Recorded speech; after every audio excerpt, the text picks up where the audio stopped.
The main character's name is Hirasawa Kazuki. He is an ordinary Japanese student. He received a terrifying notification that after 8 years he will die. The guy decided that this was someone's joke. The main character stood and looked at his reflection and thought about how everything could have turned out like this. He was in shock. At this time, a situation was happening in the mansion. The man asked how the girl was going to answer for this, to which the latter said that she was very sorry, after which she asked for forgiveness. The man told her to stop babbling because she was a bad person. The girl continued to ask for forgiveness. At this time, Kazuki was hugged by some woman. The main character realized that this is a game event, a console game called Brave at Heart, a stereotypical fantasy RPG in which the main character named Rainer has to save the world. And although the graphics in the scenes were done in 2D, the heroes performed so many actions due to their specialty, magic, and skills. The combat system was completely absorbing, and no one paid attention to the quality of the picture. Despite the generally linear storyline, hidden dungeons and side events, romantic plot and fascinating dialogues of characters, only a few buy because of the features of this game. The main character has already forgotten how many times he has completed it and has become completely addicted to it. He has played it so many times that he has practically memorized all the lines of dialogue in all the game events. The head of the Stokes family, Lord Hayden, his wife Lady Jessica, and his maid Clara. They are some of the characters in this game. The main character was surprised why the characters in the game suddenly started moving, as if everything was happening in reality. He wondered where he was that he had slept through such a radical update. Looking ahead and seeing his father standing over the poor maid, he thought how terrible it was to start the game from such a depressing moment. Actually, this should be one of the flashbacks. According to the script, Clara, the main character's mother, was once executed by Harold, the Stokes heir. Kazuki wondered where he was. He was sure that in this scene he was being hugged by his worried mother. Here the protagonist's hands suddenly twitched. At that moment, the woman next to him told him that everything was fine, calling him Harold, that there was no need to worry about anything. At this time, her father was shouting that it was pointless to beg for his worthless life. He would personally cleanse the world of such vile filth. Clara closed her eyes and thought about Colette. However, the main character approached them and asked for permission to execute her. Kazuki realized that his body was moving by itself, of its own free will. At this time, his father asked what he was planning to do. The protagonist said that he had recently learned a new magic. He would make it his training dummy. Then he asked if that wasn't a better use for it than to spill blood all over the floor. The father agreed with him and said that it could be interesting. He turned to the guards and told them to throw this woman into the dungeon and be stricter with her, not to take their eyes off her. Lord Hayden said that she is not a very good person. Despite the fact that they showed sympathy towards her by allowing her to work for them, she cannot properly carry out any assignment. The protagonist's mother asked what else could be expected from such a lowly creature. She added that the girl would serve as an excellent target for Harold's magical experiments. At this time, the main character watched what was happening in shock. He listened to the dialogue between his mother and father. Beads of sweat ran down his face. He was nervous. Kazuki thought that Harold Stokes was disgusting and arrogant, the most despised character in Brave. And it is this hero who is doomed to die at the hands of justice, the final boss of this game. He was also quite a cruel character. The main character thought about why he turned into this, whether he had gone crazy or maybe he was just seeing a realistic dream. He was an ordinary Japanese student, and now this is happening. While he was thinking about this, he felt unwell, and at that moment there was a knock on the door of his room. At first he tensed up, then asked the person to come in. At that moment he thought about what he had answered without thinking. Knowing himself, he would never have said come in, so his voice expressed it by itself. A man in glasses came into his room. He looked very much like a butler. The man apologized to him. The main character thought that his name was Norman. Among all the characters, he is so reasonable that he was nicknamed the Stokes Conscience. In the event involving the family, he was the only one with the rank of saint instead of off-scale hate points. The main character thought that he was just a butler and that he had no blood of this family. He asked out loud whether he really had some business with him, to which the man replied that he would like to consult with him on one issue. Norman stared at him. Kazuki stared back at him, not understanding what was going on. The man said that he seemed to be feeling unwell, then he could come see him later. Internally, the main character smiled at him and said that everything was fine, no need to pay attention. However, in real, he angrily replied that everything was fine. Norman started arguing with him and wanted to explain that his face was a bit strange, to which Kazuki thought that he was really okay and thanked him for his concern. In real life, he simply said that everything was fine. The protagonist thought that it was all his damned language. It did not allow him to dispel Norman's suspicions at all. It seemed to him that everything he wanted to say was adjusted to Harold's style of speech. Norman thought that Mr. Harold usually expressed his displeasure without hesitation, but he did it differently. Then the man said that he would be brief. He begs him to soften the punishment for Clara.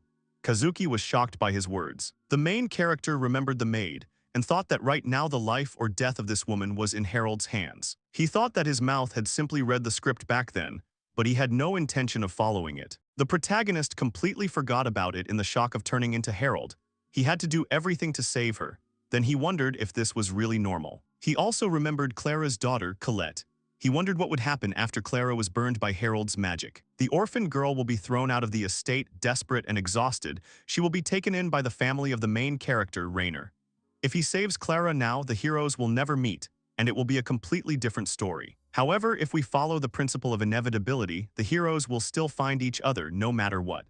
But even in this case, his personal future will be shrouded in darkness. Therefore, it is easier to assume that this principle does not exist, and to lead Harold through all the game events, but only without causing particular hatred in everyone around him. This is an RPG world, and death lurks around every corner. If he deviates too much from the plot with his good deeds, he will not be able to read the future and will die from a random sneeze, which was not in the original story. But if he doesn't change the script on a large scale, but only carefully directs it in the right direction, perhaps he will not only achieve the salvation of the world. The protagonist turned to the butler and asked if he was really talking about that same maid, if he was really offering to save that woman while cursing at him. Internally, Kazuki was more polite to him. The guy thought that this wouldn't work. His hate points would increase no matter what he tried to do. The main character told the man that if he wanted to save someone, he had to go first and think everything through first. He would listen to what he had to say later. Norman was surprised by his words. The man agreed with him but tried to argue with him. However, Kazuki said that he was a bad person, after which he drove him away. The man thanked him and asked for forgiveness, after which he left the room. The main character exhaled after this dialogue, after which he fell onto the bed. He thought that it seems he was too naive. With this voice lodged inside, he would still seem like a complete scoundrel in the eyes of others. He thought that maybe it would be better not to flounder at all. Perhaps after death, he would return to his native world. Then an idea came to him. He took an empty life potion jar and a red marble. They looked the same as in the game.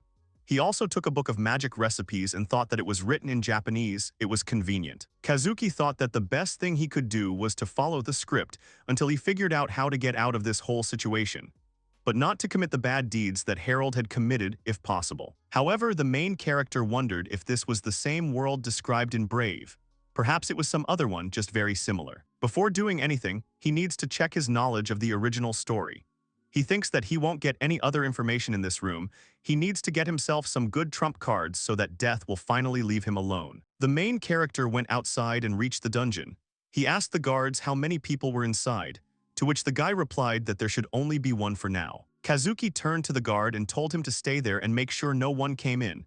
He abruptly opened the door inward, which frightened the soldier who was there. He was lying on a bench and resting. The main character said in an angry tone that he was going to interrogate the captive so that the knight would not even think about entering there. He answered positively. Kazuki entered the cell and asked the girl if her name was really Clara Emerald. She shuddered in surprise. Her hands started shaking and she said that maybe it was time, to which the guy replied that he could arrange it if she wanted it so much, but he was here for another reason.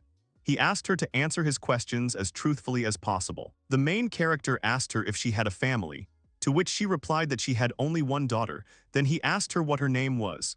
The girl replied that her name was Colette. He asked where the rest of the relatives were, how it happened that she was left alone with her daughter, to which Clara replied that she had run away from home with her husband, so she could no longer communicate with her family. 3 years ago, her husband died of illness. The main character asked how old her daughter was, to which she replied that she was already 9 years old. Then he asked her if she had experience in magic and martial arts. Clara replied that her daughter was a simple girl. Kazuki thought that he seemed to have learned everything he wanted and there was nothing more to do here. He said that that was all, they would see each other again, to which the girl stopped him. She said that if she died, her daughter would be left all alone. She asked what would happen to her at that age. It would be so hard for her, she wouldn't be able to survive. Clara asked that when she was gone, they would take care of her. With tears in her eyes, the girl said that her daughter was just a child. She had done nothing wrong. The girl continued to beg for this. The main character said that it was very disgusting, her humiliation, these tears, this nonsense and vain fear. Clara did not understand what he wanted to say. However, the guy did not answer and simply walked away. Sometime later in the mansion, Kazuki walked down the hallway and thought that in his heart he was just crying from sympathy.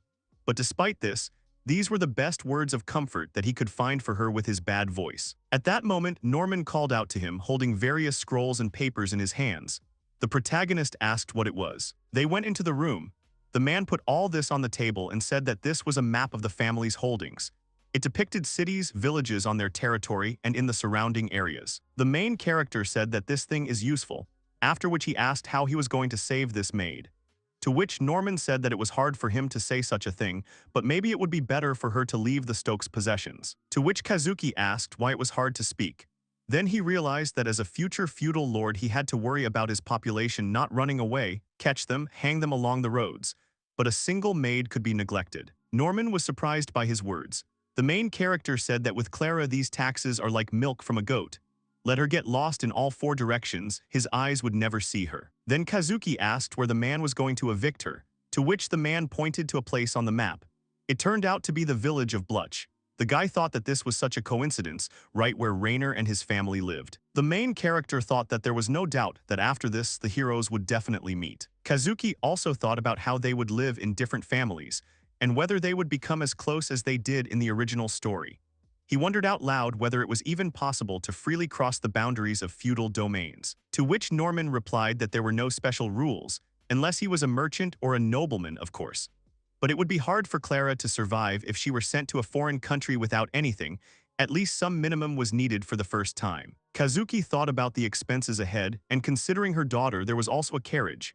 If you take it with the family crests, you'll have to knock out permission. The more he thinks about this matter, the less he likes it. Norman was surprised that the guy knew about Clara's daughter. He always thought that he would be like his parents. This whole situation surprised the man. The butler thought about the main character, and the fact that at such a young age he was already worried about the fate of other people. The man wondered if that was why he had said all these words to him. And maybe his bragging about how he was going to burn the maid was just an attempt to hide her away from the eyes of his parents. And now the main character does not object to her relocation. He assumes that it is because he wants to save her. Norman finally decided that Mr. Harold had done everything to save Clara from the very beginning, and that meant that he, too, could not lose face. Lord Hayden and Lady Jessica are members of the nobility who adhere to the principle of blood purity.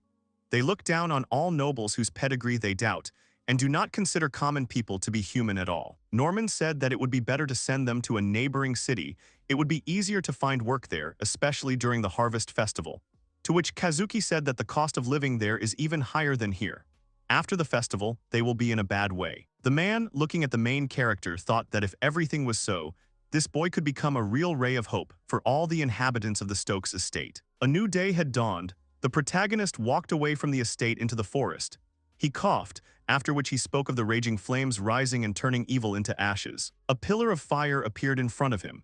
It was quite high, which greatly surprised Kazuki. He looked at it in disbelief and thought about what he had done. But he can actually use magic. He even managed to use it the first time. He feels some kind of excitement. Then he thought that there is nothing to be happy about. Then he tried again. He not only had to let Clara escape, but he had to make the fairy tale of him burning her to the ground come true. If he didn't set fire to enough of this place, no one would believe it. Kazuki looked at the scorched area in front of him and wondered if this deity was enough. Since he couldn't produce the corpse of the maid, let everyone think that not even ashes were left of her. She is no longer a set of pixels on a screen. Everything will be decided tonight. Failure is unacceptable or death will eventually catch up with him. The mission started. The main character, along with the butler and the maid, stood waiting for something. After a while, Colette ran towards Clara screaming. The girl also ran to her daughter. They hugged each other very tightly. The girl cried all the time and called her mother. The latter hugged her and called her by name. The main character said that it was time to finish with these snots. They should listen to him carefully. He will give them two options to choose from. The first, his favorite, to die without leaving this place. The second is to run away from here with their heels flashing and never return. If they choose the latter, they will die here. They will leave the Stokes domain forever and break all their ties and relationships. Clara looked at him incredulously. She asked if he would really allow this to happen. Kazuki mimicked her last words. He said that it was enough to mumble that we needed to get out quickly before he lost his patience. So much fuss with them. To be honest, his hands were already itching to finish them off, and that would be the end of it. Clara realized that there was no point in delaying. She resolutely asked him for forgiveness and said that she wanted to live for the sake of her daughter. The main character was pleased with her words. He approached his daughter, called her by name, then hung the pendant on her and said that he was giving it to her. He said that she should always wear it and never take it off. These were his conditions for allowing them to escape. He asked if she understood him. The girl answered positively. And also the main character said that she should give it to someone who really needs it. This person should be about her age and skilled in everything. In return, she should take from him a promise to become her knight and protect her everywhere and always. Clara approached them and said that Mr. Harold said that she should give it to the one who would protect her. Colette nodded and said that she understood everything. Then Kazuki said that they should leave already, after which he turned to the guards. He told his subordinates to take these two and transplant them to the strip on the highway. Then they should act as he told them. The men began to carry out his order. Kazuki said that they should be careful not to be noticed by outsiders. If they were to carry out the operation, their lives would not be worth more than a copper coin to him. The soldiers shuddered at his words and said that they would do as he ordered.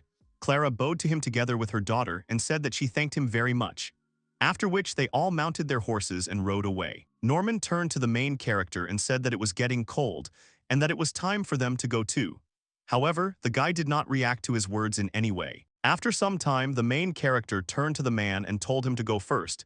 He still needed to do something. Kazuki walked a little through the forest, after which he remembered Clara's last words. He laughed at them a little and thought about why, despite everything, they thanked him for saving their lives. Wasn't it Harold who was the cause of their troubles? He had bumped into a maid while she was watering the flowers, and then fallen face down in the mud, an unbearable loss to his honor. The main character thought that now these two would be able to live peacefully for many more years.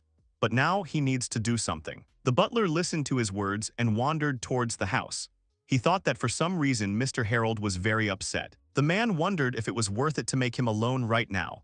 Knowing this, he probably shouldn't interfere. However, here Norman heard the words. The main character said that she was disgusting, he would turn her into a miserable pile of ashes. The butler immediately ran towards the master's voice. Kazuki was saying that this would be her end, after which he used his fire pillar skill.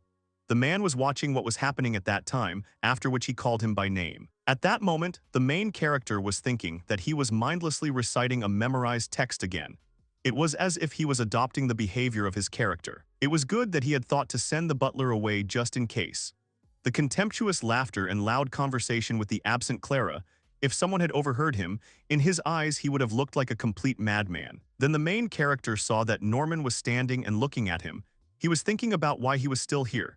He asked him out loud what he was doing here since he had sent him away, to which the man apologized to him. Kazuki immediately started screaming that he should forget about everything he saw today, or take it with him to the grave and not tell anyone for the rest of his life. And he will not accept any other answer from him than a positive one. The main character was very angry.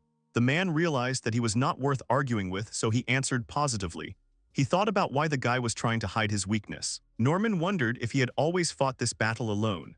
With his parents as bad role models and not having much power at the moment, he was trying his best to avoid confrontation. The man thought that, knowing what consequences would occur due to the friction that had begun with his parents, he had deliberately agitated both them and the inhabitants of the estate. The butler couldn't even imagine how much pain this was causing him.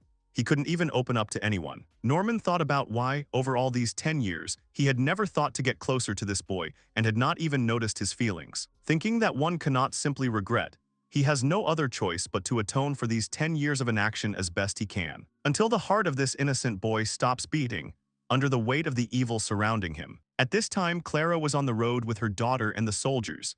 The baby was sleeping on her lap, and the girl herself was thinking about many things. She remembered the guard's conversation. The dark-haired guy said that Kazuki had warned them to keep their mouths shut, and not only them, but the coachman too. His interlocutor said that they simply knew what he had been doing all day before. On his instructions, they rushed about like madmen, preparing horses and a cart, and all he did since the morning was snort. They remembered his words that as soon as they found themselves in the village of Blutch, they had to leave the girls there. He also gave them permission to travel on someone else's property, which he got when he demanded a sword from a blacksmith in Leeds. They should take this money and give it to Clara as compensation for moral damages. The boys were surprised by his words. They asked whether they really had to give all the money, because these gold coins were for buying a ball. How then could they buy such an expensive blade? To which the main character asked if he was really stupid or just pretending. They should buy some cheap sword instead, and that's all. Clara opened the bag with gold coins. At that moment the coachman asked her if she was really not asleep, after which he added that the village of Blush had already appeared. The men said that they would arrive just as the sun rose, and then asked why they didn't rest a little longer before that. Clara thanked them for their concern and said that she wanted to warm herself a little in this dawn. The guy agreed with her and said that he understood her perfectly. It was just an oil painting in front of them. At this time in the Stokes mansion, the father asked the protagonist if he really burned the maid so that not even the body remained. The man said that he was great, he was proud of him, that's what it meant that he was his son. Mom also said that he had such great abilities in magic, after which she said that he was her joy. The main character was angry at that moment. He thought that they should have suspected him at least a little. He laughed out loud and said that this was really some big deal. He thought about how their son had just killed a woman and a child, and they were praising him so extravagantly. This gap between them could not be bridged in a lifetime, however, he had no such intention. The main character thought that they swallowed it all, and that's the main thing.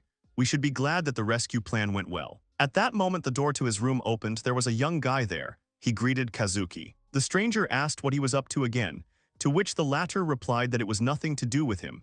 After that, he asked to close the door, calling the guy Zen. His friend said that he was so cold, and this was after that night that they spent together under the full moon. Although he spent most of it sitting on the box, I mean the cart. The main character told him to keep quiet. He remembers perfectly well what he was doing.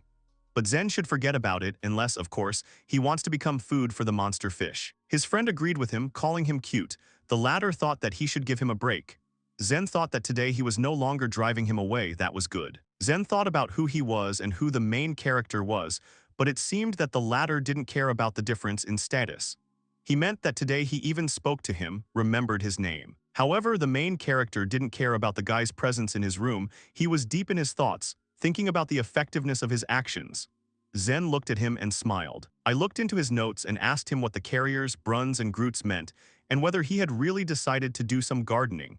To which Kazuki suggested cutting open his stomach and sewing them inside along with the pot. Zen thanked him and said that he would manage somehow. Then he asked what kind of whim it was and that they were growing somehow haphazardly. The main character explained that he fertilized some, didn't fertilize some, and diluted some with water. The guy recognized the bottle as a life potion. He had never heard of vegetables being watered with any alchemy. To which Kazuki said that they act on the plant better than any fertilizer. Yes, in fact, this is fertilizer. Only those where the potions are not mixed with water at all dry up before they can bear fruit. So he looks for the right ratio of water to get something like this. He threw the object right into Zen's hands and told him to eat it. The latter was surprised that he really had to eat it raw. Then Kazuki said that he himself had stuck his head in the lion's mouth. Therefore, he could curse his carelessness. The guy said that he would die of dysentery, then took a bite. After chewing a bit, he said that it was worth it. They were much sweeter and insanely tastier. It was amazing. The protagonist thought that it turned out a little differently than in the game, but he did not expect that the so-called ZZH method of farming would work here at all. He thinks that he should now take advantage of this advantage. There have been several natural disasters in the villages. Many farmers are suffering from low harvests and high taxes. If it weren't for Norman, he wouldn't even know about it. He suspected that his family was squeezing all the juices out of their subjects. The main character thought to himself that he didn't care how this family would end when the population revolted, but it would be desirable to avoid reprisals against himself personally. Kazuki turned to the guy and told him to stop eating, but he should take it to the cook so that they could also evaluate the taste and compare it with regular food. Also, so that they could say how it would sell. The guy agreed. And also the main character asked about what if someone comes up to him and asks whose orders he is following, what should he answer? To which Zen asked if it was really a big secret, and then added that he would be as silent as a grave. The guy said that he ran, after which he slammed the door behind him. Kazuki wondered if he was really stupid. Where did all this enthusiasm come from? After some time, the main character went outside the estate. He took the sword in his hands. Closing his eyes, he began to try various techniques. Kazuki thought that he had already become quite skilled at this, and now that he was in Harold's body, he became interested in what his characteristics were. He thought that the latter, of course, was still a bad person, but one of the strongest fighting characters. Fighting against him was still a torment. The main character thought that he was still far from it, but there was still time to pump up his magic and fencing. Depending on his efforts, his original story could become no less epic. Kazuki thought that fighting was important for survival in this world of swords and magic. He no longer says that it would be impossible for someone like Harold to avoid fighting in the game. At this time, in another place, a man was talking to a dark-haired girl. He said something about the Stokes family's son, after which he apologized to Erica, to which the girl said that her father does not need to apologize. She knows that this is being done for the sake of saving their people. Protecting them is her direct responsibility as the daughter of the Sumeragi family. The man explained that the miasma continues to spread. It has already covered a third of the mountain, and they are getting new outbreaks of the disease among the population. The father added that if the corruption spread further, they would eventually lose their forest production and would not be able to properly support the Sumeragi people. The other woman sighed. The man said that it was sad, but they had no choice but to sacrifice their daughter to support their economy. Another girl called out to her, to which Erica said that everything was fine, calling her Juno. She asked to be left alone. The girl agreed. Erica thought that it was inevitable. After all, it was the only thing she could do for her people. At this time in the Stokes estate, a fair-haired man with glasses sat and studied papers. The protagonist said that this was a copy of the income and expense statement that he had compiled. Norman and Zen stood behind him. He asked if there were any serious errors in the application, to which Kazuki replied that there weren't any, after which he asked him not to worry. He didn't call him to cause him trouble or anything like that. The man was surprised by his words. Kazuki said that in the last few years, the Stokes family's finances have been getting worse. The biggest reason is the extravagance of his parents, who spend everything on clothes and jewelry. They compensate with family inheritance and high taxes, but this will not last long either. This increases the burden on citizens. The protagonist asked the man if he agreed with him. At first he was silent, but then he said that he acknowledged that such a tendency exists. He said that people had to close their farms due to financial difficulties, and the number of immigrants from the nomadic territory was growing. The main character scratched his chin and said that it was urgent, but it wasn't that bad, but at this rate the family would collapse sooner or later. Kazuki laughed and said that he thought that breaking up the Stokes family would be beneficial. The man asked him not to say that, in case someone was listening in, they might misinterpret it as an intention to rebel. To which the main character said that, according to his estimates, the population, in particular the agricultural sector, if they do not increase the return on them, then he is afraid that they will go bankrupt. It was for this reason that he called the man, calling him Jake. He said that such a bad person like him was their inspector in the agricultural sector. To which the latter asked what he meant. A basket of groceries appeared in front of him. Jake was surprised by this. He asked if he really needed to eat it. To which Zen said that he needed to do it right now. He shouldn't say anything, just enjoy the red grotto created by Harold. The main character at that moment seemed to attack him and told him to eat or he would become fertilizer. Jake looked at the food and wondered if Harold had really created this. The man picked up one product and then bit off a small piece. After swallowing it, he began to shout that it was delicious. Zen agreed with him with a smile. Kazuki asked what the hell he was proud of. Then he turned to Jake and said that it was a crop that he had grown using his own technique. Kazuki said that he wanted to spread his technique, so he asked the man for help. The man was surprised by his words and asked if he really needed help. The protagonist said that it would be worth all the expenses. Depending on the situation, they would need special equipment. So he decided that a person like him, familiar with the family's finances and land, would be ideal. Kazuki asked Jack if he could determine whether a certain piece of equipment could be installed and calculate the cost. Jack continued to stare at the product. Jake said that if it was possible to improve their current situation, he would like to help to the best of his ability. But then the main character interrupted him and said that he clearly needed to hear the whole story. Kazuki said that if it were his father, Jake would probably anger him, and in the worst case, he would be sent to prison. The man immediately became frightened by his words, while the servants laughed at him. The protagonist said that this was a natural reaction, because otherwise it would be like a new Zen and there would be more worries. Zen asked him what he meant, to which he replied that he should work his head a little. Then Kazuki took out a bottle of fertilizer and said that if Jake wanted, he would tell him. He showed him this bottle and said that it was the key. It's a method of growing that involves adding life potion to your crops. For now, he suggested calling it the ZZH method. They will share this with a few farmers and start testing it in the fields.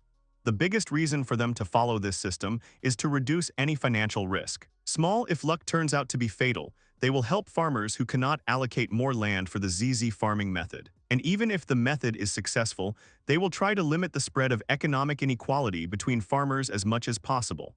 They will also merge several farms together, since the family's stock of potions should be sufficient. Also, the biggest feature of the ZZ method is its growth rate. Each type of planting has differences in size and taste, but now the growth rate is abnormally fast. Jake immediately jumped up from his seat. He was shocked and asked if they could really harvest in just 5 days. To which Kazuki said that because of this speed they can't let it go to the masses. He fears that if cheap high-quality goods appear on the market, it will undermine it. Farming outside their land needs to be destroyed. The protagonist was thinking that if they found out that he had invented a method for growing ZZ, they would definitely be offended at him. His safety was above all else. At that moment he was called by name. Kazuki said that he originally wanted to start after he had assembled a team, but if his father heard about this, he would try to monopolize the ZZ method. So they should start small with a limited harvest. If they gradually gain economic flexibility, they will later have the opportunity to try other crops. Everyone present looked at him sharply. He asked them if they really liked to gawk. Jack said that he sincerely apologized. He was just a little surprised by the details he shared. Norman said that he had heard some of it beforehand, but he found it admirable how the gentleman had planned everything. The protagonist thought that at best he offered ideas, the rest he wanted to leave to his servants. He said out loud that he did not need unfinished business. If they felt that something was going wrong, they would give him advice without delay. Jake thought that at such a young age he had discovered a revolutionary method of cultivation, and also made a clear plan. And all this was happening, no doubt, on pure ambition, showing no mercy to itself. Norman thought that he does not pay attention to the money and honor that he could get. He is tuned to these strong feelings and the desire to help the population. He has deep compassion. Harold has what it takes to be a leader. He asked if Jake would be his hands and feet. The man said that he would use all his power for him. To which Kazuki said that if he wanted to be useful to him, he should not use it for him, but for the population there. If they did not do what he said, they would not be able to survive. After some time in the Stokes family mansion, Father said that the main character's marriage union had already been arranged. The latter was shocked by his words. Kazuki asked who she was, to which Hayden said that she was the daughter of the Sumeragi family. This would allow the Stokes family to further strengthen their bloodline. Mom said that it was wonderful. The Sumeragi family is one of the noble families that helped create this country. Even now, they have deep ties to the ruling house. By joining them, their family will gain additional prestige and a few extra drops of blue blood. They are forced to give away their beloved daughter to improve their financial situation. This is a big blow for an aristocratic family, to whom the non-aristocrat is not a person at all. The main character thought that there was no concern. He just thought that he could relax and entrust all the preparations for the implementation of the ZZH farms to Jake and Norman. Kazuki wondered how he could talk about an engagement at such a tender age. Maybe it meant that Sumeragi's domain was already being affected by the miasma right now. He thought that if he wanted to avoid all his death flags, he couldn't act in a way that would catch the eye of the Stokes family. The head of the Sumeragi family is Tasuku Sumeragi. He has compassion and understanding of the beautiful connection. If he can get him on his side, everything will be much simpler. That way, he can better support the main character Rainer and others while remaining in the shadows. Zen addressed him by name and asked what he was doing. Was he really inventing fruits the size of a house this time? Maybe he could help him with something. To which the main character said that it did not concern him, and then asked what he was doing here. He should get back to work. To which the guy said that today was his day off. After these words, Kazuki kicked the guy out of his room and asked him what the hell he was doing there. After that, he wrote a lot, trained with a sword, and slept. After some time, the main character and his family headed towards his future bride. They called him by name to wake him up, and also told him that their estate was already in sight. A little more and they reached the Sumeragi family. They were met by a blonde woman who said that they were very glad that they had arrived, after which she said that the master and mistress were waiting for them. When they entered the house, Hayden said that it really bothered him that he had to take off his shoes and put on these sandals. To which the woman explained that it was part of their culture. She hoped he could somehow show respect. Then they reached the door and the woman said that she had brought them in. To which the head of the family said that they should come in. When the doors opened, the main character saw Erika, her father and mother, sitting on the floor. He looked at the girl and thought that the daughter of the Sumeragi family, Erika, is Riener's comrade. And she is the one he should be careful with. The girl has a very sensitive nature, but she treats everyone indiscriminately, even she sheds tears for monsters. Harold is the only one she hates. But feeling obligated for the Stokes' financial support, she did not turn away from him until the very end. He wondered what would happen if Erika, in addition to her amazing kindness, acquired common sense and agreed to an engagement with Harold, who was no longer on the path of evil. So all that happens, then it's okay. But if because of this she doesn't become a comrade of the main character Riener, it will be a problem since she is an invaluable healer for the team of heroes. They need her. Without her it will be difficult. Even if Kazuki avoids every death flag, they won't defeat the final boss and the world will be destroyed. He can't let that happen. All that remains for him is to leave the most negative impression of himself. Then his conscience will torment him, but he thinks he will be able to say nasty things. At this point, the head of the Sumeragi family spoke up. He introduced himself and said that his wife's name was Koyomi and his daughter's name was Erika. The main character said that his name was Harold Stokes. He was pleased to meet them. He thought to himself that this mouth could say something respectful. Hayden asked the girl what she thought. Was it true that Harold was beautiful? To which she melancholically agreed with him. Kazuki thought that her eyes were completely lifeless. He had never seen such in the game. The protagonist thought about how to get the message across to the girl. At that moment, Koyomi suggested to her husband that they leave Erika and Harold alone so that they could open their hearts to each other. Kazuki thought that this was his chance. Hayden agreed with the girl's parents and said that it sounded fun. The father asked the girl to give Harold a short tour, but they must be back for dinner. Erika agreed with him. The girl turned to the protagonist and told him to follow her. To which Kazuki replied that it was a great honor for him to have Erika as an escort. To himself, he thought that he had to do this or die. After some time they went outside the house, stopped opposite each other. The girl said that now she would introduce herself to him again. She is the daughter of Tasugu Sumeragi, her name is Erika. To which the main character said his name. After that, the girl said that this tree is called a blossoming sakura. Its flowers are the symbol of the Sumeragi family. Kazuki said that it was different from the cherry blossom that he recognized. To which the girl asked if he really knew about this tree. The main character hesitated and said that most likely it was just something similar to her. And in general, he is not interested in all sorts of flowers. To which the girl asked whether this meant that he was not interested in the Sumeragi family either. Kazuki got angry and said that she should understand it as she wanted. He didn't care. He thought to himself that she was as always impeccably and extremely polite, and it was driving him crazy. Although he simply tried to change the subject. Erika continued and said that all he needed was the noble name of Sumeragi. He thought that it would be better if she hated him, so he asked out loud what was so noble about him. Kazuki said that he thinks that the Stokes family is much more noble, at least they don't go around with their hand out and beg from others.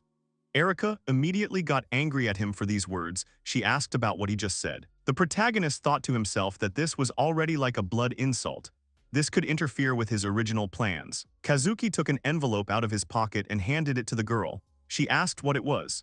To which he replied that she should shut up and take it when they returned, then she should give it to her father. Erika is here. She turned around to walk away. She said that she refused to do this. To which the guy laughed and said that if she wanted to see how their people died in agony, then she should go and not turn around. Then the girl turned back and asked if he really wanted to say that their salvation was inside this envelope. To which he answered veiledly and said that she would not know until she opened it. In any case, she had nothing to lose. Erika decided to accept the envelope. She said that this did not mean that she believed his words.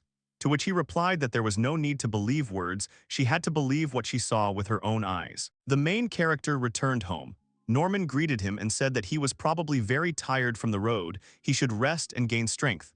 To which the guy asked how things were going with them. To which the man said that everything was very good. They explained everything to their farmers right away, and he also managed to protect their arable fields without any problems. He thinks they can start testing in 10 days. To which the protagonist said that this was excellent news, he should continue to listen to Jake's reports. The butler said that he would do as he wished. Kazuki thought that he was glad that everything was going smoothly. Norman seemed to be good at operating from the shadows too. It didn't seem like his parents were suspicious of anything. He would like to know how Sumeragi is doing. Knowing Erika's compassion, there is no doubt that she will not miss the chance to help people suffering from miasma. She will definitely pass on the letter to her father. The protagonist simply wrote down a recipe for an antibiotic and the range of miasma infection that he estimated from the dungeon map.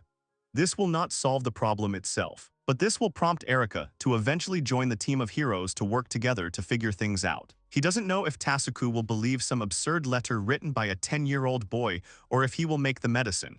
He will remember it anyway when the antidote will already be used everywhere. A few days later, the main character asked if he was really making fun of him if he had ever tried to hit him. He asked if he had invited him to train or to dance. To which the knight said that he was wrong, he was trying. Kazuki said that either he would hit him, then he would get off with a couple of scratches, or he would seriously get acquainted with his sword. He must act if he valued his life, or let him prepare for death right away. After some time, the knight lay unconscious. The protagonist thought that it was not worth enrolling soldiers as instructors. They were afraid to hurt him, that they hardly defended themselves. He thought about how he could then learn worthwhile combat techniques. He was thinking that maybe he should ask his father to bring a swordsman from overseas. Although it was unlikely that this parent, who was blowing dust off his beloved child, was capable of choosing a worthy teacher. At that moment he was called out. The main character turned around and asked what was going on there, to which the man explained that he had a guest.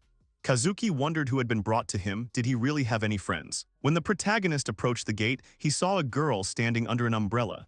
It turned out to be Erika Sumeragi herself. The main character thought about what the girl was doing here, and this was right before the launch of the ZZ Farms. He needed to calm down and understand why she came here and why it was necessary to send the girl as a messenger. Kazuki approached her and asked her why she had come here, to which Erika asked that shouldn't she start with the phrase that he should apologize for the wait. To which the guy replied that he had no free time, unlike some. She could thank him for coming at all. The girl said that she was, of course, to blame for the fact that he had appeared so suddenly. The protagonist sighed irritably. He asked the maid to leave them, after which he turned to Erika and asked why she came. She should hurry before his patience ran out. To which the girl said that she would like to express her gratitude on behalf of her family. They managed to save many of their residents, so they are sincerely grateful. The protagonist thought that this meant that they saved them. It turns out that Tasuku created antibiotics. They turned out to be effective. He acted much faster than he expected. Kazuki said about clinging to every straw, their family seems to be really driven into a corner. To which Erika said that it is as he said, her family has no other choice now. The main character said that in this case he would expect a lot from his generosity, but everything he advised was only a temporary remedy. It would not solve the problem and could also lead to side effects. To which she asked whether the medicines really do not cure completely. He replied that only if the symptom is mild, then perhaps, but not for those in serious condition. And he had no intention of worrying much about them. Erika thought that they were engaged for political reasons, material assistance in money and goods in exchange for prestige, position, and reputation. But still, Kazuki went further. He created a medicine for them. She wondered when he had done it, before or after the engagement. She wondered how they could develop a cure in a few days. Was there really an outbreak somewhere else? And this despite the fact that they had not been able to find a solution. Erika was wondering how he could do that at all. At that moment, Kazuki asked her why she was there. She said that she was entrusted to deliver a letter from her father. The protagonist thought that they had made her a messenger after all. Perhaps Tasuku decided that this way the letter would seem more sincere. In it, he thanked him for the medicine recipes he had provided. The man also expressed his gratitude. He is sincerely grateful for what he has done to help their people. He is so grateful that it is not permissible to express it only in a letter. There were no side effects yet, but they would be watching patients closely who took the medication in large doses and for long periods of time. Kazuki thought that the contents did not surprise him. As the protagonist knows, Sumeraga's domain is currently in an unstable situation. He does not know whether any unforeseen circumstances of insurmountable force may occur. Therefore, he has a request for him. He wants to ask him to take care of Erika temporarily at the Stokes estate. It is probably not appropriate for him to show such personal feelings as the head of the family, but as a loving father worried about his only daughter. Erika pretended to be worried. She said that it would cause such inconvenience, even though they were engaged, but she would burden so many people if she lived with him under the same roof. However, she had already sent the carriage. The girl said that now she could only count on Kazuki's mercy. He cursed at her, to which she asked with a smile what he had said. He asked if she was really that brave, to which she thanked him. The protagonist slammed his hand on the table and said that he was not going to accept this impudent, one-sided demand.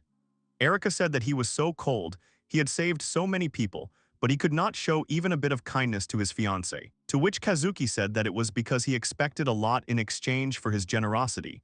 However, his compensation so far has not been very encouraging. The girl said that she completely agreed with him. Erika began to stand up and said that in this case she simply did not dare to ask the main character for more. She once again thanked him with all her heart. The girl said that she hoped that he could forgive her. He began to wonder to himself what she was talking about, whether it was just a turn of phrase and nothing more. In any case, she left too quickly. After some time, the Stokes carriage headed along the city streets. The residents, seeing it, thought that this was not a good sign. It was not for nothing that they had a bad feeling since the morning. The main character was thinking about what he was doing in this carriage. It all happened a couple of hours later, as Erika left so hastily.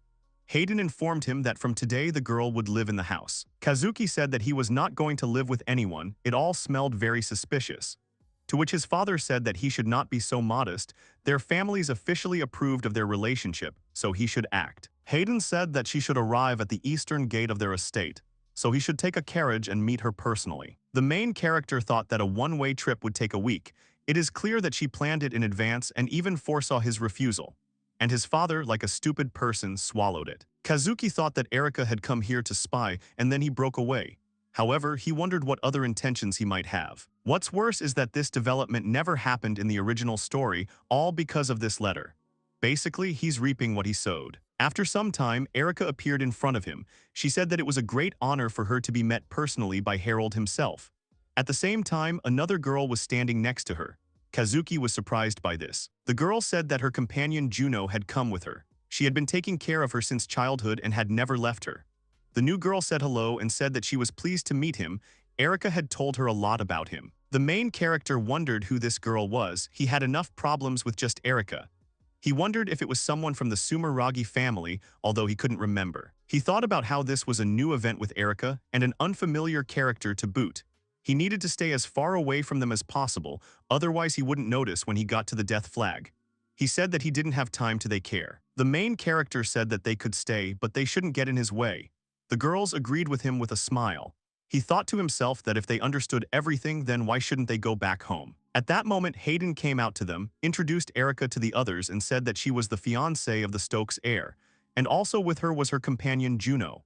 Kazuki was surprised by his words. The father continued to talk about how the servants should treat them with all hospitality, otherwise they might suffer. The protagonist was thinking about what kind of public execution he had arranged here. At that moment, the father called out to him. The man said that to show his gratitude for the warm welcome they had given him, he should give Erika a tour of the city tomorrow. After all, being able to accompany a woman was a necessary skill for a nobleman. Erika said that she would wait for their walk. She asked to take care of her. Kazuki thought that it turned out that he had no choice from the very beginning. At the same time, in the Sumeragi estate, Tasuku handed the woman a letter from the protagonist and asked Kuryu what she thought. To which she replied that he was so open and said everything that she found it suspicious. The man said that he thought so too, but there was no benefit to the Stokes family. On the other hand, the letter hinted at the Stokes' decline. Kuryu said that if that was the case, then it was possible that someone was controlling him. At least she couldn't imagine that the letter was written by a boy. Tasuku suggested that he was simply used as a messenger. The question is who really wrote the letter. The man said that if he wanted to help their family, then why did you choose such a dubious method? Perhaps it was the hand of someone who wanted to harm the Stokes. Tasuku said that it could be someone close to them, as well as someone who can give Harold what he needs. Or perhaps he is freely manipulating him. It's all happening as if he was completely subjugated to his will. Or is it a way to test them, Sumeragi, in a critical situation? Kuryu said that there is a very high risk of losing everything if they try to find out anything. They are now in such a position that they can disappear without help from the outside. If the writer wanted this, he should have just watched. However, this unknown does not want them to die, and this means that, with a high probability, everything written in the letter is true. Tasuku turned to the woman and told her to immediately prepare everything necessary and use it only with the consent of the patients, explaining to them all the risks. She said that she understood everything. Meanwhile, at the Stokes mansion, Hayden said that there was no need to be modest. It was made from the finest ingredients, grown and harvested with love on their lands, all for the delight of their hearts. Mom, noticing that the main character was not reacting in any way, asked what had happened to him, to which he replied that nothing had happened. At that moment, the woman started touching him and asked if he was sick by any chance. Juno and Erika watched in shock. Kazuki told her to stop, not to do that in front of the guests. The woman laughed and said that she understood that he felt awkward when she caressed him in front of his fiancée. She apologized to him. Hayden said that Harold had always been so shy. Kazuki wondered why they were talking, as if he was the only one whose reputation would suffer. He wondered if they themselves were ashamed of all this. The main character started eating quickly and carelessly because he wanted to disappear from here as soon as possible. He cursed his relatives in his thoughts. His mother told him that it was disgusting. After some time, Erika and Juno went to their room. The latter said that she had heard of such a thing before, but he turned out to be a rather naughty child. Erika said that he could be manipulated. Juno said that, judging by Harold's character, he is not the type to calmly listen to what is said to him. And as for the subjugation of the mind, the girl tried to test it, but nothing came of it. Erica said that until they fully figured out his intentions, they would not be able to get rid of the threat hanging over the Sumeragi family. Juno agreed with her and said that this was the reason she was here. The girl turned to her maid and told her to be careful, to which the latter replied with a smile that she had absolutely nothing to worry about. For an agent like her, solving secret affairs was a pleasure. Juno looked out the window and thought that if all his behavior was an act, and he really was connected to mysterious outside forces, it would be unwise to just sit back and do nothing. Tasuku thought about it and sent Erica here to distract him during the daytime. To confuse him, she is nothing more than a decoy. And the main striking force is she. While the head of the family is busy with everyday affairs, she will strike her blow. But it could all be in vain. The opposite side has not yet shown itself in any way, although they have given enough reasons for this. Therefore, the elimination of their puppet will give absolutely nothing. Juno thought that, judging by Harold's behavior, there was a very high probability that he was being mind-controlled. Tasuku claimed this, but she wonders if it is really true. If it is true, then she will have to act. She took out a small sharp blade and thought that she would have to work hard, and her face became ominous. Juno went to the villages to ask her opinion about the Stokes family. One of the men said that if she didn't like something, then you had to endure it or be damned. All people except aristocrats were worthless trash to them. The woman said that everyone pays such huge taxes that they can barely make ends meet.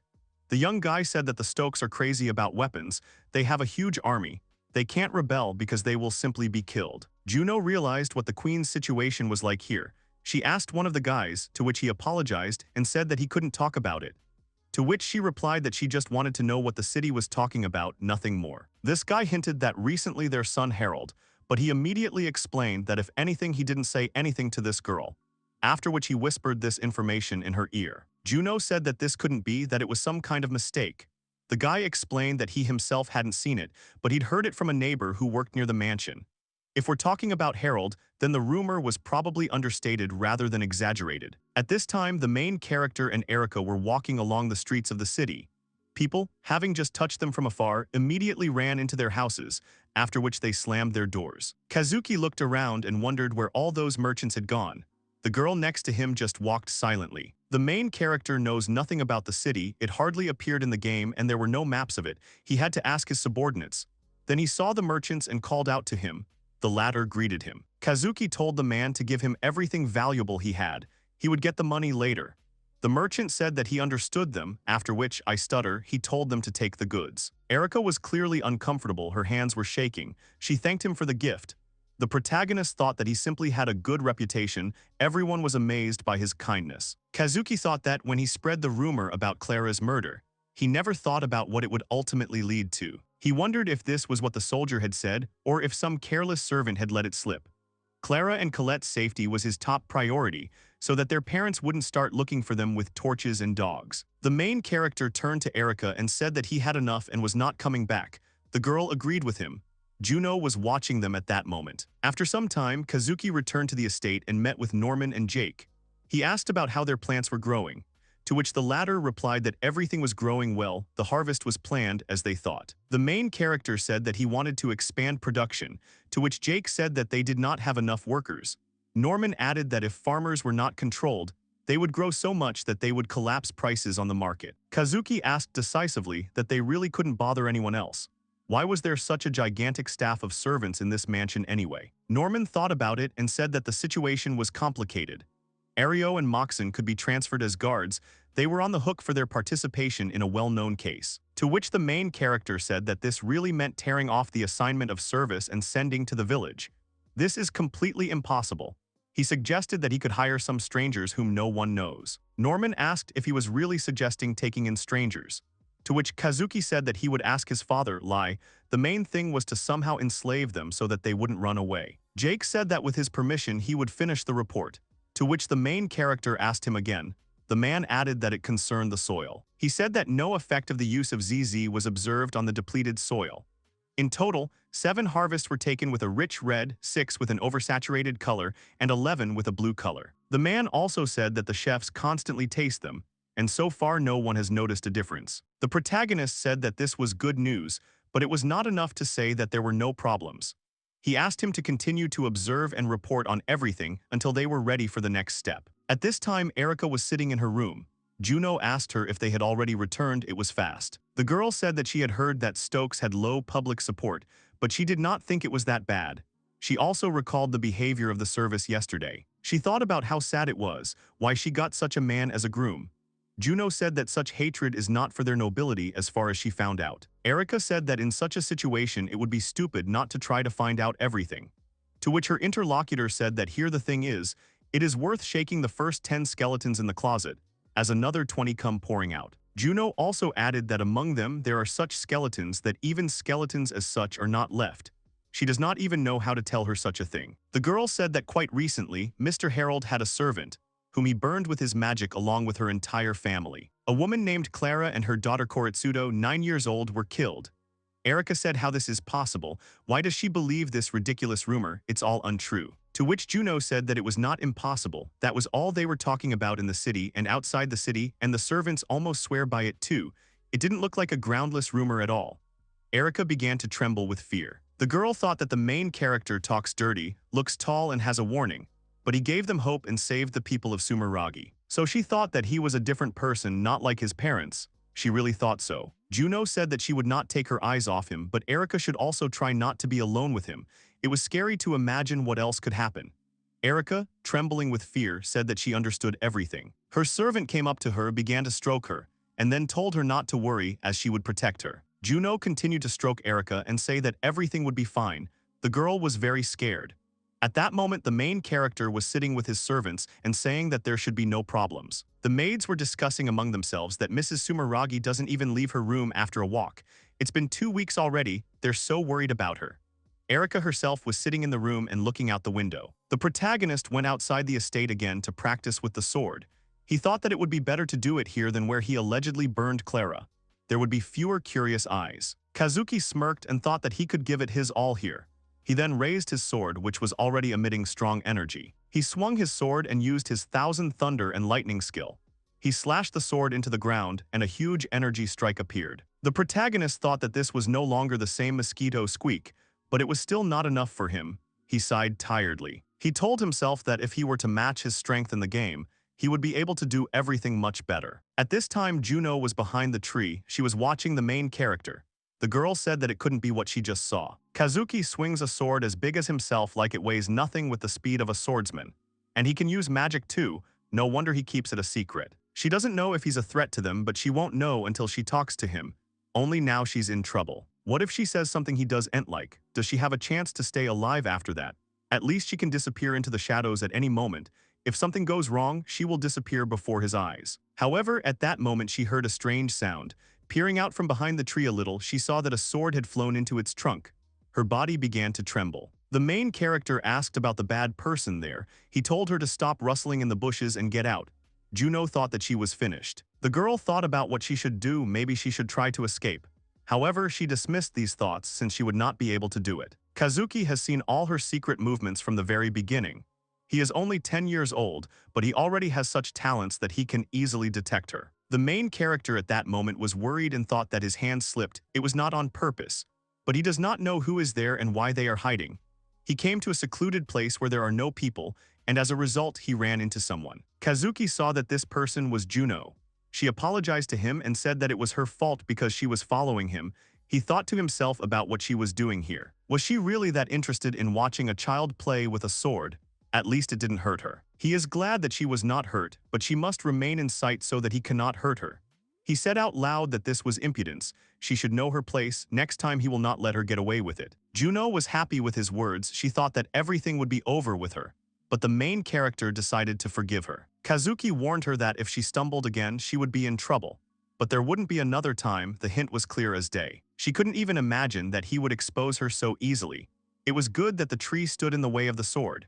How could she protect Erica from someone who could surpass her so easily? Such an overwhelming difference in abilities that there would be no battle. The main character is not only strong but also devilishly inventive.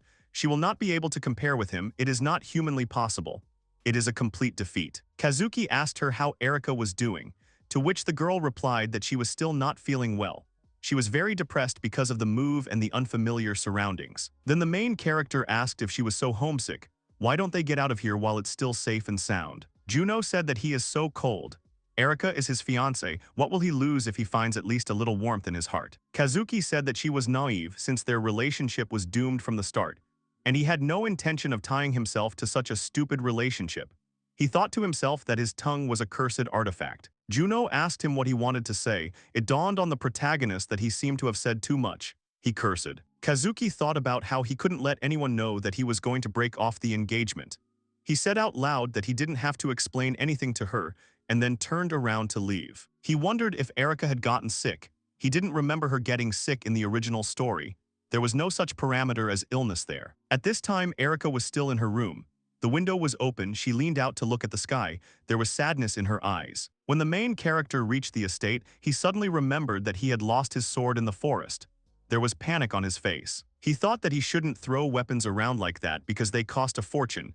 He needed to get them before the moon went behind some cloud. Then he saw Erika in the distance. The main character stopped and, looking at her, thought about whether everything was okay with her, what she was doing here in the middle of the night.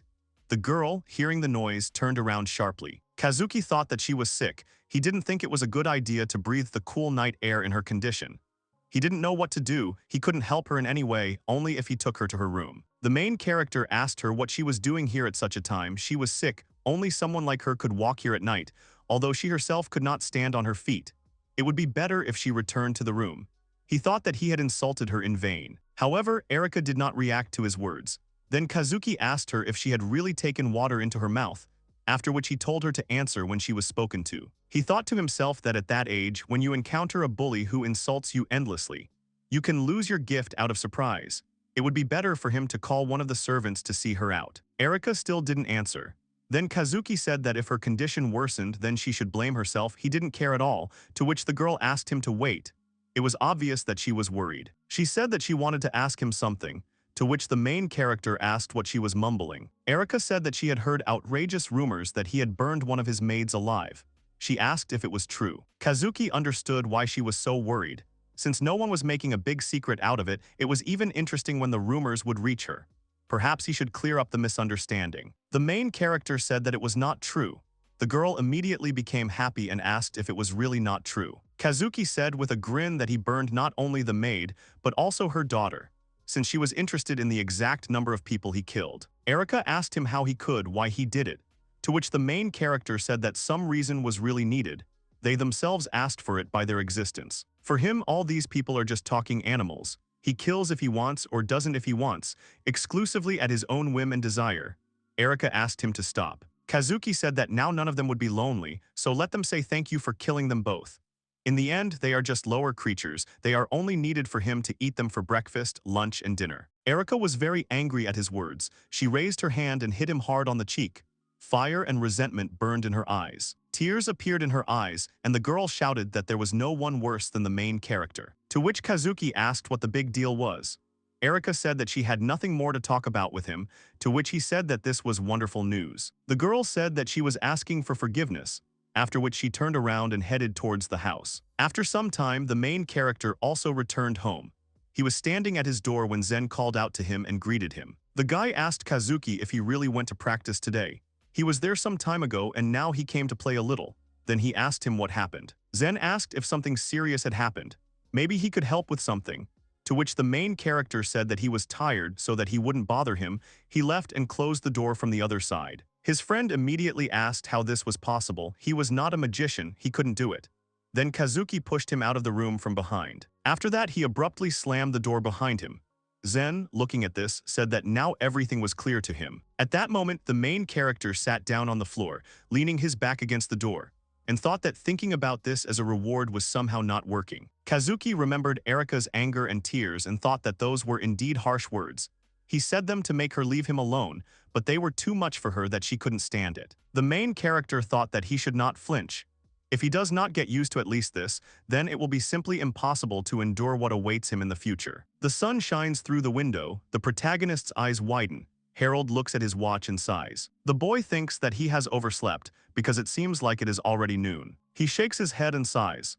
He continues to remember yesterday and think about how he still feels pain, but mentally. In his opinion, any fan of the game would say, wow, and watch this episode several times to enjoy the aesthetics of the moment. The hero asks fans to forgive him. because he is not so bad as to go through this again. Here his stomach rumbles. Harold relaxes and realizes that it's time to go to the dining room. Norman the butler runs into the dining room. He turns to Master Harold and asks if he was called. The boy turned to Norman, delighted that he had finally deigned to come. The butler replied that he had heard the gentleman had gotten up late, and then inquired if perhaps fatigue was building up. The hero replied that he was fine, he just couldn't sleep. The butler was glad to hear this, as that meant everything was fine, but there was one more question. The man says the most pressing issue right now is the problems of the farms they own. The protagonist replies that he's already discussed the general secrecy and labor shortage with Norman. The butler confirms this, because back then they decided to hire complete strangers, not from their lands, on the condition that they somehow gain their loyalty. This is precisely what the boy wanted to talk about now. He suggests finding a guild, forcing it to buy the rights to the ZZH method, and then, like proper feudal lords, living off the interest. In that case, the guild would deal with the farmers, farmhands, and whoever else they have. The man is surprised and asks if he heard correctly about the trade guild. His master confirms that this is exactly what he said. Harold says the scheme is simple. Even a child could figure it out. They sell to merchants, the merchants to farmers, and everyone lives happily ever after. The hero would receive a share of the invention and wouldn't have to worry about a thing. But there is one problem. This is a theory. But where can you find a guild that won't abandon you and go to another, more accommodating feudal lord? Norman, too, is wondering where they could find such a guild. Harold sighs heavily and replies that he's the one asking, which is why they called the butler. The hero wanted to consult with him and Jack. The butler replies that they lack reliable connections.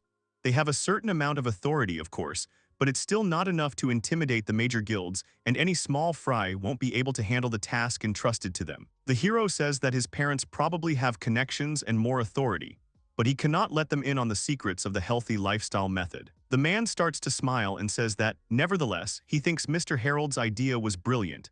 He would never have thought of forcing the traders to work while doing nothing himself. The boy says, what's the point of this brilliant idea if they can't use it? In any case, the butler should enlighten Jake, let him think about it too. Norman will definitely do everything. There was a knock on the door of Harold's bedroom.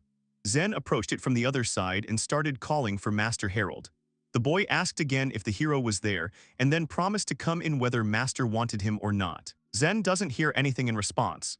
He opens the creaking door, peers into the room, and realizes that there really is no one there. He clicks his tongue in annoyance and reasons that the gentleman is probably training again, so he will come see him later. Then he notices something. A girl is sitting on the sofa. He looks at her closely, then joyfully calls out and greets Lady Erica. The girl greets him back and asks who he is. He introduces himself and says everyone here knows him, then asks where her companion, Ms. Juno, has gone. Erica replies that she has some business to attend to. Zen now understands everything except what Lady Erica herself is doing here. He tries to guess and assumes she's waiting for Master Harold, but he's not there right now. The girl is very surprised. She didn't expect to hear that. Zen looked at her questioningly and said he'd already checked everything. He'd told her he could easily go wherever he wanted in this house. The guy sighs, worried about his master who's been working so much lately and she's so busy. He's worried he might overwork himself, the poor thing. The girl looks at him very strangely at that moment. Zen notices this and asks what happened to her. Erica clenches her fists tightly and begins to say in a broken voice that he probably doesn't know about something. The boy asks, surprised, what he doesn't know. Didn't he tell her he knows more than most here? Erica finishes her sentence by declaring that Master Harold uses magic to kill servants at the slightest whim. Zen understood what she needed. He laughs and says it's just ridiculous rumors because the Stokes have such a sinister reputation that people start making things up. He doesn't believe them, and neither should she, who told her this anyway. Erica says she asked Mr. Harold and he confirmed everything. Zen must know the dead woman since she worked here. Surely he didn't suspect anything. The guy is at a loss for words. He realizes things are bad. The girl starts asking how he can, and then stops herself and says how she can blindly follow Mr. Harold. The guy can't find the right words, but Erica continues. She doesn't understand how she can accept her fiancé like this. How can she forgive Harold for killing someone? Zen can only repeat Lady Erica's name. The girl continues to speak. Even though she is Harold's fiancé, even though she is here to save her people, and even though this is the only thing she can do for the Sumeragi family. Erica begins to cry, and through her tears with constant interruptions, she says that even if these feelings bother her, she cannot force herself to detach herself from them. She screams that she will never be able to suppress these feelings within herself. No good goal will force her to do so. Zen is surprised that she showed him her feelings like that, but the girl continues, because what she told him is the only thing she can think about now. The guy responds by saying he sincerely apologizes to her. Erika covers her face with her hand and says she made a bad impression. She asks her to forgive her and quickly runs away. Zen thinks that the despair in which Lady Erika drowned is just an illusion. The world that awaits her is very kind. Mr. Harold, in order to save a woman and a child, was not afraid of being known as a mad killer. And the girl who, for the sake of her family and people, tries to sacrifice her true feelings. Zen thinks these two are so alike. Young as they are, they hold to their principles, their morals. He asks, is it really better to part ways, to wallow in hostility and misunderstanding? And then in his mind, he replies that all this is completely wrong. They both possess strength and kindness. Therefore they must reveal their true selves to each other and walk together. A young man calls out to a young woman and asks her to go somewhere with him. Lady Erika doesn't understand what he wants from her. Zen asks Mr. Harold in his thoughts to forgive him. The guy is really afraid that the master's soul will one day fly apart into pieces, and although he fears his wrath, he still can't allow it. If he turned away from the light that could melt the thorns piercing Harold's heart, if he turned away from those shining eyes, Zen would lose him in some terrible way. And of course, he would regret the moment when he could have saved him. The boy tells himself that he will never forgive himself for not trying to save Mr. Harold. And even if he is incompetent and good for nothing, even if the master does not want to see him, because Lady Erika, in Zen's opinion, is the one the master needs. The boy is already asking Erika out loud to give him a minute, because she needs to hear something. Erika looks at him and then asks where they need to go. Zen grabs the lady and says, "This way." The girl is surprised by this address. They approach the protagonist's room. Zen leads the girl inside, telling her he has access to all doors. The girl is surprised that they are entering without permission.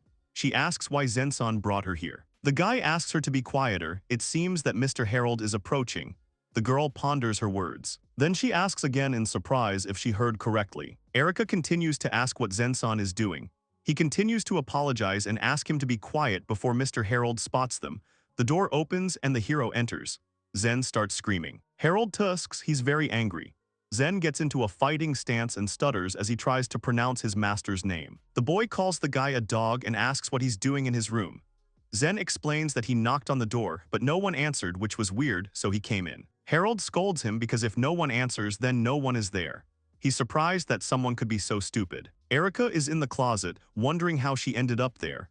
It was all so unexpected that she didn't even have time to react. What was Zen-san thinking? It's disrespectful to lock your master's guest away in a secret place. She catches herself, now isn't the time to think about that.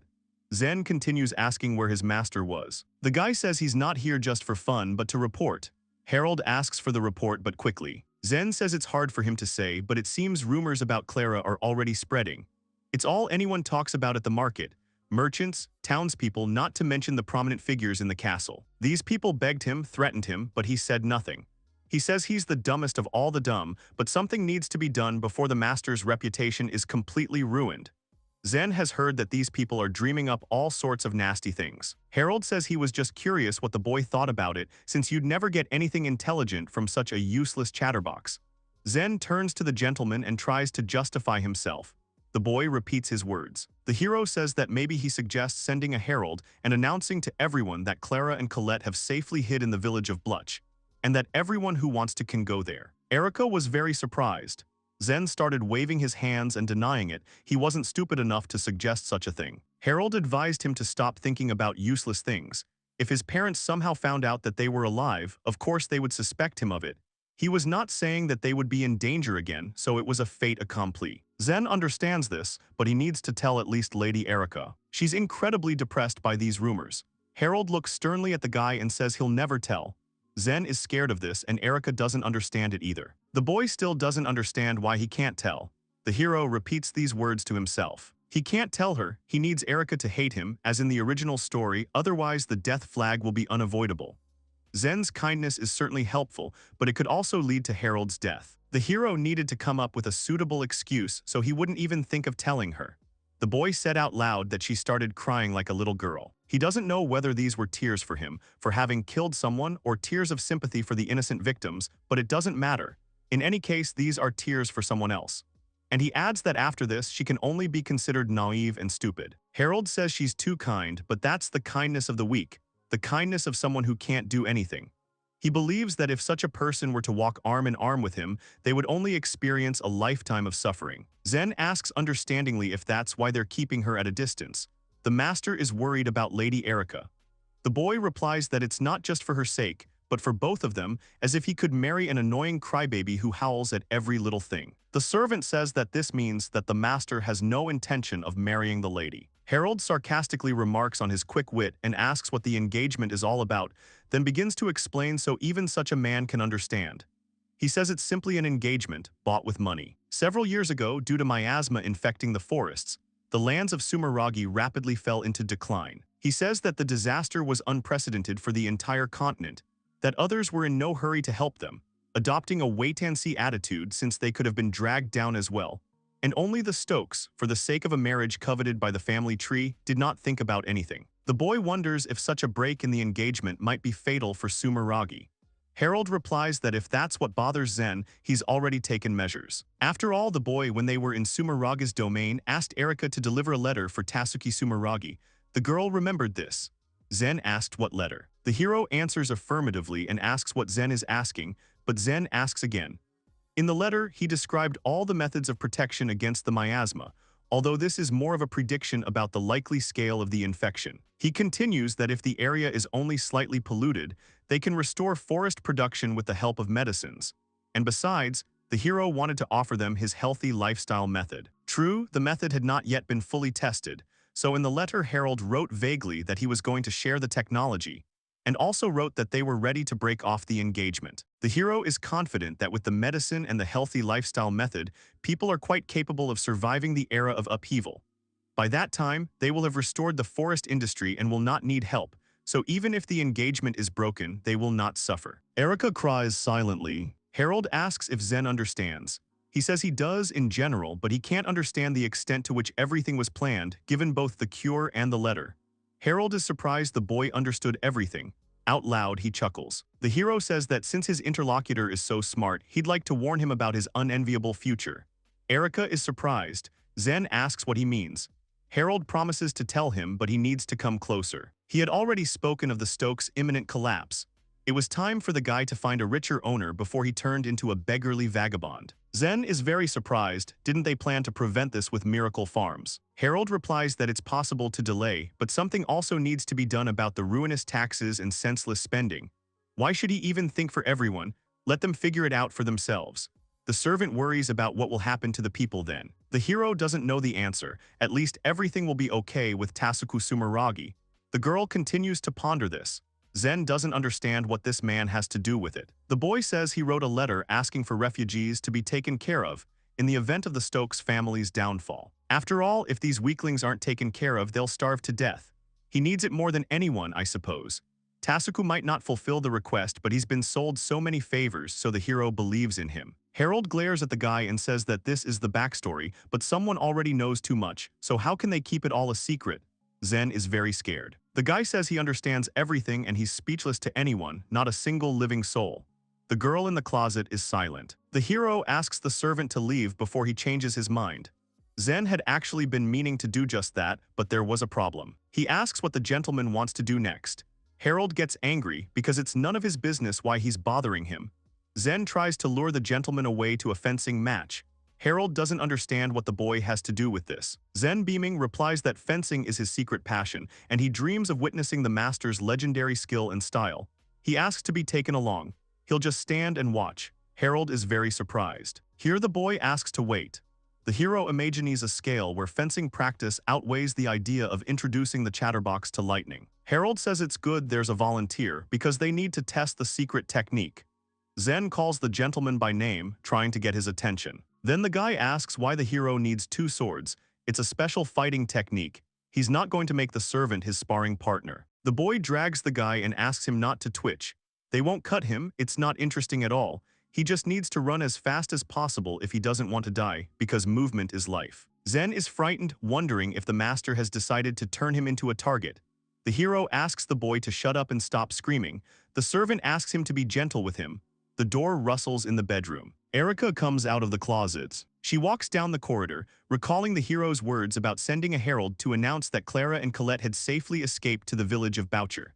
The girl stops and turns around. She runs to Juno and shouts if she's there. Juno greets Ms. Erica. Erica, out of breath, repeats her companion's name and says that she urgently needs to make sure of something. Erica's heart screamed that it was all true. Harold was punishing Zen at the time. Erica told Juno everything and now says that everything sounds convincing, especially the part about the medicine, so she wants her companion to confirm whether it is true. Juno replies that it's impossible to create a cure in a few days. It's an unknown infection that hasn't been studied yet. Would the girl like to say anything? He then goes on to say that Mr. Harold has the gift of foresight and was able to predict the Sumeragi crisis before it happened. The black-haired girl says he was hinting at something like that, but for now, the only thing they can be sure of is that he's developed a cure to save Sumeragi, and that would take a long time. Juno remains silent. She thinks it's all very strange. He has such phenomenal powers that he saw her even behind a tree and after that didn't notice anyone else in the room. Juno guesses that maybe he wanted to be heard, but why would he? However, to come up with such a plan at such a young age, what will he be like when he grows up?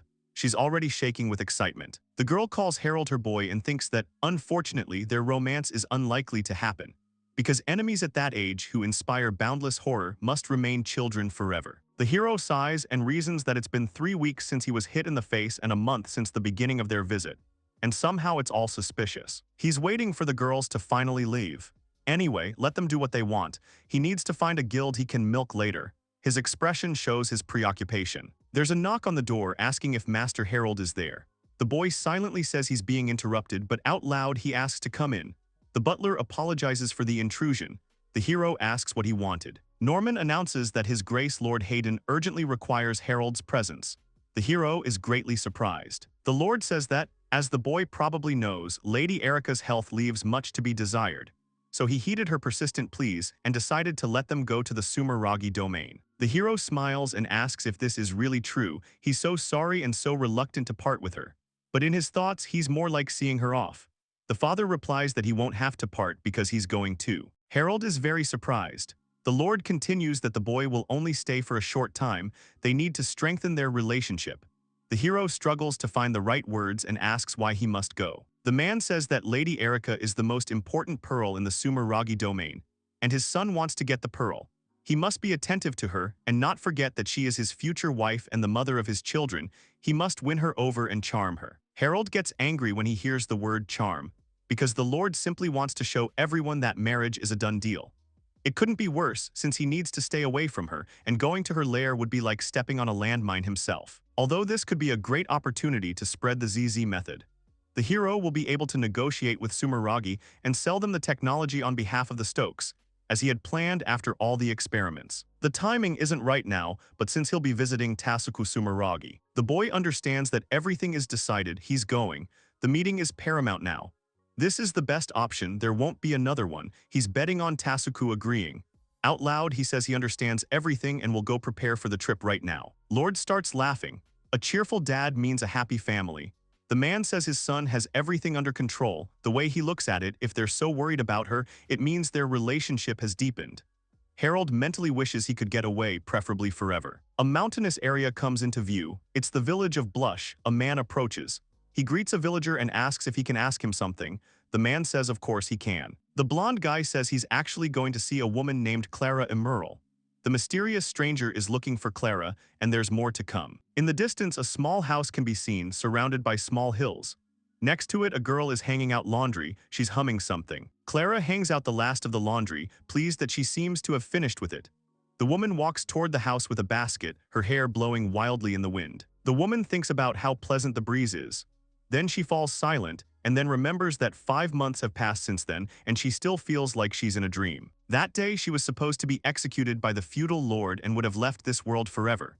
But suddenly, a boy, only a year older than her daughter, extended his hand to her. Clara thinks about Mr. Harold, wondering how he is, if he's all right, if there's any way she can send word and find out. But then she shakes her head vigorously and tells herself not to even think about it. After all, she must never associate with the Stokes family. If she and her daughter were discovered, it would only bring suffering to Mr. Harold, and she couldn't repay him with anger. Someone bids Clara good morning. She looks in the direction of the sound, surprised. It's Leona. Clara wishes her a good morning in return. The acquaintance asks if the woman saw where her Rainer disappeared to this morning. Clara replies that she and Colette went to the farm for milk. Leona says she understands now, that's what she thought. Clara apologizes to Rianur as he brings their milk too. She tried to tell Colette not to do it, but they wouldn't listen. Leona laughs and says it's fine. He wants to be a knight, let him train. She continues that her son can be overburdened and needs to be stricter with him. Leona continues laughing and says goodbye. Clara agrees and also says goodbye. The woman smiles, realizing that perhaps she should bake cookies for the two of them when they arrive. A man in a cloak appears behind her. The fair-haired man apologizes and asks if she is Clara Emerald. He continues to smile silently. The woman turns around and confirms his guess. The man stops smiling and asks to get straight to the point.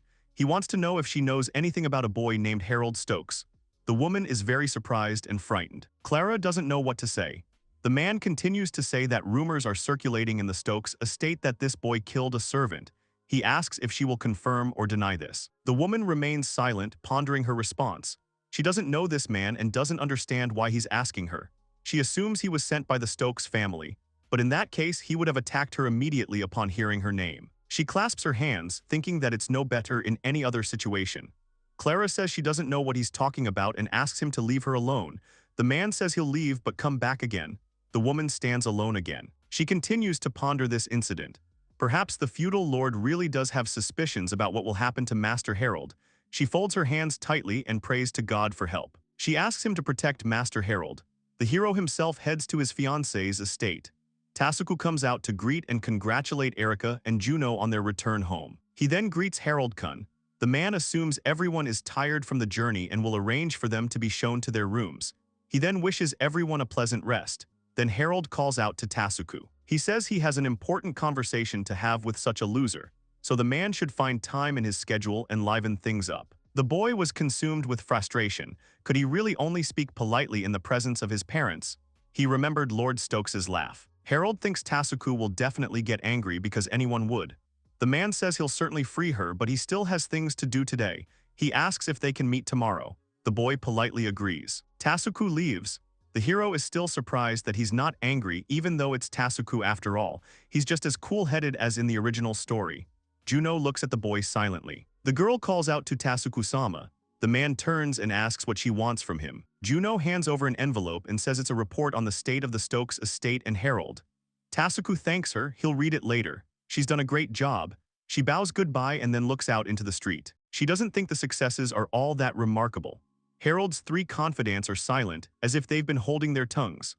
Zen mumbles, Norman asks if everything is to her satisfaction, and the bespectacled man says he's in a hurry. However, she managed to extract some information from Zen. All this shows that Harold has impeccable control over information. Her spies discovered that Zen, as Harold's confidant, frequently visited farms and fields, but for what purpose her people were never able to find out. These farmers are extremely suspicious, distrustful of all outsiders. Juno reasons that they need more resources and time. Sadly, it'll be even harder to figure anything out from here. She starts to consider her next plan, but then someone calls out to her. The girl silently says to herself that the devil himself has come. Out loud, she rejoices that the man returned quickly. She asks if he learned anything. The man confirms this, saying that a woman calling herself Clara Emerald really does live in the village of Bluch. Juno repeats his words about the woman calling herself. Could it be that he didn't get a chance to meet her? The man says he met her, but she hasn't spoken to him, but he's sure she definitely knows Harold Stokes. Juno asks again, incredulous. She starts to smile and says it seems they're being left with no other choice. In that case, she'll have to go see Clara herself. Is Harold's fate now in Juno's hands? The hero drinks green tea. He tilts the cup, wondering if Tasuku is late. The boy picks up a report on his ZZ farming method. He originally intended to use it to slow the decline of the Stokes family. What a help it would have been for the Sumeragi family if this technology had come into their hands long before the start of the game's events. Since it was only a year after the events began that Rianur and the others would find salvation from the miasma. However, now that Tasuku is on the hero's side, they will have more opportunities to support the hero team, and Harold himself will have an easier time avoiding the death chapters. That's why he wrote that letter to Tasuku. The hero thinks he needs to take a risk and go down a path that wasn't in the game. Of course, the life potions here don't work the same way as in the game, so Tasuku needed to make more prototypes to sell them. They still need to improve the quality of their technology. Harold believes they've done everything right so far, but now they can't move forward due to a labor shortage. They can't spread the ZZ method, no matter how hard they try, and when the scenario kicks in, Tasuku won't be helping them. The only way to avoid the chapter of death is to resolve it here and now. This is the most important thing, so the hero must do everything to implement his ZZH method. Someone opens the door and Tasuku enters the room. The man apologizes for keeping him waiting. His work has been a bit delayed. Harold grins and replies that it seems the man is completely overwhelmed with problems. He responds by saying that, although it may seem that way, he feels better now, all thanks to the medicine the hero created. He bows his head, expresses his sincere gratitude, and thanks Harold. The boy asks him to raise his head and stop clowning around, as he wasn't doing this for some useless thank you. Tasuku can't help but be grateful. He doesn't know what the hero was thinking when he decided to help them, but the undeniable truth is that thanks to him, the situation changed for the better. Harold shakes his head and sighs, saying that this is utterly pathetic. To stoop to bowing to a child, he should be ashamed. The hero is secretly angry, trying to control his rude tone. The man replies that he has nothing to say about it. As for Tasuku, he's happy to have met such a young person whose future is full of growing expectations. The hero asks if this is the one and then asks her to keep wagging her tail and at the same time to help him. The man asks if this is the reason they met. Isn't the hero getting down to business too quickly without all the necessary preamble? The boy replies that he has no time to conduct tea ceremonies here, hands over the document and asks to read it first. The man, surprised, lifts the pages and reads the title, ZZH Method of Agriculture. Tasuku continues reading silently. It's a report on prototypes of cultures grown using life potions. Next, he looks at a graph comparing harvest volumes. The man is very surprised. He can't believe the yield doubles compared to traditional farming methods. Harold sees his interest and chuckles with joy. Tasuku puts the document down, looks up, and struggling to find the right words, says the contents are too incredible. The boy asks again and says it's incredible, but it's still a fact. The man realizes the hero seemed to expect his interlocutor to be surprised. Harold asks if that seems dubious, and why not simply say they don't believe him. The head of the house says that making such a categorical statement and then ending the negotiations is simply absurd. He must listen to all arguments. After all, this is the man who saved Sumeragi when he taught them how to make medicine. The hero says that true or not, the audition is free. The man certainly understands this, but what does the boy expect to gain if he shows this document with these enormous harvests? Harold replies that the man can have it if he wants, it's just a copy. The boy calmly drinks his tea, the man remains silent. He recalls Juno giving him a report about Harold. According to the report, he's not someone's puppet, and there's a high probability he's acting of his own free will. It's impossible to manipulate a person to such a degree. He realized this when he encountered the hero himself. The man said out loud that something was wrong though. He recalls the words about taking the report back. Tasuku continues to think that nevertheless this is Harold's game. The man could say right now that he doesn't believe it and stop the negotiations, and then launch the ZZH method based on the prompts. And knowing this, the boy still gives him the initiative in the negotiations. The leader suggests that this is the first act, a prelude to the main action. Or perhaps there's something wrong with the method, so the hero needs Sumeragi to take the initiative. In that case, refusing to negotiate would be too dangerous, as any potential damage to Sumeragi must be mitigated. The man decides to listen to Harold's main proposal, and then try to better understand his true motives. Tasuku says out loud that he then asks to hear the hero's proposal. Harold exhales and replies that of course he'll allow it, otherwise the negotiations will go nowhere. The leader asks what it is. The hero asks to assume that everything written in the document is true, then the man will think about it. The head says this is a remarkable discovery, and once implemented, if no major problems arise, all farmland could be converted to this method. After that, it will spread throughout the country. Harold asks if the chief wants to monopolize the method. A man doesn't want this, because if a limited number of people monopolize resources, it will inevitably lead to disputes in the future. He's not so foolish as to surround himself with enemies for the sake of short-term profit. The boy grits his teeth and quietly asks who this man thinks he is, even though he is passing by. Harold says louder that he thinks so too. There is nothing wrong with getting rich on the healthy lifestyle method, but being everyone's enemy is a real hassle. So the hero has come here to propose. Tasuku asks to be heard. Harold points at the man. He announces that Tasuku will be his co-developer, then adds that the loser is very lucky. Now give Tasuku your hand. Harold points his finger at the man again and says that he is going to enroll such a loser as one of his co-developers. The man doesn't understand what this means since he wasn't involved in any of the developments. The hero says the key word is for now. From now on, they'll use the Sumeragi name everywhere, so it's up to this family to solve any problems. Tasuku doesn't understand why it's Sumeragi, why the hero doesn't like the name Stokes. Though if you think about it, when talking privately, the man sees the hero's behavior as completely different. He assumes the boy is hiding his abilities from his parents. If the head of the Stokes family and his wife had known of Harold's skill, they would not have failed to mention it at the time of their engagement, either in a letter or in person. He also recalls details about the Stokes family that hint at their imminent downfall, which the hero himself wrote about in a letter he sent through Erica. The man addresses the hero by name, and then he asks if he thinks it's better for his parents not to know about the healthy lifestyle method. Harold says that you need to understand the nature of his parents. If they find out about this, what they talked about will happen. They will monopolize the ZZH method, and he himself doesn't have enough pawns to pull it off. If they increase the number of farmers, they'll lose control and the ZZH method will no longer belong to them. Tasuku nods understandingly. But now the boss doesn't understand why they came to him, because with such a profit, anyone would have jumped at the idea. Harold replies that of all the losers around, he is the easiest to deal with. Although if he refuses, the hero can easily find a second and a third one just like him. The boy then adds that he thinks it won't be necessary. The man is surprised by this certainty. The hero says the leader has no choice. Tasuku ponders this. What kind of certainty makes the boy think so? He doesn't believe such a position is without foundation. Rather, he sees a man before him who, using logic, cuts off his opponent's escape route in advance. But the man doesn't understand when this has happened to him. Then he remembers that very letter, the medicine, the line of defense against the miasma. He can't believe it. Harold laughs, wondering if Tasuku hasn't figured it out yet. Some time ago, the leader read a letter. In this message, the hero addressed Tasuku. Sumeragi Dono also said that of the two, the engagement is more painful for the man because he is sacrificing his daughter for economic support. Meanwhile, Harold's family imposed wasteful taxes on the population of their lands so they could live in luxury. A rebellion in the Stokes estates was imminent. Therefore, the hero provides the only chance to rescue his daughter from a family firmly on the path of destruction. First, the antibiotic described on a separate page should be used to treat patients infected with miasmas. Second, a line of defense should be created based on the disease's spread. Thirdly, it is necessary to take advantage of the technology that Harold will offer soon to revive the Sumeragi economy. If the family does this, they will be able to restore their holdings without the Stokes' support. These are the three important conditions. The breakup of his engagement with Erica Sumeragi depends on them.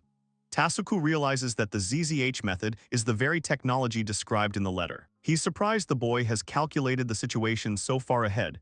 The hero asks why it matters since it won't change the answer. The man confirms this, eager to seize the opportunity without hesitation. But he still had a question about the reason for such concern about the Sumeragi family. Harold chuckles and says that even if he tried to tell, he then denies everything and continues that no one but himself could understand the essence of what's happening. Tasuku looks questioningly. The hero returns to the topic. He's curious about the man's final decision because if he can't trust her, the conversation should end there. The leader reflects that despite the hero having come this far, he still leaves the decision to him. If the man accepts this offer, the Sumeragi family, the Sumeragi people, and Erica's future can be saved. However, if Tasuku refuses, he'll have to accept the engagement, and the Sumeragi family will still receive the Stokes family's support.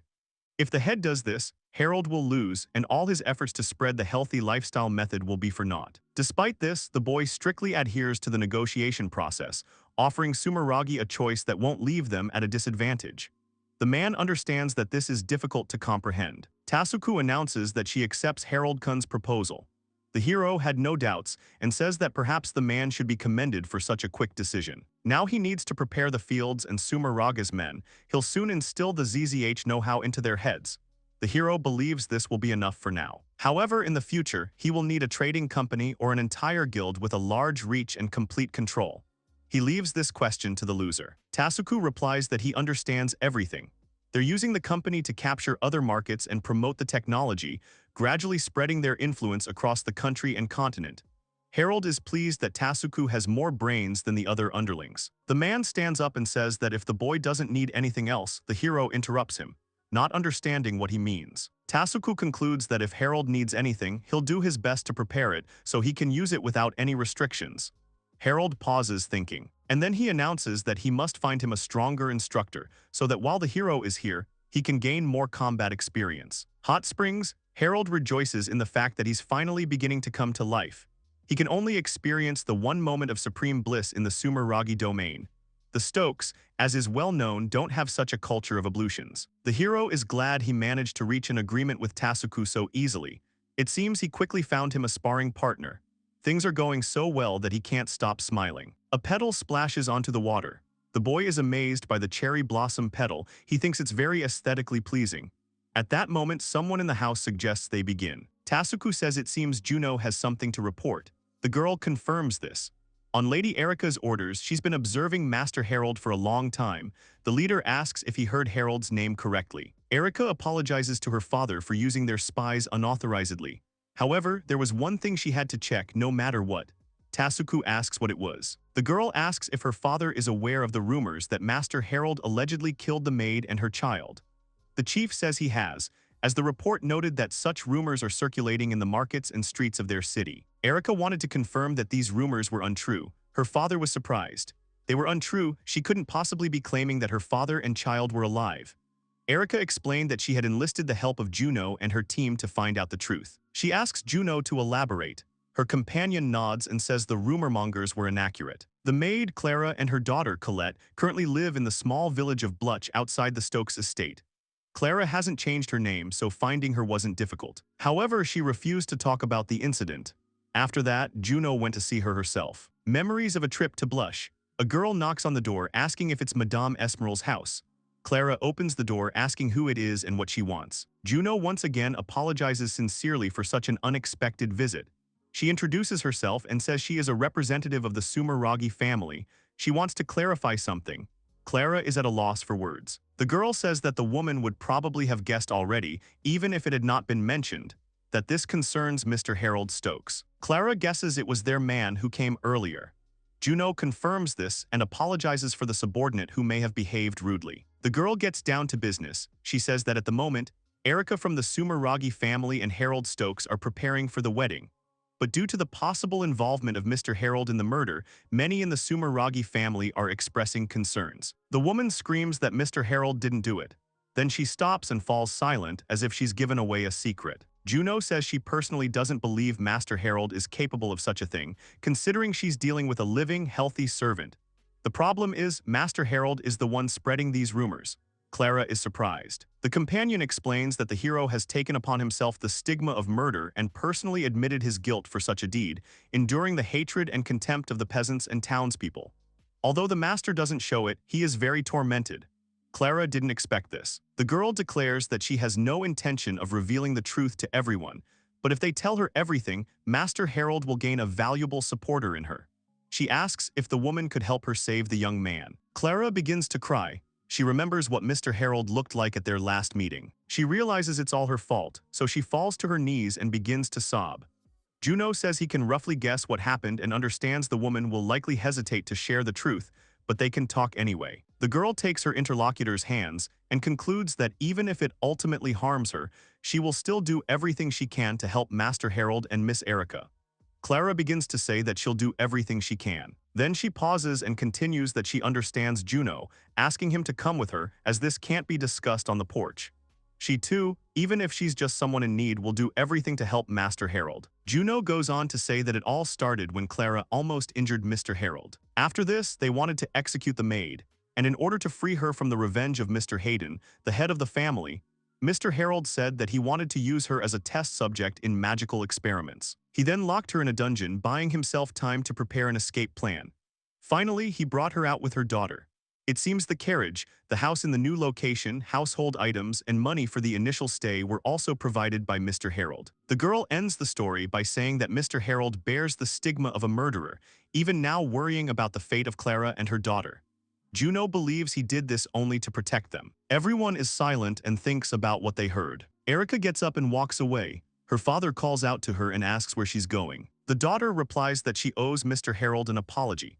She knew nothing and made no attempt to find out and simply unleashed her feelings on the hero, even raising her hand to him. Erika fears Harold will never forgive her. But even then Tasuku interrupts her, saying he can't allow that. The girl is very surprised. The leader explains that the hero is risking so much to protect them, so now that they have learned his secret, they must keep it and not reveal it. He goes on to say that if Harold finds out the details have been passed on to someone he can't yet trust, he will become even more cautious and push away even more than he already has. Erika becomes upset and nods silently.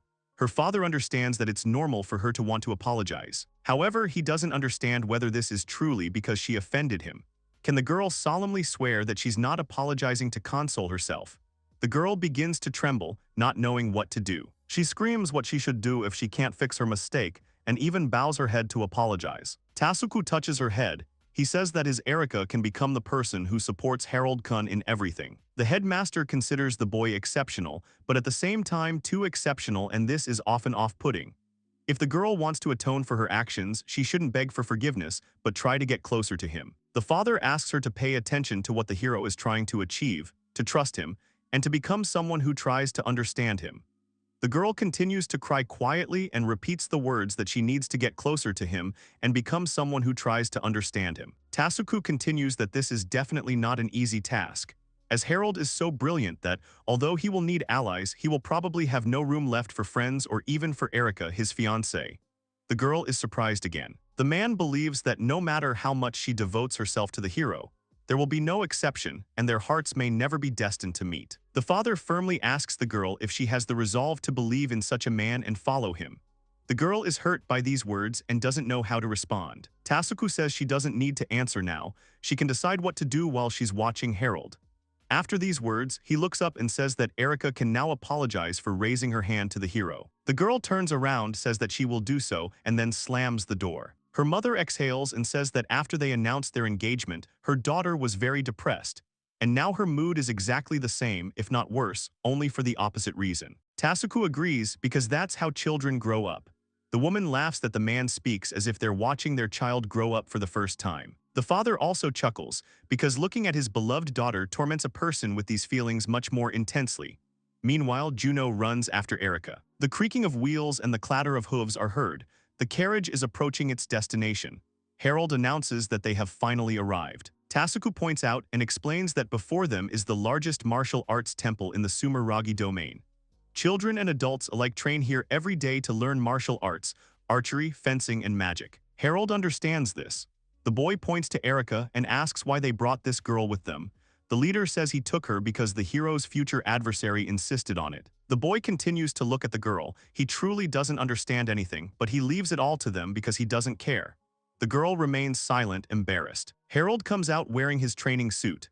Tasuku is surprised that the hero managed to put it on without any problems. The man recalls that the hero also donned the yukata himself and asks where he learned to do so. Harold proudly replies that it's a big deal, as if it were a big deal. He's more interested in the enemy.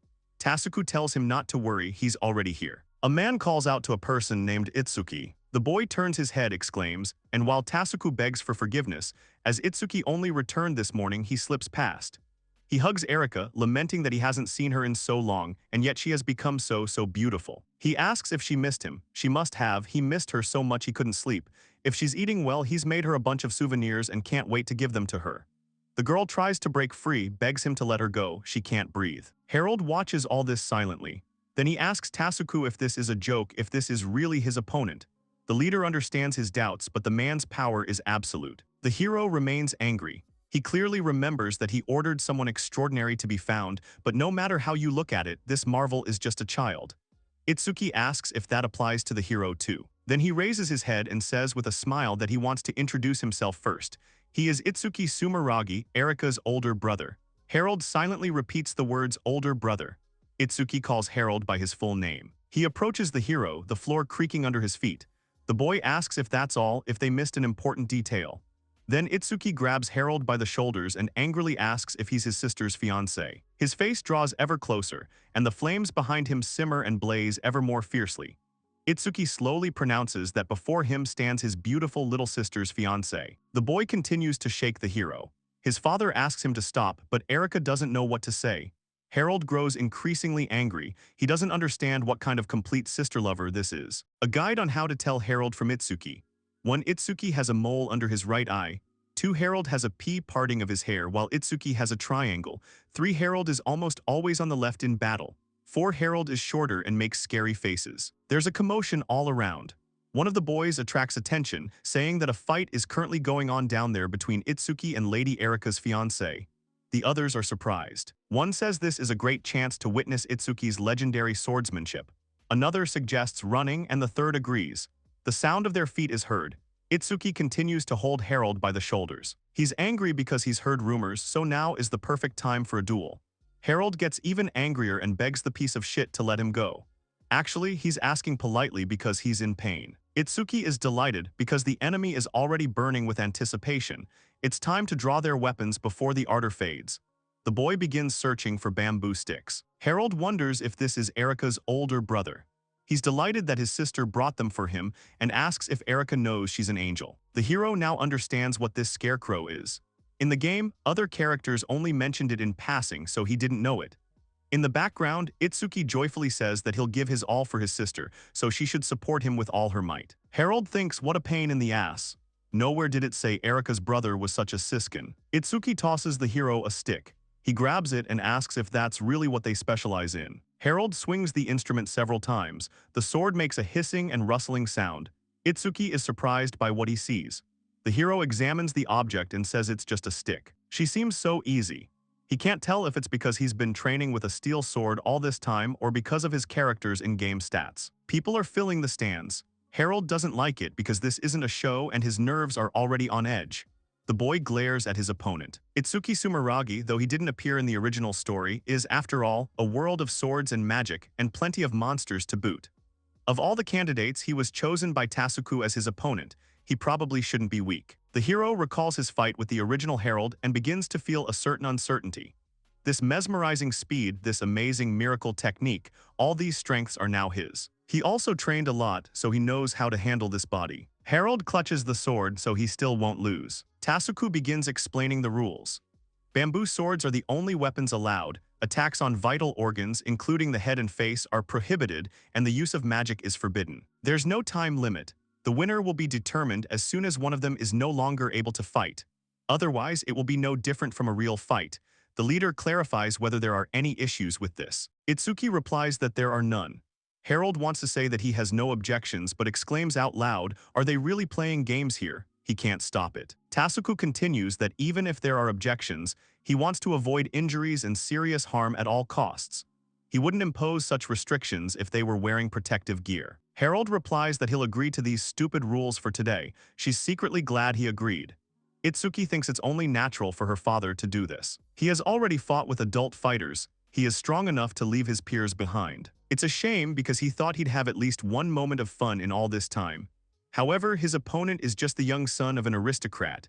He can't be hurt or his father will have problems. This means that he can't fight for real. Itsuki says that in that case, he'll give his opponent some advantage. The hero is surprised when he hears this. The advantage is the right to strike first. He asks for a better attack. Harold gets angry. Tasuku asks the fighters to get ready. Everyone gets into fighting stances. The leader waves his hand and shouts the start of the fight. Harold quickly executes an attack. Itsuki didn't expect it to be so fast. The hero is very serious. A whistle is heard. The enemy is unable to understand what happened.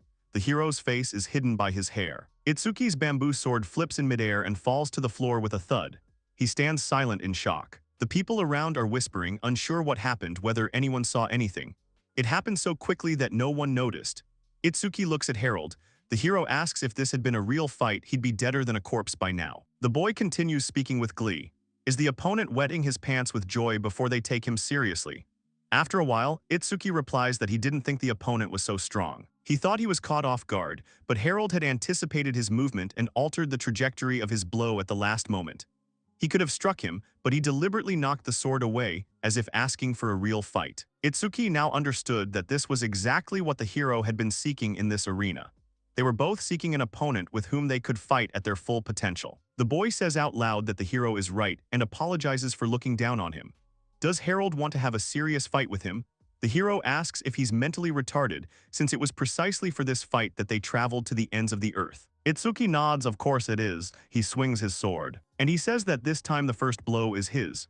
Harold chuckles and asks to bite him, if of course he's as fast as he boasts. The opponents stand facing each other. The leader addresses Itsuki by name. He looks at his father. He thinks there's no need to worry. He can fulfill his father's promise and maybe even more. The boy grips his sword. He'll be serious. They shout for the start.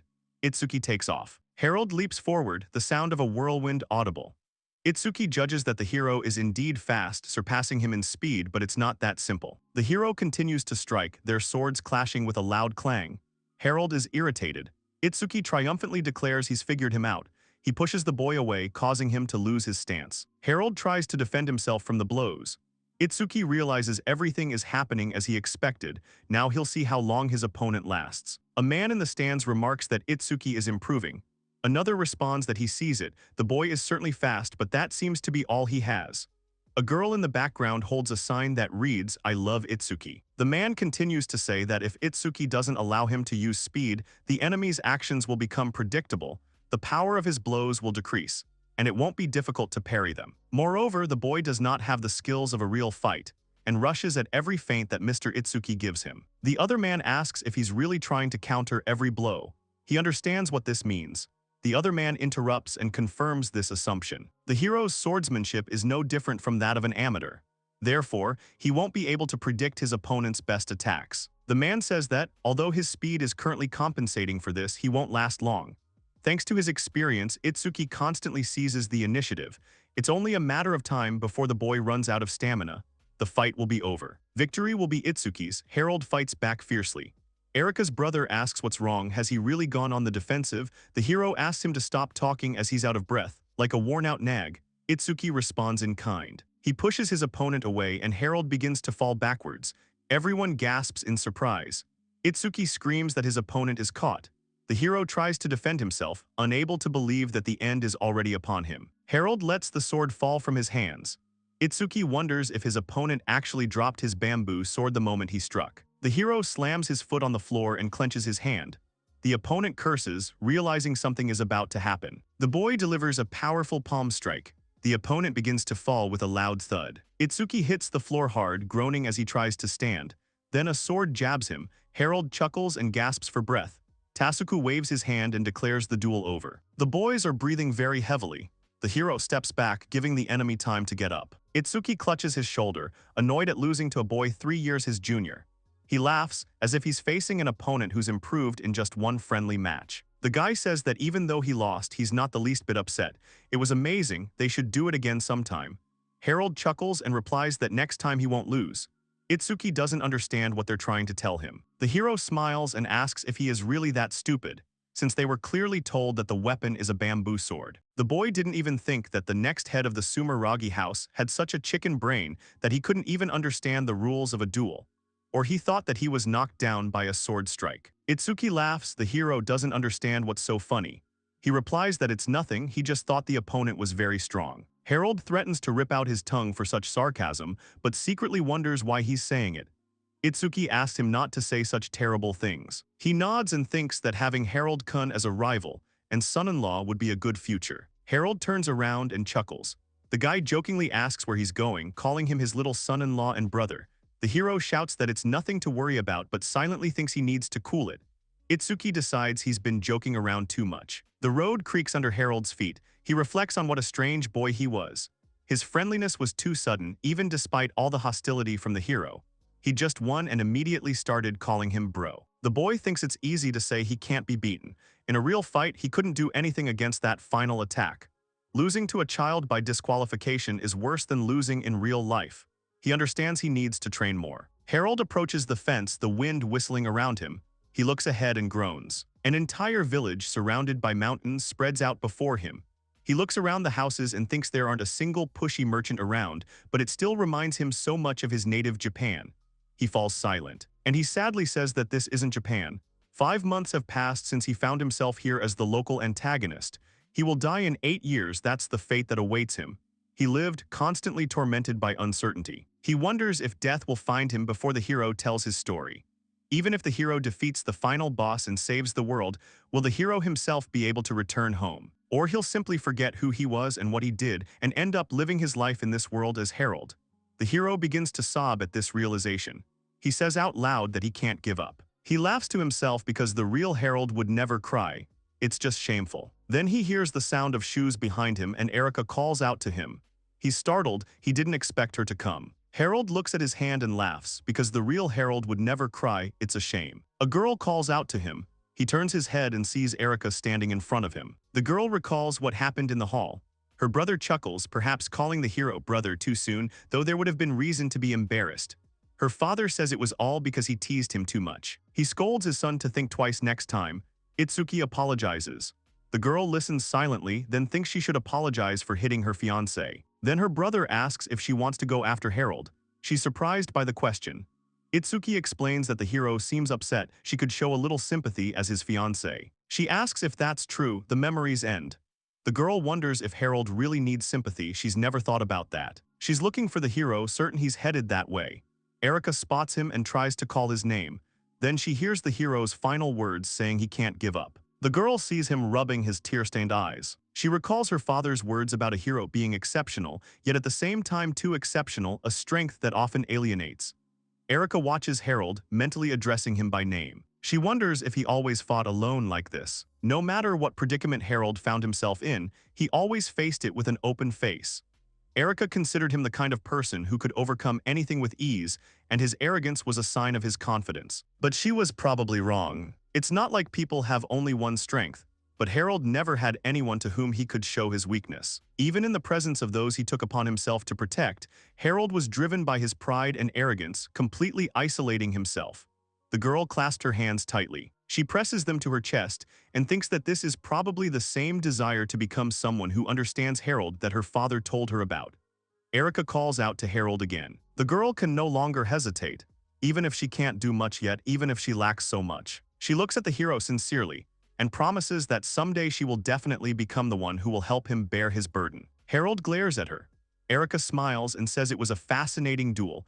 Even she, completely unfamiliar with fencing, could tell Harold-sama was very strong. The girl suggests his move could be called lose the battle to win the war. Harold responds with a smirk. He was just wondering why she came. Was she really there to mock him? He thinks he lost both the battle and the war because of deception. Erika laughs and apologizes. It seems she said too much.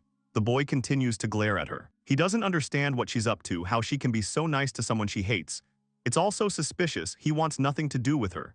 Harold turns and walks toward her and she stands in his way. He orders her to go away, saying he has no time to bother with her. She asks if this means she's not allowed to talk to him. He glares at her and confirms this, that would be convenient for him. Erika replies that unfortunately she can't afford it and asks for a little time. The hero continues to glare at her. He tuts and asks him to spill it all, but quickly. The girl thanks him and then says she's sorry she acted that way that night. She not only lost her temper, but also cruelly insulted him and even raised her hand to him, which was a terrible act. She bows and asks to be allowed to offer him a sincere apology. Harold asks if that's really the only reason she came here. It doesn't make sense. He thinks he deliberately angered Erika back then, so her irritation was perfectly natural. The girl continues to stand with her head bowed. However, he would say that her main virtue is that she can reconsider everything and apologize. He knows that this is precisely why all the players loved her, but what about now? He mentally asks her if she's really decided to shower all her unearthly kindness on him. The hero begins to shake and asks her to stop. His eyes widen, and he sees the hero raising his sword over Erika behind him. Harold is frightened. He feels the sword cutting his hand and screams for them not to come near him. Harold tells Erika that her words mean nothing to him.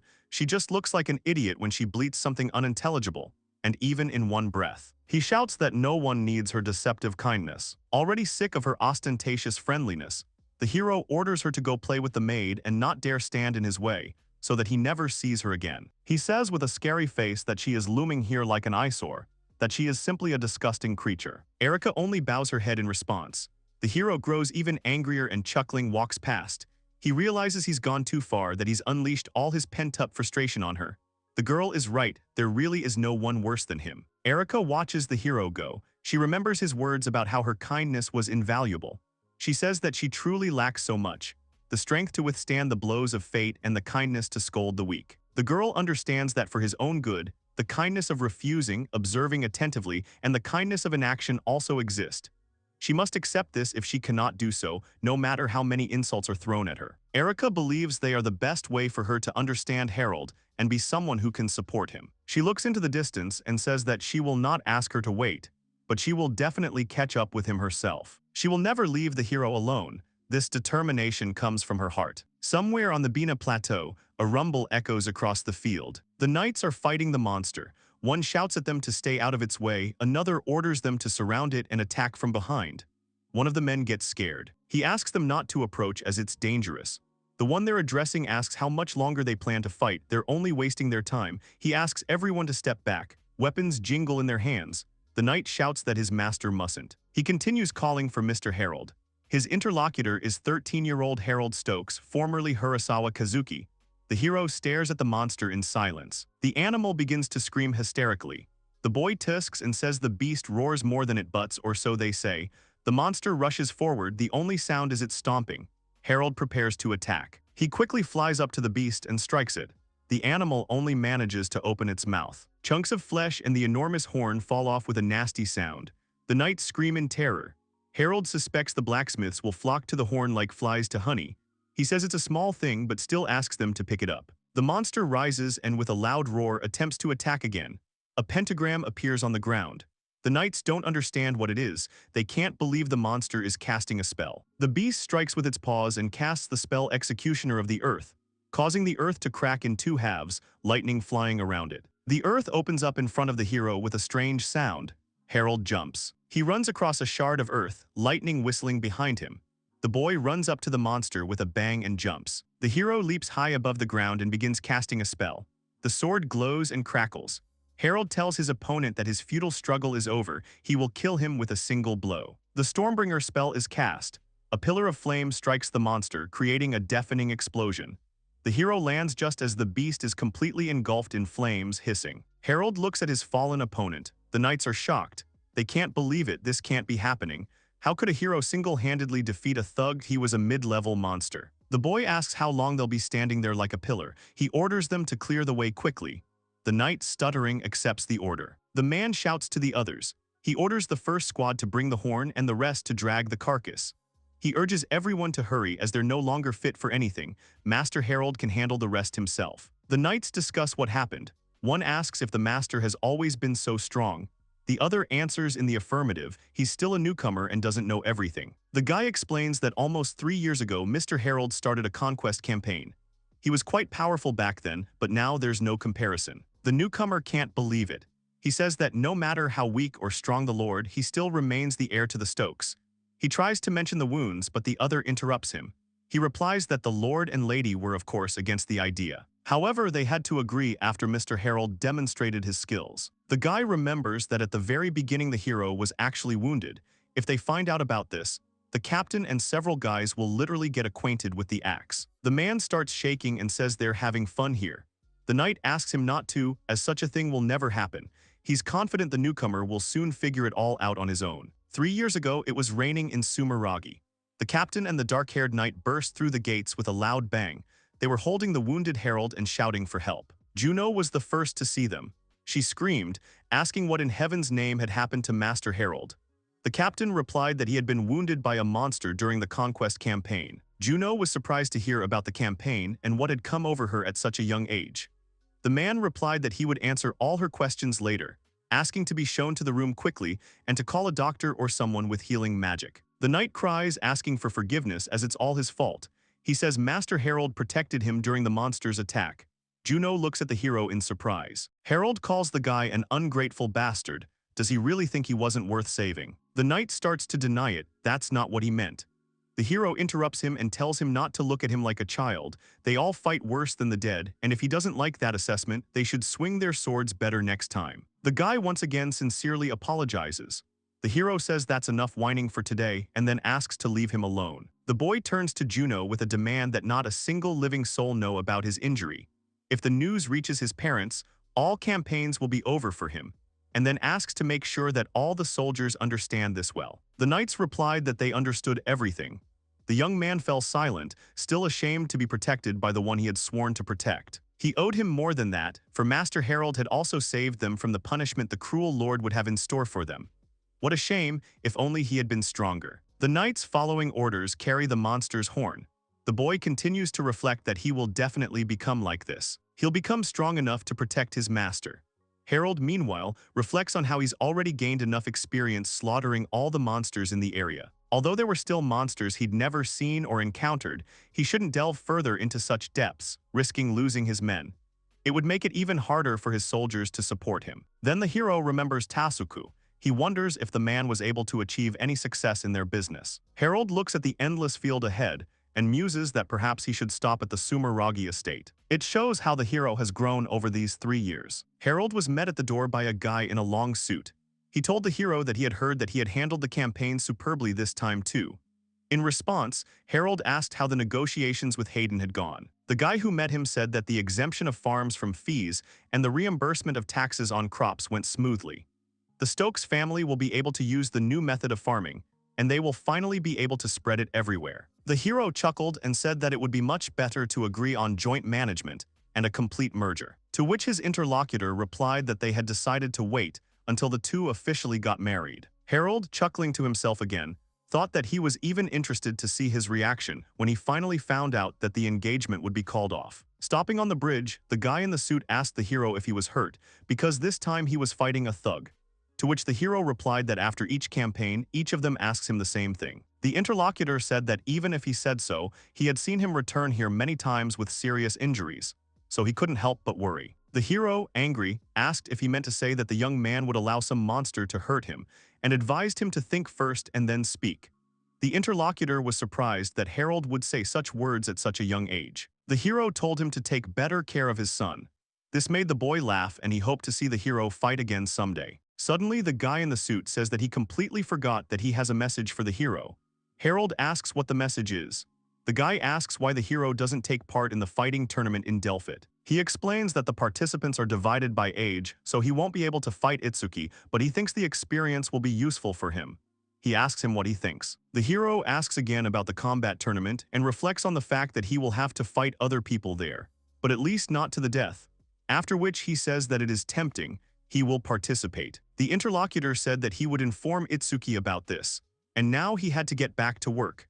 Harold said goodbye until the next meeting and left alone on the bridge, thought about the fighting tournament. He assumed that he might encounter powerful opponents there that he didn't even know about. It was very difficult to find out about them now. In the end, it was the right choice to deepen his relationship with the Sumeragi family. Continuing to think, he adds that he has been staying away from the Erika minefield for 3 years. They avoid each other and talk only when necessary. He has not managed to improve his impression of himself, which pleases him. Clenching his fist and getting serious, he says that he has mountains of problems in the future. 5 years before the start of the main story, he will uproot all the shoots of death before they have sprouted. Rainer is amazed by the huge houses and the number of people in the port city of Delpit, and that they even have ships made of metal. He was amazed by the bronze statue of the ship. He is the stupidest of his sons. And at that moment the hero's father came up to him and pressed his hand on his head. The ladies who had reinforced this laughed, and Colette called Rainer. And she said that he was being too noisy. Even she felt awkward. He should hurry up and sign up for his tournament before it was too late. But Rainer started running away, saying that there would always be time for that. They had finally gotten out of the village, and he wanted to see everything, to which the girl sighed. Orbel, clutching his head with his hand, says that his son cannot calm down even for a minute, to which the girl says that she will run and bring Rainer back. The gentleman apologizes to Colette for these problems, and says that he will apply for the tournament on behalf of his son. He adds that they will meet later near the fountains where he pointed his finger. The girl understood. The girl was looking for Rainer. Looking around, she couldn't understand where this guy had gone. Hurrying, she turned the corner where a man was walking towards her. In the following minutes, the heroine crashed into a guy and fell to the ground. That guy told Colette to watch where she was going.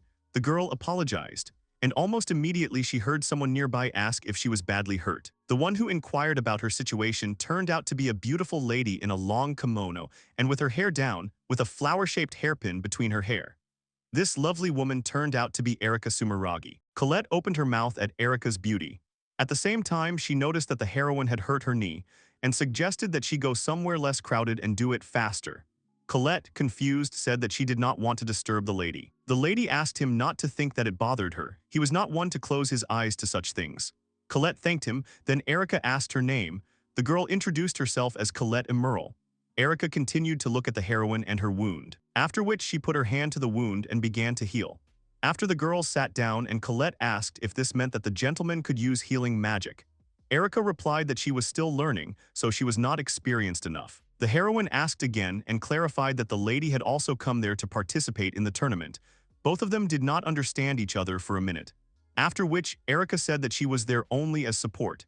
It became clear to Colette. Erica asked her interlocutor what about her. The girl answered that the same thing happened to her, so she supports that bully. Both smiling, they kept up the conversation.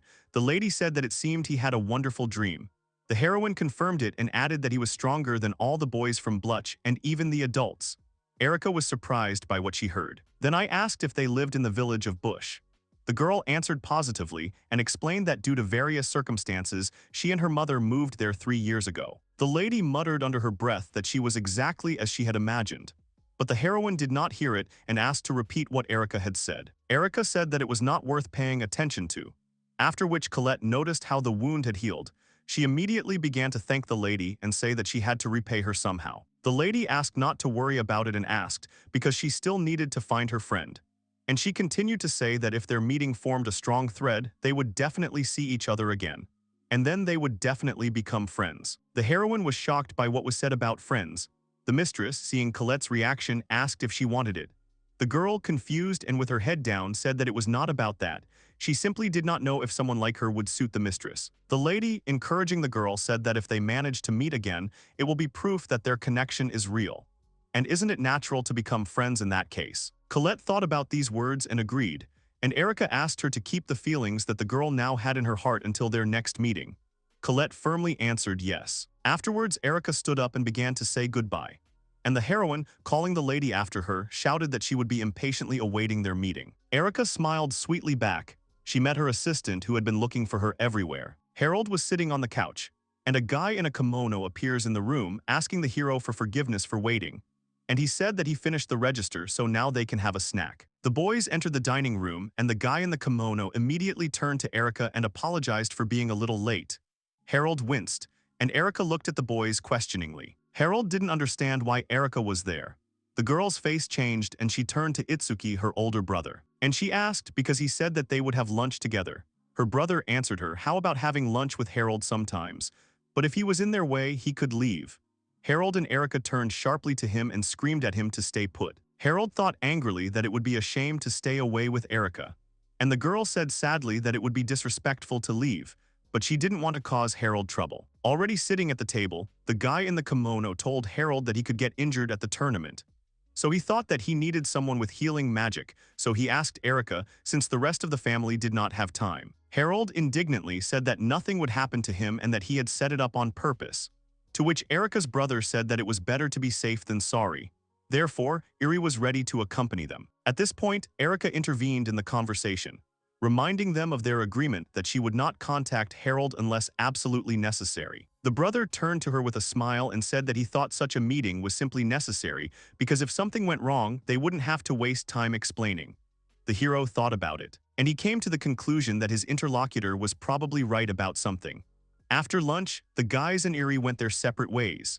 Erica, walking down the corridor, bumped into Juno, who asked if Harold had lunch with her. Eri said yes, although they agreed that he would only know of her presence if he was injured. Juno asked again if the lady had told Harold that she had seen Colette, to which Erica replied that she would keep it a secret. Juno then asked if they still couldn't tell him everything. Erica confirmed and added that in his eyes they did not know who she was or any other details. After that, Juno bowed and left. Erica, left alone, went to the window. Looking at the moon, she was lost in her thoughts. After which she decided that until Harold personally opened up to her, she would not show that she knew about his secret. And she added that she did not lie about what Colette said then. Because Colette is the one who knows the whole truth about Harold, she can become one of his allies. She was sure that the moment they met again, Harold would not be able to hide the truth from her any longer. After which Eri fell silent, remembering one thing. Colette could become more than just an ally. And she wasn't surprised, because whoever in her place would be attracted to Harold.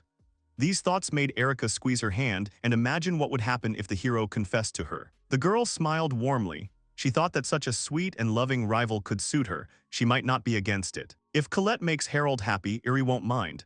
At this time, Harold came to the tournament venue, and he thought it was really great to see it in person. On one of the streets, two guys grabbed each other by the clothes and were about to fight. One of them asked if he wanted to fight, and the second, calling his opponent a shorty, provoked him to show what he was capable of. Harold, entering this street, wondered if the taverns there opened right at dawn. Noticing the heated fight and the men supporting this event nearby, the hero decided that this was probably in honor of the holiday. Suddenly, one of the guys ended up punching his opponent in the face. The victim flew past a passing and frightened girl, but falling to the ground, he almost hit Harold, who was passing by. But at that moment, the main character managed to grab the falling man by the collar and shoved his head into a jug of water standing nearby. Seeing this, the guy who hit him pulled his opponent out of the jug. And the man standing next to him turned to Harold with insulting words and asked what he was doing. To which the hero asks if he is too drunk to notice, and if he also needs to take a dip in cold water. And it is naive to think that he could initially be of sound mind. The man was angry at these words and called the hero names again, and said that he would deal with him and would not even care that he was still a brat. And the people gathered in a crowd and watched what was happening. From the crowd emerged the boys of the Royal Order unit. They informed those present of their arrival. They said that they had come to protect the peace. One of the guards who arrived expressed unpleasantly about those who had caused the disorder, and added that they could not get drunk and not start to row. Meanwhile, the angry man started rushing at Harold and threatening him. The lieutenants who arrived shouted at the hero to run away, and the dark-haired lieutenant ran to Harold to protect him, but he didn't have time. But Harold stood waiting. And when the man approached and attacked the hero, he deftly fought him off with his elbow and threw his opponent to the ground. The lieutenant who ran to help threw his hand behind his head and smiling said that it was a great reception, and admitted that he was stunned. After which he asked the guy to answer what happened there. Harold started to tell that some drunks were fighting. One of them was thrown away, and he thought that he was going to crash into him and he was forced to intervene. The guard was even more surprised and said how interesting. But the hero immediately started to leave after what he said. But the lieutenant who was listening to him ordered him to stand. After Harold turned around, the guard asked if he was hurt. After all, if any scratch became inflamed, then it would be gone. To which the hero replied everything was fine, that man was no good for him even as a warm-up. The lieutenant, smiling, did many exercises with his hands and asked if it was true, and added that he should not neglect it, otherwise he would sprain something. The hero frowned and said that he was tired of him, and if he really wanted to, he could ask the onlookers, or else he was going to continue wasting his time. At this point, the partner asked the lieutenant what to do with the man lying down. The answer was to interrogate him when he came to. Turning around, the guard noticed that the hero was gone and did not understand where he had gone. Afterwards, the guard added that he had not even asked the hero's name. Harold, who had walked away from the lieutenant, stopped and thought about how confused he was and why Cody had appeared there. Cody's full name is Cody Luziel. He is a former knight of the Holy Royal Order and the leader of the mercenary gang's friary, consisting of vagabonds, adventurers, and other collection. Sometimes entered into an alliance with the hero's group, but more often he simply used and threw, running away with the loot. Then he added that Cody is just a minor character, not as evil as some. The hero just didn't expect him to pop up so early. Come to think of it, meeting Cody would probably make Harold's life easier in the future. After all, he would be accompanying Rhaenyra and the others, so he could learn about the state of affairs in the team through him. And most likely, he missed this opportunity. Already at the tournament venue, Erika's brother said what a wonderful day it was for a tournament. Turning to the hero, he said that he had registered him under a pseudonym and asked if he was okay with it. Most of the participants are ordinary citizens, so Erika's brother thought that Harold's parent would be against him showing his face in such a place. To which the hero, smiling, said that most likely his parents would be happy and shout for their son to beat up the enemy, and the hero doesn't care under what name to do it. Itsuki was glad to hear this, and Erika simply remained silent. The tournament began with the presentation of the first fight in the 13 and younger group. The participants were asked to bring glory to their hometown. The first participant in the arena was introduced Malik Makuya. Next up was Harold, wearing a mask and introduced as Lord Master. Before entering the arena, the hero asked Itsuki, who was standing nearby, what all this meant. Erika's brother replied that since he was going out under a pseudonym, he thought it would be better to hide his face away from prying eyes. Harold, angry, hit the ground with his sword and said he didn't give a damn about it. And Itsuki, keeping calm, said, be careful with things. The audience, expecting a new participant, shouted his name. The hero came out but without a mask. Hearing his nickname, he wondered when Itsuki had become a joker. He didn't like both the mask and the nickname. Itsuki would remember this. Malik, who saw the hero gloomy, did not understand why he was angry. And Harold was already fed up with everything, and it was all because of Itsuki. Among the spectators was Colette. Seeing Harold, she stood up and watched the guy sympathetically. The hero noticed her too. Noticing Colette, the hero turned his back on her and thought if he had known he would have stayed in that mask, it could even become popular.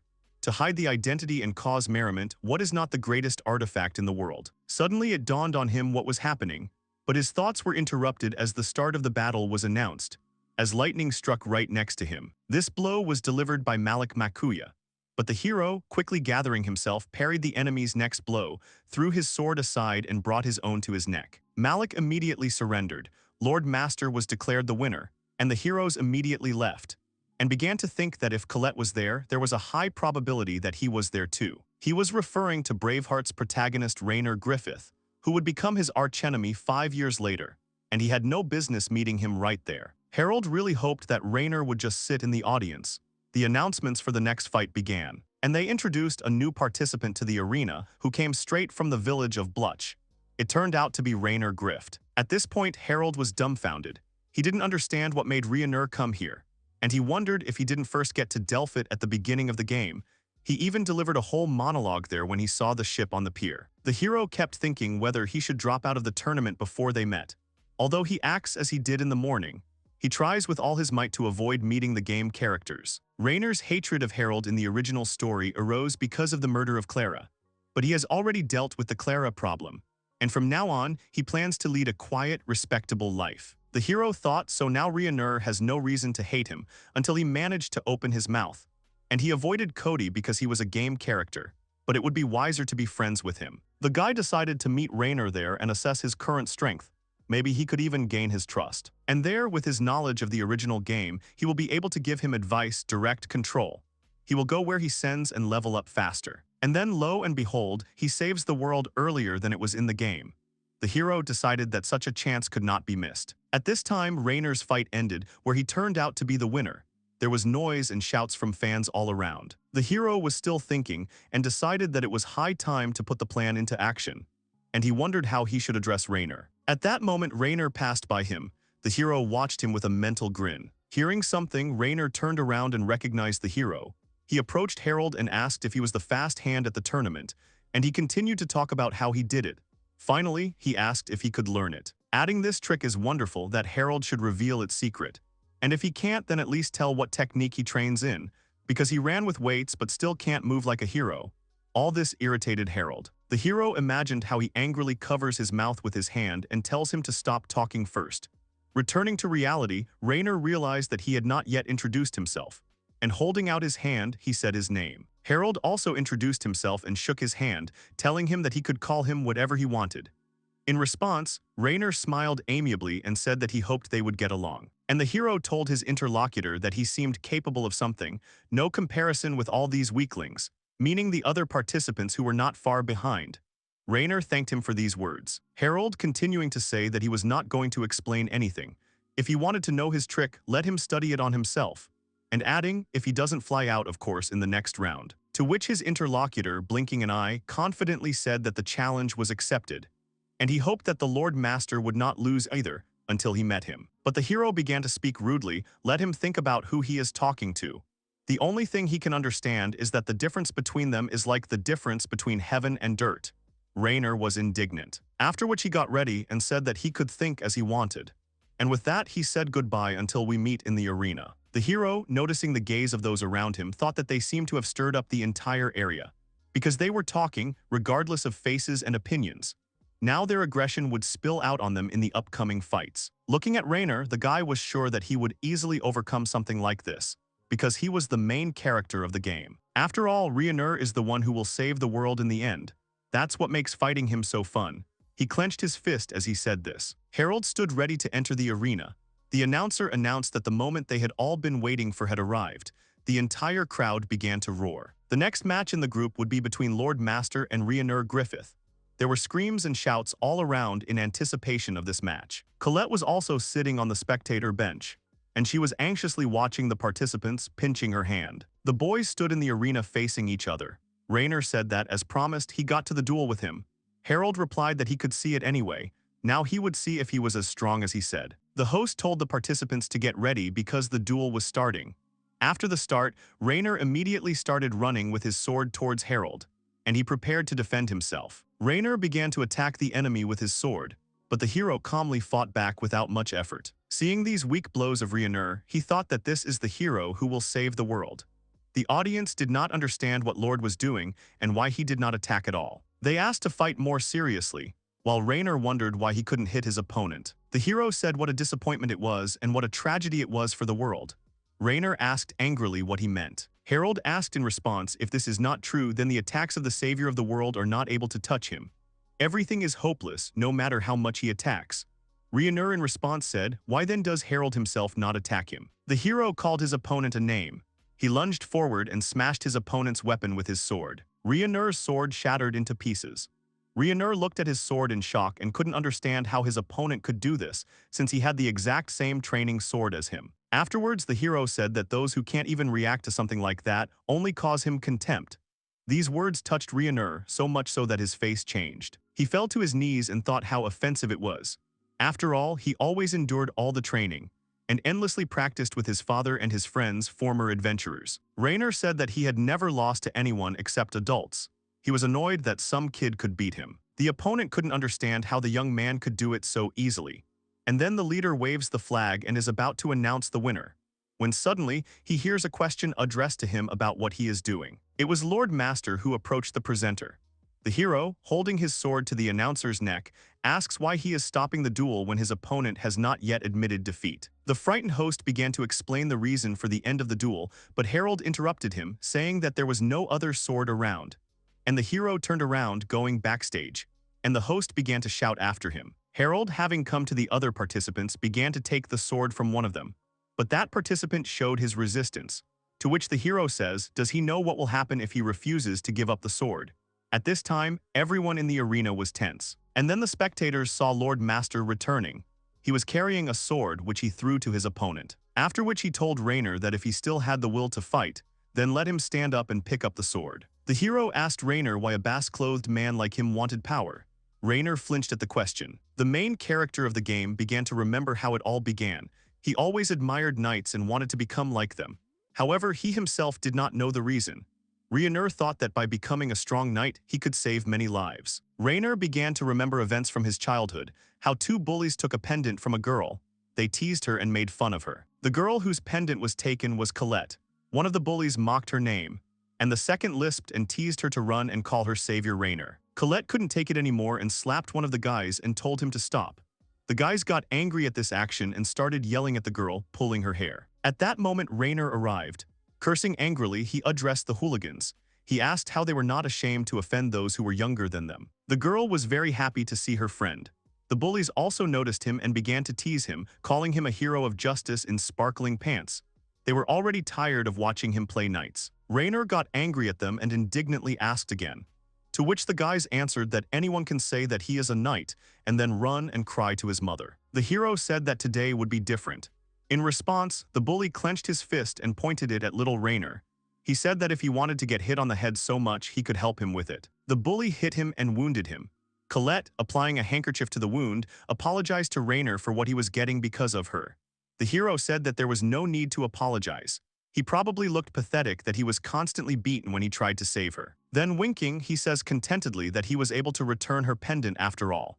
The girl, smiling, agreed. Continuing to sit under the tree, the hero added that his friend could rest assured that he would always protect her. He may be weak now, but he will train and become strong. And then the day will come when he will become a knight and save Colette and everyone else who is in trouble. The heroine, having listened to her friend, called him. After which, taking off her pendant, she put it on the neck of her dear Raynor. The boy didn't understand it. Colette said that then the pendant was meant especially for him. The decoration would strengthen his promise to become a knight and protect him, and she would be there to watch him chase his dream. At this point, the memories ended and Raynor, having come to his senses, took the sword and stood up. Seriously preparing for the fight, he remembered that there are people he must protect. If he wants to do this, he must become stronger. Harold asked his opponent if he thought he was a hero. Raynor replied that he wasn't one yet, but he wanted to be one. Harold chuckled because he wasn't interested anyway. He still wasn't sure that Ryunur had the strength to achieve this goal. Harold's words hurt his opponent. He shouted that if he wanted to see his power so much, he could see it. The protagonist's sword flashed with a bright light. Ryunur himself was surprised by his changes. He felt incredible lightness in his body and his movements. Watching the change in his opponent, Harold could not believe it. He assumed that the character had entered courage mode. Rainer noticed that it was so different from anything he had felt before. It was as if the power was flowing through his entire body. After which, getting ready to attack the enemy, Rainer told him to prepare for a real fight. The battle began. Both guys were not inferior to each other. The audience noticed how incredible the guys were and how strong they both were. Rainer was hitting hard, but Harold wasn't giving up either. The main character, fighting off the blow, began to feel strange and tried to come to his senses. At that moment, the player began to press harder on the opponent. Rainer's consciousness began to float. Finally, he couldn't stand it anymore. The hero, kneeling on one knee and leaning on his sword, felt as if his body was filled with lead. He suggested that he had returned to his normal state. In the end, it was inevitable. However, for Rainer himself, it was a push forward in his development as a warrior. Until today, he could not even imagine that he was capable of such a thing. So he was pleased with that. From under his armor appeared that same Colette pendant. Rainer admitted to himself that in the end, he was no match for Harold. Suddenly, a gift from a childhood friend falls next to him, which reminds him again that there is a person in his life who will believe in him until the end. And it was Colette. After which the guy immediately gets inspired and gets up from his seat, realizing that he has no right to complain now. He must win in this life and fight. Rainer's sword filled with magic. He looked at his opponent seriously and said that if he wanted to stop him, then let him try now. The young man swung his weapon and a stream of flames headed towards the player. Harold, with his hand outstretched, uses the magic of the Nemesis blade to defend himself. Lightning flashed in the sky. It struck straight to the ground, reflecting the flames. There was an explosion and a flash in the arena. When all the dust cleared, the young man saw Rainer, who was clearly exhausted. The protagonist loses consciousness, but Harold managed to hold him, preventing him from falling to the ground. He whispered to Rainer that he shouldn't have hidden his skills, but used them at the beginning of the fight. The exhausted hero quietly laughed and said that he was merciless. Having lowered his opponent to the ground, Harold replayed what was happening and could not believe that he had used the courage mode. Courage mode is an unstoppable state that increases attack and defense parameters for 4 turns. However, Harold did not think that the hero had fulfilled all the requirements for activation. But still, he thought that Rainer would be a worthy hero in this world. Harold thought that it seemed like he had spoken too quickly when he called his opponent a disappointment. Placing the pendant in Rainer's hand, the young man said that in the end, their forces would meet in a mortal battle, on which the fate of the world would depend. The host declared Lord Master the winner. Meanwhile, Commander Cody was watching the fight. The man had heard about the talented boy, but he didn't think he would exceed all his expectations. Colette tried to get through the crowd to Harold. While the shocked spectators were recovering from the battle, the girl managed to run to Harold. She ran through the crowd and ended up right in front of him. Looking at the young man, she called him hesitantly. He gave her a stern look and asked if it was she who had given her pendant to Rainer. Harold, without her answer, knew the truth. He frowned and reminded her that he had asked her to give the pendant to the one she wanted to be her protector. The girl remembered that. However, Harold asked Colette not to make him laugh and asked why she had chosen that weakling out of all of them. To which the girl began to defend her childhood friend. She assured that Rainer was not a weak person at all. He always saved her in difficult situations. Harold replied that if she needed such weak protection, then he didn't care. He added that, however, such a weakling as Rainier was to protect a timid girl, and added that the way continues to hang around his neck. Colette asked why he was saying such terrible things. Harold thought that the girl herself had already felt how helpless the weak were, but even after that she chose the path of the weak. After which the young man left. The girl's eyes filled with tears at these words. She immediately began to wipe them away. Colette remembered that she had to go to Rainer. In the ward number 103 there was a young man. After some time he woke up. Colette, who was sitting next to him, immediately noticed this. After which the guy remembered that he had lost and looked away from his friend. Colette began asking her wounded friend if everything was okay and if anything hurt. The guy answered that everything was fine because Harold had held back during the fight. And noticing his friend's gaze, Rainer asked if something had happened. But the friend only asked if he would always protect her. The friend replied that he would keep his promise. Delighted, Colette said that he was not weak. Although he had lost to Mr. Harold today, he would definitely win next time. Rainer interrupted the girl. He noticed how his friend called his rival. He asked how she knew this man. The heroine began to tell that Harold had saved her and her mother long ago. The knight's order pendant that she had given him, the girl had received from the master. After the girl's story, Rainer began to understand everything. He asked Colette if Harold was an aristocrat. The girl confirmed it and asked why he was asking about his rival. The friend had already assumed that his opponent in the fight was an unusual person. Rainer said that Harold was amazing. Not only did he have strong magic, but he was also an aristocrat. Rainer told the girl if she only knew how strict Harold could be. His face twisted in memory. He remembered how his opponent had called him a fool for not using his power from the very beginning of the fight. Colette asked if he was upset, to which Rainer replied positively. It was obvious from his expression that he was not happy with the situation, but at the same time he had a strange feeling, as if his mother had scolded him. The girl had absolutely no idea what her friend was talking about. The guy clenched his fist and optimistically said that next time he would definitely win and surpass Harold. Colette stood up and said that she was going to call the doctor and Mr. Orble. She advised her friend not to worry. Finally, the girl lamented how hard he had been hit. When Colette left the room and ran to the doctor, she could no longer hold back her tears. She admired how strong Rainer was. Meanwhile, Lieutenant Cody met Itsuki and Harold in the city.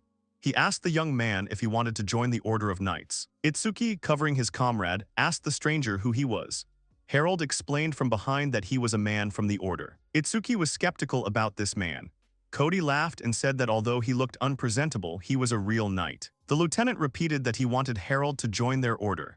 He added that he had seen the boy fight and it was simply incredible. The young man asked him with a smile how he knew that he would participate in the tournament. In fact, the hero was irritated by people who pestered him with their legal proposals. Cody explained that he had deduced that the only event that would interest Harold was the tournament. He added that in the Order of Knights, the Lord would do well. Harold got excited when he heard the man call him by his name. He immediately insisted on being called by his name and not by his stupid nickname. Itsuki, hearing this, pretended to be upset that his friend didn't like the nickname he came up with. The hero, however, began to get irritated to the point that he expressed a desire to return Itsuki's neck. Cody pointed to a tavern and suggested they go in for a drink and a chat.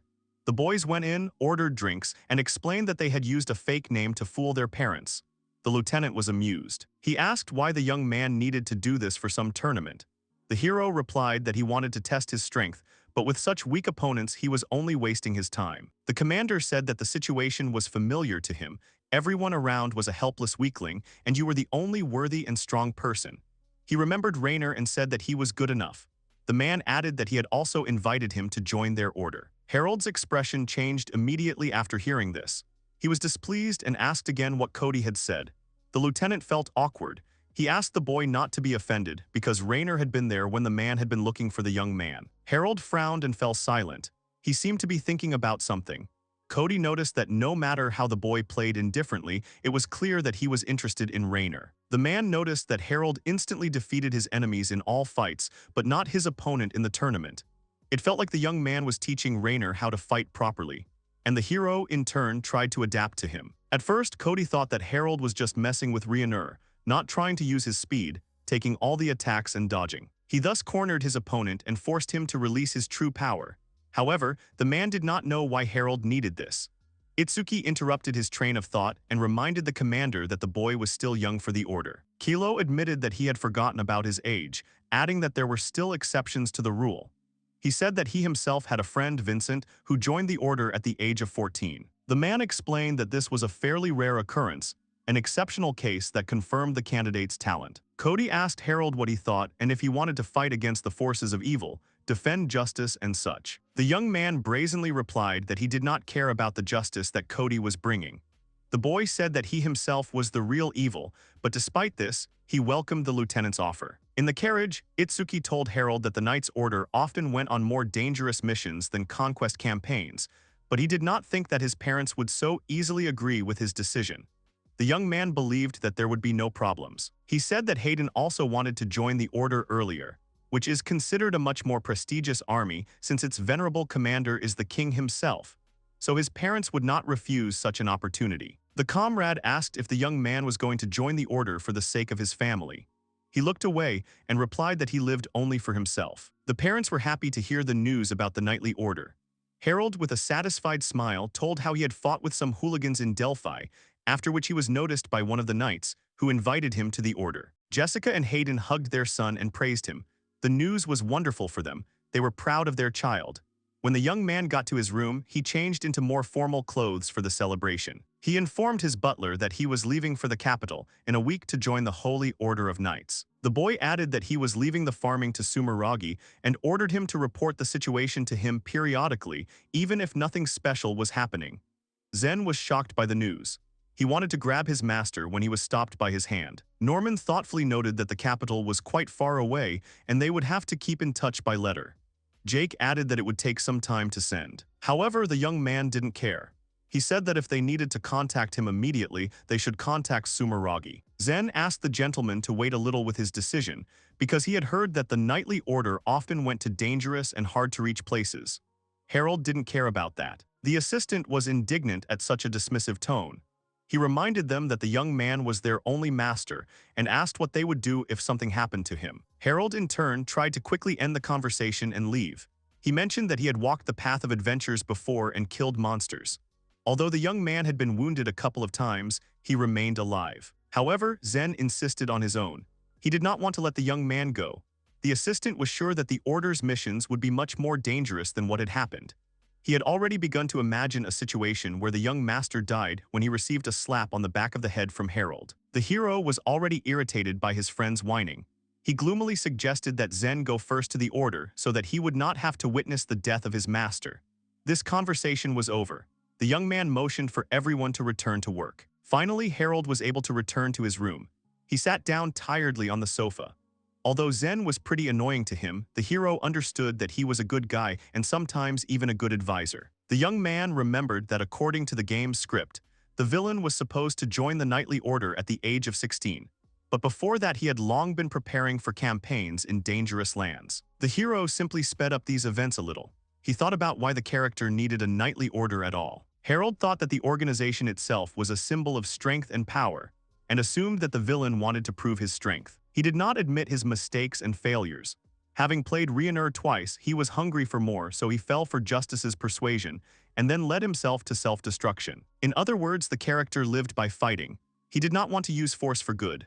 Moreover, Harold was a low person. He wanted to get everything because of the drive and vanity. The hero's thoughts were interrupted by a servant who informed him that the preparations for the banquet were complete. He was asked to go into the hall. The young man stood up and went to the door, but before leaving, he glanced around the room. After the banquet, the parents came out to see their son off. Jessica hugged her child and cried before saying goodbye. After the carriage with the hero drove off, they waved to the young man. After some time, the hero arrived in the capital of Amagil. It was a large and beautiful city which Harold admired. He was especially surprised by the skyships which he had never seen before. Walking to the meeting place with the captain, he pulled out a piece of paper to check the address. At that moment, he noticed a knight who greeted him from afar. The man said with a smile that they had met earlier than the agreed time. Harold did not share his interlocutor's cheerful mood. He said that he had not come for a date and hoped that the possibility of joining the order was not just a conversation. The knight told the young man not to even think about it. The man winked and said that he could rest easy. Although he often joked, he kept his promises. Harold began to get irritated because he knew what the lieutenant could be like. As the heroes set out, Cody admitted that he never thought he would meet someone who would make history in the order again. The young man asked if the man was talking about that talented and youngest knight in history. Cody confirmed. He found it strange that Harold had not heard of him since his name was everywhere. This young man was Vincent van Westerfort, who was currently the current head of the Holy Order of Knights. At that moment, the man the heroes were talking about was sitting in his office and working. He leaned back tiredly in his chair, then stood up and walked to the window. His assistant noticed this and asked what had happened. He asked if there was supposed to be a group workout today. Shannon said there was nothing like that planned. Then the guy asked why Cody opened the door and got ready outside. At that moment, the lieutenant himself came to him. He greeted him in his usual manner and asked if Vincent was in the office. The guy asked his comrade what the noise was outside. The man happily replied that they were going to give the new recruit an entrance exam. Vincent was a little displeased that they were going to give him the test now and asked them not to give him any more trouble. Cody was amused by this. He laughed and replied that he couldn't promise anything because everything depended on the candidate for entry into the order. Vincent didn't understand why he said this. The lieutenant finally advised him to take a look at the training ground. He was sure that his comrade would like what he saw. When the man left, Shannon muttered that he was as noisy as usual. The gentleman replied that his friend could not be changed. The main thing for him was that there were no complaints from the townspeople. The girl adjusted her glasses and said that he was too lenient with Cody. Vincent agreed with her. However, he felt responsible for the fact that it was he who dragged Cody to the capital, a place unbearable and alien to his friend. But for Mr. Amagil himself, it was not his homeland. After meeting the lieutenant, Harold sat down on the stairs near the orders mission and thought about Cody's story about an active captain who had achieved such status at the age of 14. He told himself that he shouldn't compare himself to him. Vincent was the protagonist of many folk tales. This man was distinguished by his seriousness. But the player remembered that 4 years after the battle in the forest, the Order would lose all its influence. The lieutenant will then leave and harbor a grudge against all law enforcement officers. At the end of the story, Vincent will lose to his best friend and die by his hand. Remembering the plot of the game, the young man thought. He looked around and noticed that even now the lieutenant had left him and gone somewhere. The knight, seeing the boy, came up and asked what he was doing there. His comrades began to laugh, saying that the child could be from a royal family, so he should be treated more gently. The girls were touched by him. Harold did not understand why there were so many knights around him, Rizzo. At that moment, Cody started to come down the stairs where the hero was sitting. Seeing him, the commanders and knights stood at attention and greeted him properly. Harold was angry at the man. Cody apologized and explained that he had to go somewhere. He told his soldiers that he was glad to see them. The soldiers asked the lieutenant who was standing next to him. They assumed that this was the commander's illegitimate son. Everyone started laughing and comparing their appearances. The man asked everyone to calm down and remembered where they were. Cody replied that it was Harold and that they were going to fight him now. The knights were surprised that the lieutenant was talking about him. Harold did not understand why the warriors were confused and looked at him strangely. Unable to contain himself, one of the knights exclaimed if this was the very promising youth that Cody had spoken of. He noted that the newcomer was too small for them. The man approached the hero and said that he was not as simple as he seemed at first glance. Harold, who thought that he would enter the order without exams, believed that he had already been enrolled. He didn't understand what exactly Cody wanted to see because he had already shown everything. Although the young man was not against fighting a couple of knights, he was unhappy that he was not warned in advance. At that moment, the man gave him his sliding knife. The commander advised his soldiers to trust his choice and fight with all their might, and added that whoever beat Harold would receive a letter of recommendation for promotion and bonuses. However, the knights were not inspired. They did not understand what was happening at all. Seeing this, the man shouted that they should not tell him that they had lost their nerve in front of a 13-year-old boy. Cody smiled creepily and ordered the soldiers to show Harold the full power of the knights so that he would cry and crawl to his mother. The warriors looked at each other. The hero mentally assumed that the lieutenant's words had worked. The knights looked at the hero seriously. He felt that the commander's inspiring speech had worked. Their looks changed abruptly. However, this was to the young man's advantage. He was going to try everything he had failed at the tournament. Coley came up to Harold and whispered that he should not ruin his reputation during the exam. The young man called him names. He said that his gratitude knew no bounds. The man smiled and replied that she would do anything for Harold. The hero noticed that before him was an elite unit advancing towards the king. He began to feel a tingling sensation that he had not felt since meeting Itsuki. For him, the real pleasure was defeating someone stronger than himself. The reincarnated one had long ago realized that he could never take away the thirst for battle from this body. He extended his sword in front of him and told the knights to attack him if they wanted to lose. One of the warriors stepped forward. He asked the commander if everything he said was true. He answered affirmatively and wished him to try. The soldier thanked him for the opportunity. The rival apologized to the boy and warned that he would fight seriously because they would not often have a chance to curry favor. He added that for Harold himself, this would serve as a great lesson, which would show how small his world was. The hero, who needed no advice, laughed and thanked the knight for his opinion. He said he would repay him by making him crawl away on his belly. Watching from the balcony, Cody shouted for them not to kill each other and announced the start of the duel. With that, the calm soldier turned into a furious warrior. He took out his weapon as he ran and jumped, intending to attack Harold in midair. However, the young man deftly dodged and struck the knight in the side with his sword, right into the iron armor. The blow sent the boy flying upward. The fight was over. The knight fell unconscious to the ground. His comrades were in shock.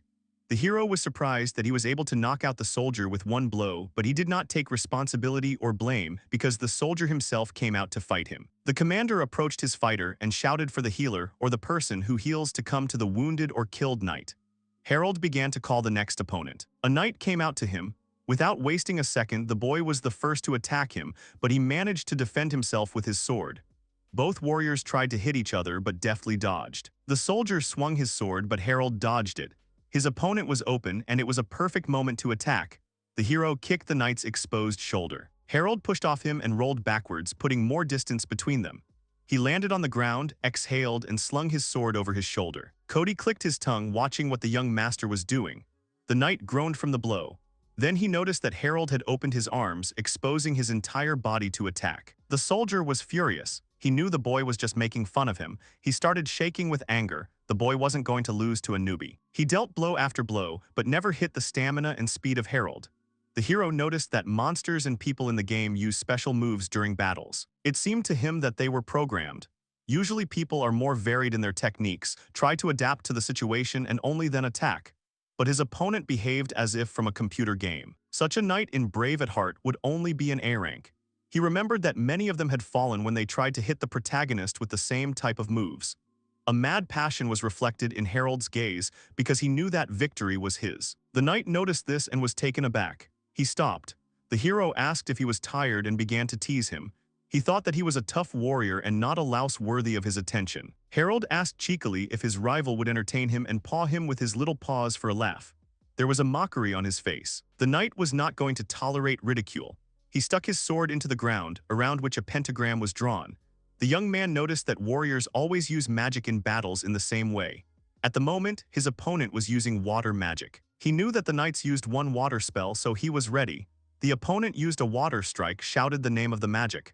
Harold used it too. The two magics collided with each other. The knight didn't expect the boy to counter the magic with another magic.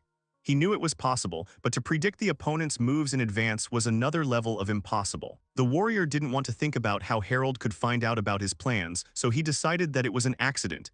He was going to use a completely different spell, a fireball.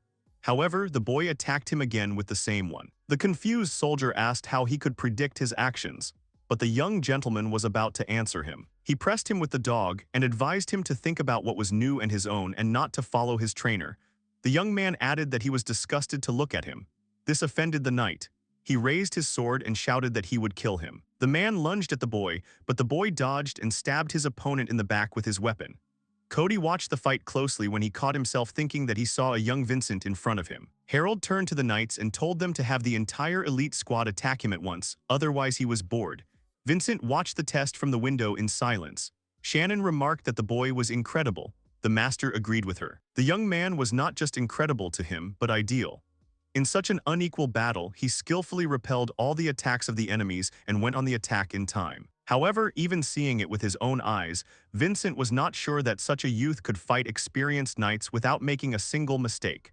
The boy does not simply plot the movements of his opponents. He seems to know what they are going to do. Vincent knew that the soldiers had their own special fighting style, but he didn't understand how Harold had studied it so thoroughly. The boy interested him. He wanted to know if he had ever fought with soldiers from the Order and how many times. Vincent had a bad feeling about the young talent. He assumed that Harold might belong to some hostile force. The boy was afraid that by infiltrating their ranks, the boy could destroy the Order. After thinking for a while, he turned to his assistant with a request. The master asked her to collect all the information about the bits of their order for the last 10 days without missing the slightest detail. The girl asked by what date she should prepare everything, and warned that if she were to collect information about each knight, it would take a long time. For the gentleman, this body is of no importance. He suggested that he should take care of the big battles and she should take care of the small skirmishes. Sharon nodded. Vincent glanced out the window again. Harold continued to defeat one knight after another with a smile.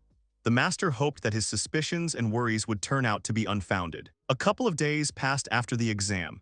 Harold met Cody near the Order of Knights. The lieutenant greeted the newcomer and apologized for making him wait. The man explained that he had a couple of things to finish and added that first the boy needed to pay for the dorm. However, the hero had already done everything and showed the commander the check. He was pleasantly surprised. They entered the dining room. The man explained that he usually worked there for free, but if Harold wanted something unusual, he would have to pay for his special order. Afterwards, the lieutenant showed the training hall and the living room, which were not far from the dining room. He pointed to the large adjacent hall and said that there was a meeting hall there. They went out into the street to the barracks where the knights lived. Cody warned the recruit that the veterans' quarters were on the second floor and advised him not to get confused. They entered one of the rooms where he was greeted by soldiers. The lieutenant introduced them to their new neighbor from the 92nd Company. The hero gave his name and advised his new comrades not to set him up. The knights did not understand such unexpected impudence from the newcomer. Harold thought that he had already angered everyone, At that moment, a girl approached them. She was upset with the commander who forgot the uniform for the newcomer. Because of this, she had to wait for him. The man quickly apologized to her and thanked her for bringing the clothes. When he took the uniform from the girl, he saw two other knights behind her and asked why they had come. The commander said that if they had a lot of free time, they should return to their floor. The boys apologized to the lieutenant. They explained that they were simply curious about the new guy who was causing so much noise. Cody laughed. He wasn't surprised, though. The man motioned for them all to step out into the hallway. One of the knights wished he'd seen the battle that the new recruit, who thought he was a tough guy, had staged. Harold noted without much interest that the soldiers were doubting something, and added that if they got down on their knees and apologized, he would pretend that he had not heard anything. The young man was taken aback, and the girl was indignant and asked the boy to treat veterans with respect. Harold stubbornly turned away from her and said that he would not show formal respect if he did not really feel it for the person he was talking to. The hero asked what she would do to make him respect her. Seeing that the situation was getting heated, Cody asked the knights to stop and introduce himself to the newcomer first. The soldiers introduced themselves one by one: Robinson, Shido, and Aileen. All three of them were from Commander Cody's squad. Upon learning their names, the former player froze. The lieutenant noticed this and asked what had happened. Still dissatisfied and offended, Aileen began to provoke Harold to explain his behavior to his elders. Shido wanted to stop her and calm her down. The hero looked up and asked if he should now flatter them for being born a couple of years earlier. The girl was furious. She wanted to attack the boy, but the commander pulled her away. He told the others that it was time for them to go. Shido and Robinson were also caught with the recruit. The blonde suggested that Harold have lunch together sometime. Left alone with his thoughts, the hero did not understand what his meeting with secondary characters who were soon to die meant. The young man remembered the plot of the game. When Cody leaves the Order of Knights and creates the gang Friary, and the reason for this will be the battle in the Belties Forest, where his entire squad will die. Left as the only survivor, the lieutenant will leave, and his final resting place will be the Friary. In one of the game events, Cody will say the names of his fallen comrades, and these names were Robinson, Shido, and Aileen. This was their only role in the entire story, no description of their character or appearance. Harold pondered whether he should save these characters.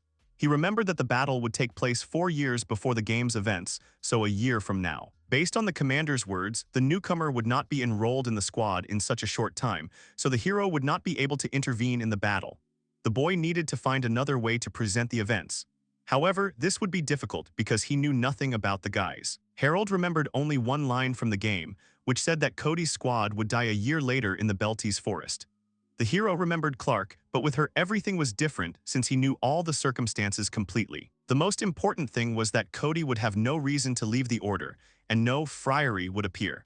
But there were a lot of stories in the game that couldn't be completed without them. In other words, the gang was of great importance to the main storyline, which was the worst possible outcome. Harold didn't know what to do. He wasn't sure if he should ignore the boys and pretend he didn't know about their sad fate, or move away from the original and save them. At this point, Sharon had already prepared the records of all the fights, asked for something. Vincent thanked the girl for her help. The assistant also gave him the file of the newcomer Harold Stokes. The man looked through the records of the hero's family. He thoughtfully read about the young man signing up for a cleanup mission as a volunteer. The commander asked his comrade why he was showing him these documents. Vincent replied that he wanted Harold to join his unit, so he called him to discuss the details. The lieutenant, who was lying on the couch, jumped up from this unexpected news. He reminded that the guy was still a recruit. First, he had to undergo training, then take the oath, and only then would he join the squad. Vincent thought that Harold could skip school. Instead, the young man could take an accelerated 2-day course for a young knight. If he successfully completed the final test, he would join Cody's squad. The commander scratched his head in thought and agreed with his friend. The man was only worried that the older knights would take an interest in him and interfere. Vincent replied that Cody would therefore be responsible for Harold's training.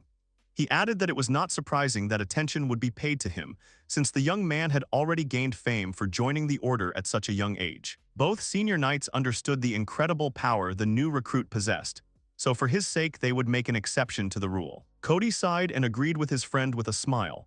Vincent asked in surprise if he had finally convinced him. The lieutenant threw the documents on the table near the sofa and said that he still did not understand why his friend was doing this. Vincent glanced at the young man's file and saw a photo of Erika Sumeragi. He asked the commander what he thought of Harold's fighting style. The man replied that it was quite surprising. He had no idea that a rookie could fight so well. Vincent agreed with him. He added that they needed to find out who had taught and sent Harold. Cody glanced at his comrade, not understanding where he was going with this. He asked if the young man was from an aristocratic family. Vincent added that the young master had dealt with his servant's family with particular cruelty. They could not turn a blind eye to that. However, Cody saw knightly valor in the boy and did not want to judge everything by rumors. The lieutenant's comrade was once again asked to take responsibility for the recruit and to accept him into his unit. In this way, they would be able to see for themselves the nobility and humanity of the young man. Cody still didn't understand why they were being so strict with the boy. Vincent explained that they couldn't blindly trust someone just because of his aristocratic background, like what happened to Nohake 10 years ago when he betrayed them. Cody remembered everything. He was the king's bodyguard spying for other kingdoms. Once Nohake's betrayal was revealed, the spy self-destructed, leaving them unable to find out anything. So now they must be doubly suspicious of all promising recruits. Vincent frowned.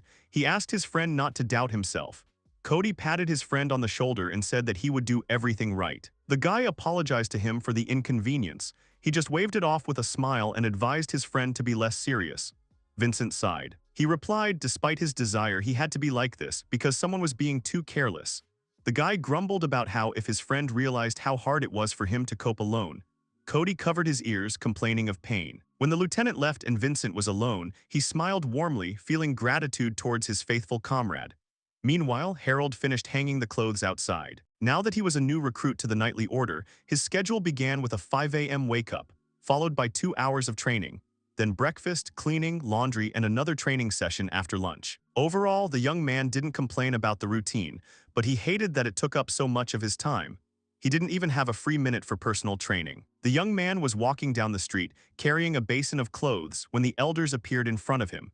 They blocked his way and looked at the new recruit with insolence.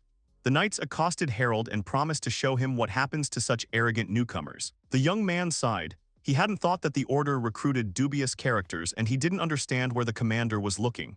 The knights got angry. They started asking what exactly he had said. However, Harold was not going to waste time on them. He deftly jumped over them and ran on about his business. The elders tried to stop him with shouts, but the hero did not even think of obeying. As the young man hurried to his room, he mentally scolded Kalia for the fact that he had started a non-regulation relationship in his order. Harold could not wait to join the order, because he believed that then it would be easier for him. It was time for lunch. Everyone present looked at the boy who was sitting and eating quietly. They were whispering, discussing the new recruit. However, Harold had expected such a reaction, so he tried not to pay attention to it. Robinson suddenly appeared in front of him, and then Shido with Eileen. The guys sat down opposite the newcomer. The blonde ironically noted that Harold had already made friends for a long time. The young man was irritated by their company and asked what they needed. Shido replied that they had simply decided to brighten up his loneliness, and added that taking care of newcomers was the responsibility of the elders. Harold cheekily noted that the blonde himself only communicated with 2 people. Shido didn't agree with him because he wasn't Robinson, who couldn't string 2 words together, and he had friends all over the order. The blonde's words hit the shy boy's heart hard. Robinson, with tears in his eyes, asked Shido not to say that, because it was not his fault that everyone was afraid of him because of his frightening appearance. Eileen gave her friend a handkerchief and asked him not to cry.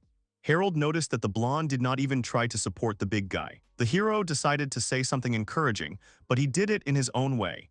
He said that people avoiding Robinson were afraid that he would accidentally crush them if he moved. The boy was touched. He took the boy's hands in his and confessed that no one had ever said such words to him. Robinson thanked him. Harold sarcastically noted that now he had an admirer who confessed his love to him. Shido asked the new recruit if he was already used to sleeping in the barracks and doing the servants' tasks. He also noticed that the younger one could not make friends with the older ones. However, the young man did not care. The blonde said that friends should be there too. Shiloh understood that it was easier for an aristocrat to live with servants, and reminded him that Harold did not have any in the order. He added that the young man could turn to them because they would always be there. The hero advised him never to say that again because humans are not immortal and noted that the guys were too noisy. Shido laughed. However, despite his caustic words, Harold was not against their company. Aileen advised the new recruit not to be so self-confident because he was not the nicest person on Earth. Otherwise, not only would he not make friends, but he would not even date anyone. Shido burst out laughing. The girl immediately stabbed him in the eye with a fork. Harold found this funny. He said that he couldn't understand that because he wasn't interested in anything romantic. Suddenly, the commander's hand was on the young man's shoulder. The man sighed and agreed that he couldn't have any romance since he was already engaged. However, there was an advantage to the situation. There was no need to waste time on dating. The knights were surprised. They exclaimed loudly. Harold was unhappy that he now knew everything about Erika. He asked who told Cody this.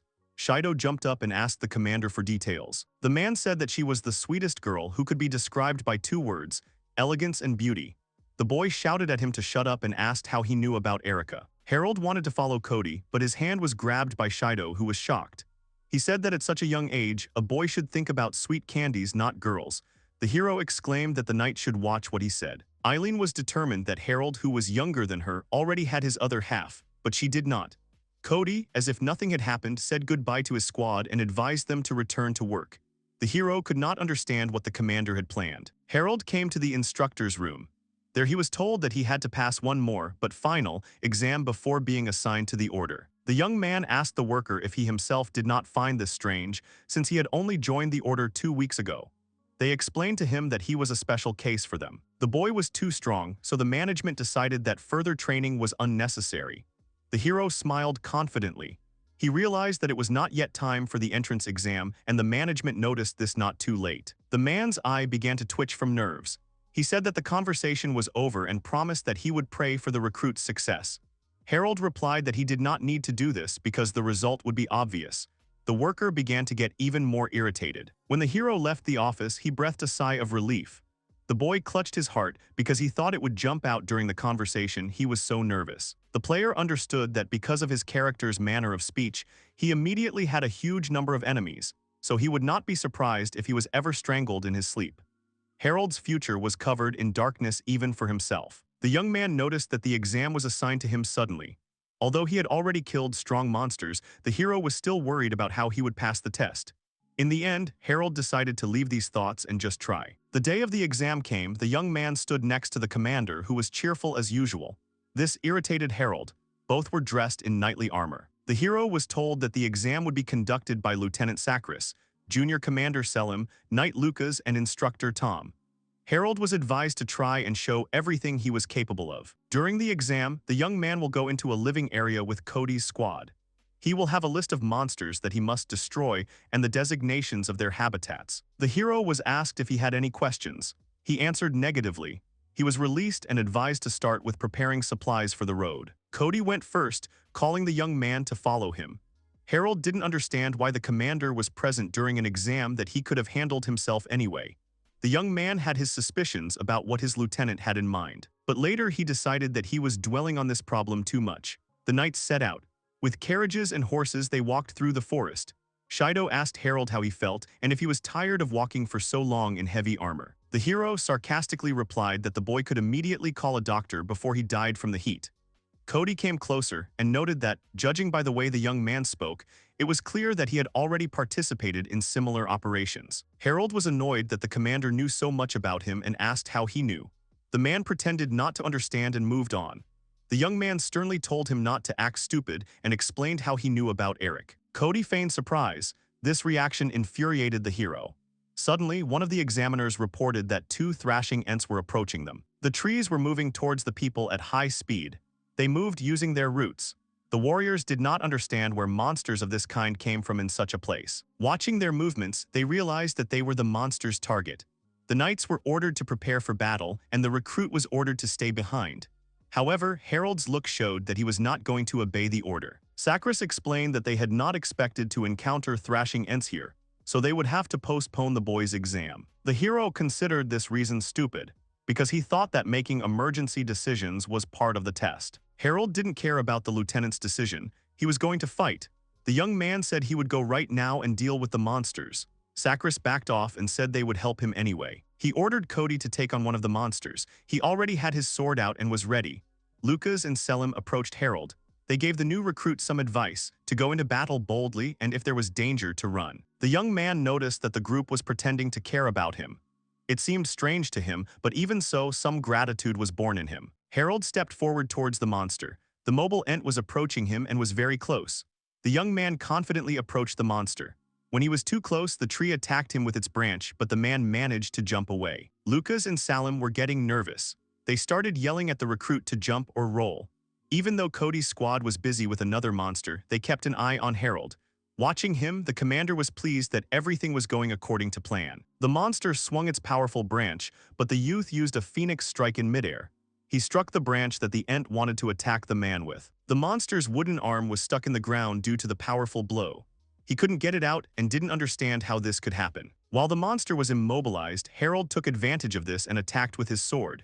He jumped onto the tree trunk and stuck his weapon into the bark, after which he used the magic of the flame blade. Iro burst into flames and instantly burned. After the party had dealt with the thrashing ents, they moved on across the map. The exam continued.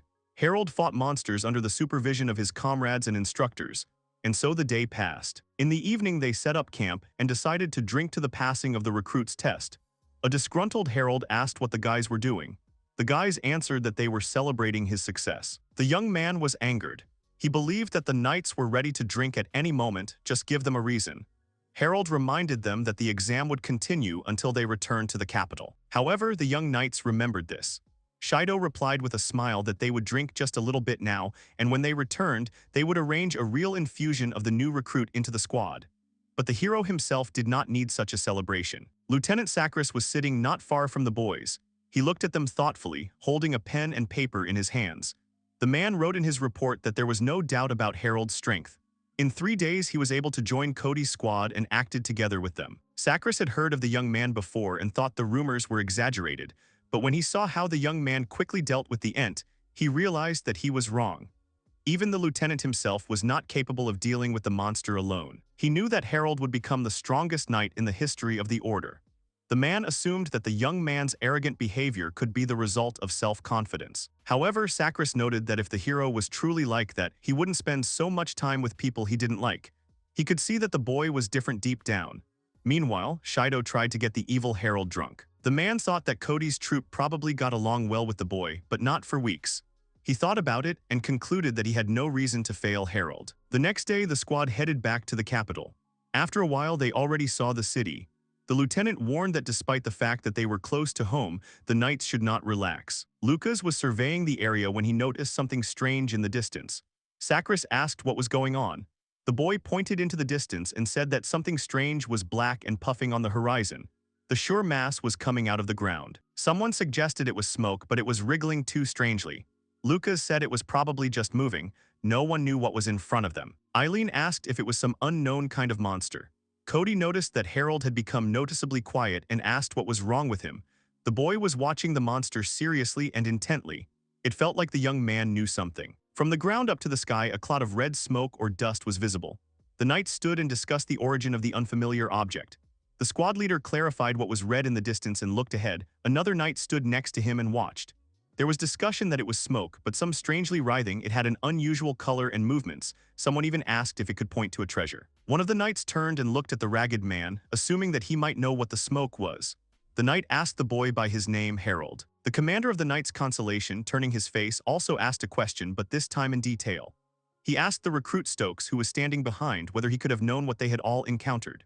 The recruit irritably answered that he was not a know-it-all and warned, assuring that if they treated the anomaly with a yawning nose, then that unknown would roast them like chickens. The knight at the very end of the line asked the commander what they should do next, addressing him as the main one.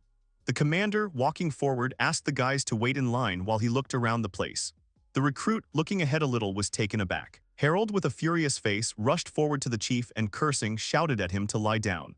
The commander turned around and asked in confusion, not having time to really react. Opposite the commander, a cloud of red smoke was attacking in the air.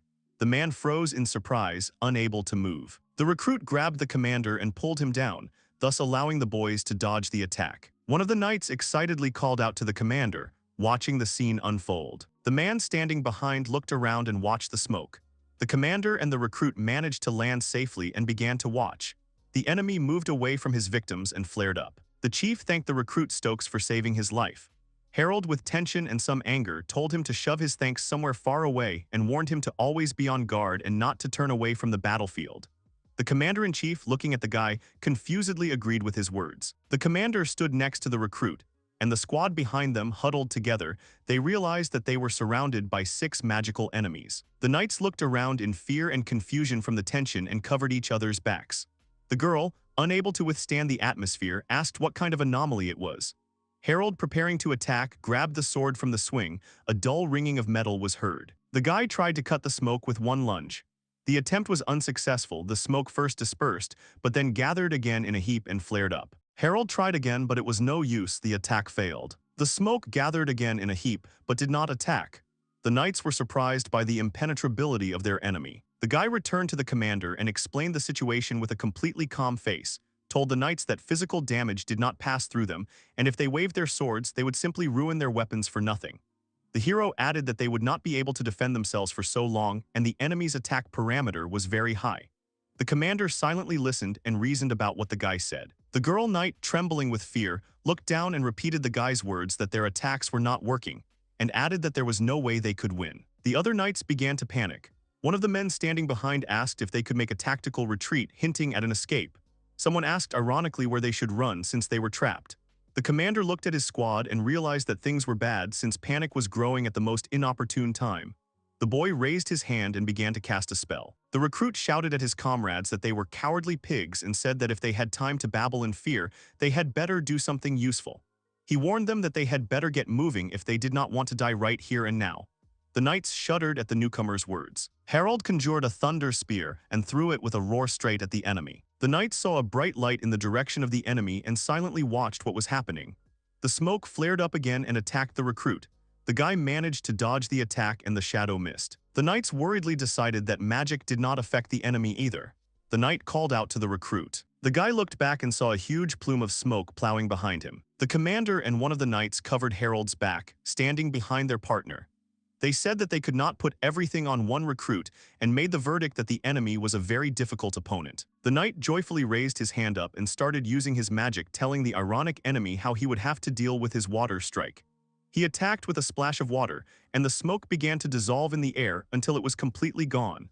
The satisfied knight joyfully shouted bingo from his attack. The commander noticed that the monster was vulnerable to water magic, and attacks related to the element of water began. The commander-in-chief looked around and realized that this time, on another cloud of smoke, the attack with water had not been successful, and the enemy had again begun to gather in a heap. The commander asked, confused, why the attack hadn't worked this time. Harold stood there, lost in thought, and replied that perhaps each of them was different and had their own vulnerabilities to a particular element. The boy fell silent and looked down, lost in his thoughts. The knights nearby looked at the recruit in surprise because the thought could be real. The knight who managed to destroy one of the enemies brought the boy back from his thoughts to the present and praised Harold, saying that this is what it means to have brains. The recruit irritably shouted at him to stop talking, because instead of wasting time, he should use magic. The man approved the boy's proposals and pulled the commander to act as well. The commander ordered one of his comrades named Lucas to support them with protective spells in case they were suddenly attacked, to which he received the consent of the subordinate. The two knights and the commander began to cast spells.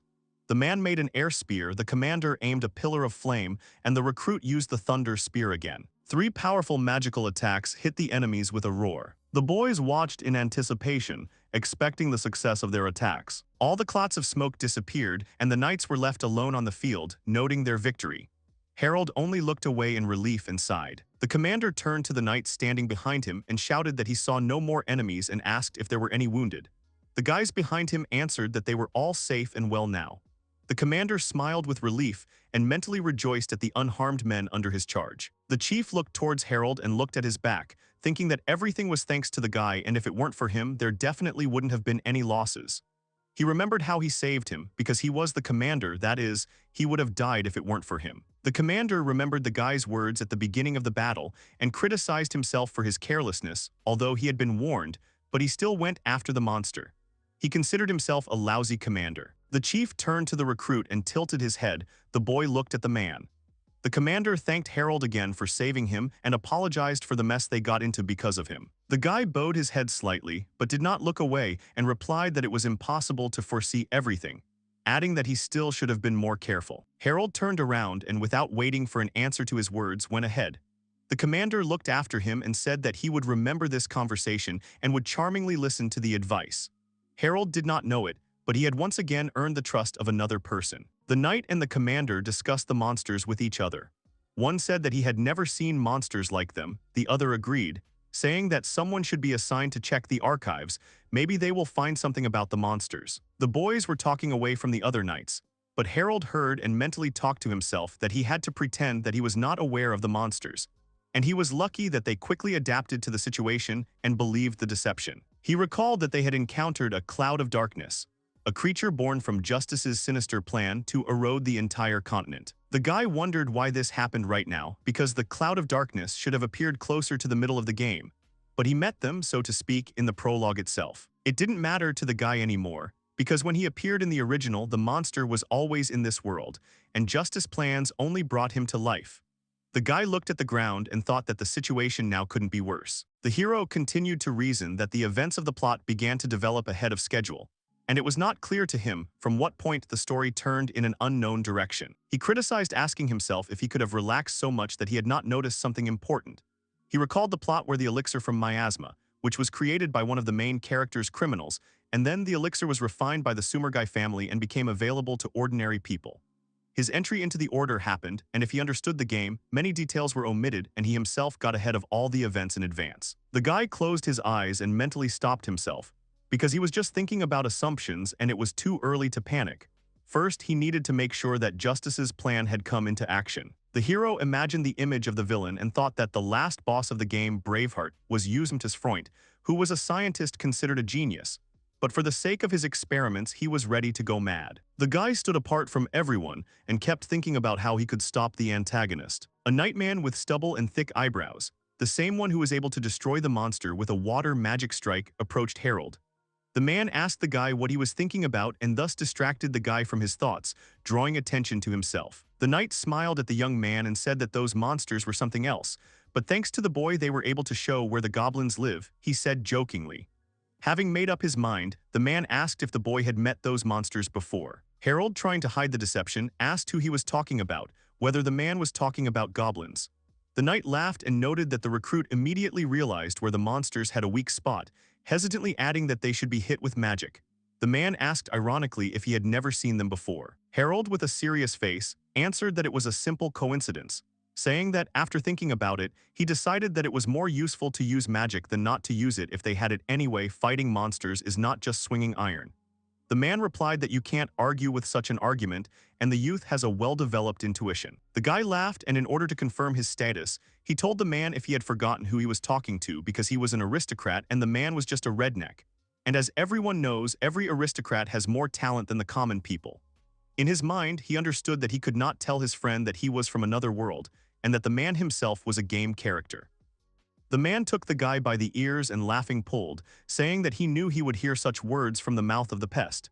The guy was surprised by such actions. The guy screamed that he was in pain and threatened the men, ordering them to let him go. But the man refused because he deserved it. The commander asked what kind of non-statutory treatment the guy had, adding that now he was at the boy's gunpoint.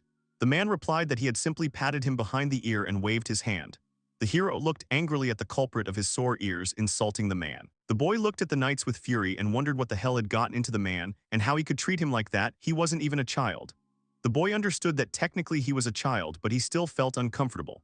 The hero didn't understand how the man knew so much about the boy, but except for Eric, he kept quiet about the rest, although the other knights had long been suspicious of him. The knight turned to the boy and still understood that this was not a simple coincidence. Already in the kingdom, somewhere near the outskirts near old abandoned buildings, Harold held a sword in his hands. The guy jumped forward with a running start and mentally said that he needed to do it again. The guy's plans were unsuccessful and he fell down with a crash. The hero lay on the ground, gasping in pain. Resigned, he put his hands under his head and was angry that he had failed again, remembering that it was much easier to perform the trick in the game. The boy knew that with such success he would never catch up with Harold from the original. It seemed to him that time was passing so quickly, and he still had not found a way to get close to justice. The hero recalled that in the original, the villain's laboratory was in the capital, and in the game, Justice often visited the palace to report. In his mind, he imagined capturing the villain at the gates, because that was his only chance for success. The guy stopped the flow of thoughts and understood that it was impossible. Having met the villain, he did not suppose what to do because he would be killed immediately. The hero threw out options, thinking that catching him sleeping was also nonsense, because no one could stop Justice except himself and he had no reason to listen to the hero. Gerald couldn't think of anything and resigned himself. A guy appeared against the sky. Gerald looked back at the boy. The young man leaned over and asked what the hero was doing in such a place. Gerald asked the boy the same question, mentally asking how long ago he had been there. The boy decided to be the first to answer that he understood that he was training with himself, but he didn't understand why he was in such a place. The hero answered rudely that he did not want to attract the attention of various fools, and mentally cursed that he was found anyway. A group of guys, one girl and two guys of different heights and ages stood opposite. The hero asked why they needed these wooden swords. The guys looked at each other and nodded. A group of three men bowed sharply and shouted, asking Harold to teach them how to fight. The hero was taken aback by such a request and opened his mouth in surprise.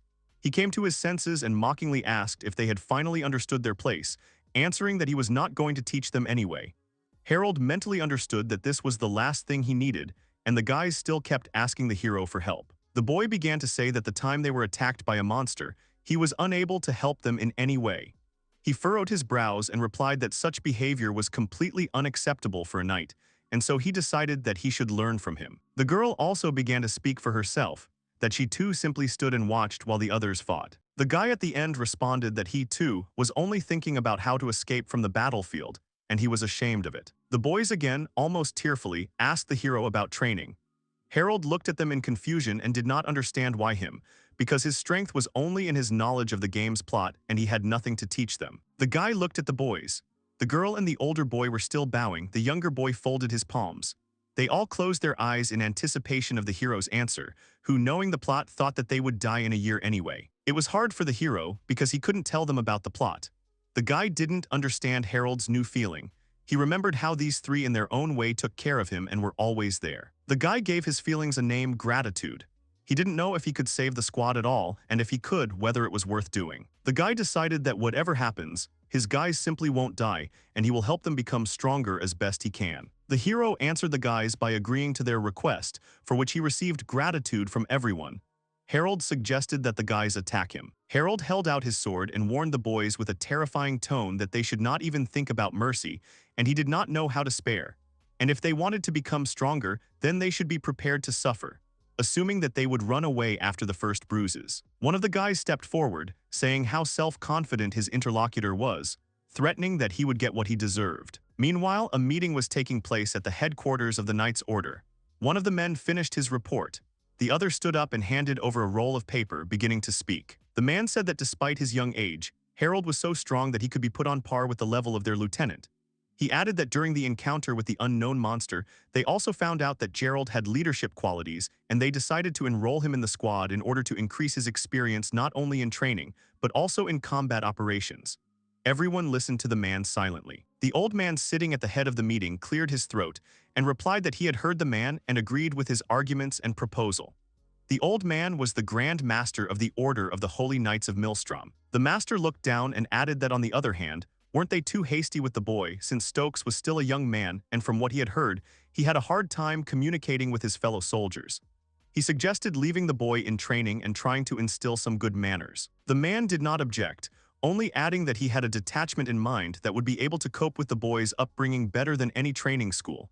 The master asked to tell him the details. The man replied that perhaps he was not aware of this, but during the entrance exam, Harold dealt with all of his examiners, and since then many had held a grudge against the guy and avoided him. The man added that there were reports that the boy was being bullied by his classmates, and in such a situation there could be no talk of disciplining the newcomer. The old man understood the man and made a verdict out loud that he wanted to enroll Harold in a unit where he would not be treated with prejudice. The young man agreed and said that he wanted to add the boy to Cody's unit. The man began to talk about Cody's good qualities as a knight. He was friendly and open, so he was perfect for this role, adding that it was he who brought Harold to the order and he should sort it all out. And some of his squad already freely communicated with the youth on idle topics. The young man finished. The guy sitting next to them thought about idle topics, remembering how they sat by the fire and chatted freely. The master was saddened. He understood that the boy had behaved arrogantly, but that did not give him the right to mock him.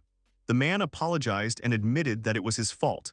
He warned that all the pranksters would be punished as soon as they were caught. The master agreed with him, promised not to interfere, and asked to return to the conversation. The old man began to reason that he wanted to enroll the guy in the squad so that he would gain wisdom and lose his aristocratic arrogance, asking if he understood everything correctly. The man agreed and asked not to be considered blunt, but he believed that this was the best way to develop raw talent. The men in the room began to whisper. The master asked if the boy had impressed him so much that he considered him a talented young man. The old man, resigned, agreed to the proposal. The man thanked everyone for their attention. Suddenly, a plump man in uniform entered the room. He was the military master, an observer of the order's activities on behalf of the royal army. The man's name was Harrison. As he entered, he said that he had interrupted an important meeting and asked what kind of ambitious new recruit had appeared in the order. The man turned to Harrison and gave a positive answer. The young man also asked the high-ranking person what business brought him.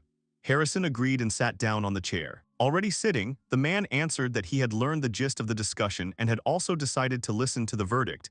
He did not want to interfere, but he had been assigned to carry out an important mission. The interlocutor asked to tell about the mission in more detail. Harrison said that the mission was about guarding the borders. It was not difficult or dangerous, but they would have to travel a lot to the borders. The old man noted that for a capital man the task was not easy, and he suggested sending locals on the mission. Harrison replied that they had already asked for help due to lack of forces. The Beltese forests lately, and they would like to explore everything, but the border guards themselves do not have enough people. The young man noted that he had not received any reports on this matter. Harrison was surprised to ask how this could have happened and suggested that the letter might have been lost. The man began to remember that a race of star readers lived in the Beltese forests. The guy that the race was very small in number due to centuries of war, who closed themselves off from the world in order to somehow protect themselves from the corrupting influence. He believed that getting there was not an easy task. Harrison noted that negotiations were currently underway on this matter. Since they did not want to violate local customs at all, they would simply look after their own small mercantile interests, so no problems should arise. He added that he did not think of the locals as such stubborn people and wanted to send a new recruit there. The guy asked for what reason. He answered that there were many of them, and the first one was that it was impossible for him to go on dangerous missions. Harrison added that this mission, as he had said, was not considered dangerous, but the reconnaissance would take a long time and there was a chance for him and his comrades to get closer. Having argued his words, he said that the idea was perfect for a newbie's first mission. He was throwing out incorrect questions about the guy like, why did he behave like that, what was on his mind? People sat and listened with condemnation but silently. The old man stopped Harrison, saying that such questions were not acceptable at an official meeting.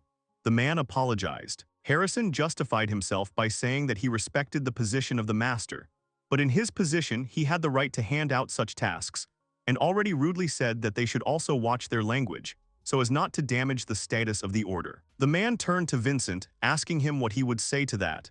The boy asked for time to think about it a little. Harrison replied that it should be as he wished, but asked to send the knights as they agreed with the star readers and gave them a month to think about it. The man added that he had no idea what a service he was doing them. Vincent just looked ahead angrily. In the knight's quarters in Harold's room, there was a letter lying on the table. The hero took the letter in his hands with interest and realized that it was from Tasuku. The guy sat down and started reading it. He saw the graph of the effectiveness of the healthy lifestyle method and with a sad smile noted how many numbers there were. After reading it, he reasoned that he wanted to inquire about the future of their farms. The guy was tense about such interactions with people, and for this reason he left all the questions to Tasuku. Now everyone thought that the ZZ method of farming was invented by the Sumeragi family and was now simply sharing technology with the Stokes. The guy decided that he would write to him about signing as many contracts as possible before the other families interfered. Suddenly, the guy was approached. Harold wondered what it could be and turned around. The guy handed the hero a folded piece of paper with the words that he was asked to pass on.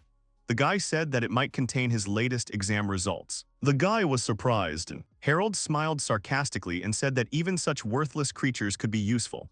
The guy drooped but thanked him as he left.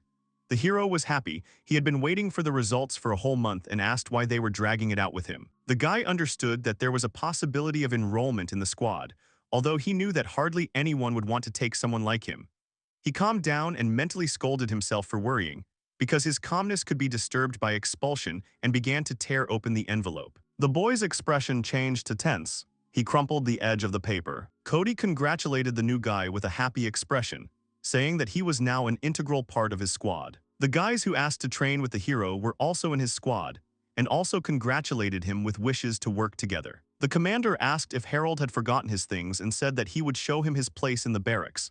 He ignored him and turned away. Someone was calling out to the guy while he was lost in his thoughts, imagining that it was all over, and it was no wonder he had a bad feeling about the exam. Now the guy understood that he had to think not only how to save the promised guys, but also how to squeeze out in this detachment himself. He reassured himself that there was still a year, and he had time to prepare himself and them for the event in the Belties forest. The guy called out to everyone and warned that he had another announcement. The guys stood up and looked at him in surprise. The guy warned that the order would issue 5 leaves to some units next week, including them. The guys were happy, but didn't understand why and why it was taking so long. The guy replied that after that they would go on a hike, so they were given a good sigh. The girl was surprised and asked about the difficulty of the task. The commander said that the task was not difficult, you just need to go far and ask the guys who knew about the Belties forest. The hero looked towards Cody. The guy was stunned by the shock of what was said, and did not understand why events were happening so quickly. In the order of the Holy Knights in one of the rooms of the barracks, a twin, lying under the blankets, asked his brother. He asked what he wanted. The guy asked how it happened that the new recruit was sleeping in the same room with them. Brother continued, clutching the blankets above himself, saying that on the day of the new student's exam, his self-esteem had dropped to an all-time low and he was feeling bad about losing faith in himself. Brother got up from the bed and encouraged his brother by saying the saying, "Don't wake a sleeping dog." The brother asked him not to worry and to imagine that there was no one with them and everything was as usual, offering to switch beds if he was still shaking with fear. He only sobbed at his brother's words. The hero lay, turning away from the twins. Harold was deep in thought, cursing at the trip to the forest, and recalling that in the original there were still 4 years left before the battle between the Order of Knights and the Star Tribe. The battle was to occur due to the machinations of Imperial spies, and a conflict would break out between the Order and the Tribe. Both sides would decide to attack each other at the same time. The instigator of their side was the Minister of War Harrison, and Justice advised him to do this. 2 personalities flashed in the hero's memory. Harold thought that Justice needed the war for new experiments and guinea pigs. In this world, people and monsters had a special power, and it was called the astral body. The strength of this force was influenced by both heredity and training, and it was this force that allowed people to use magic and special skills.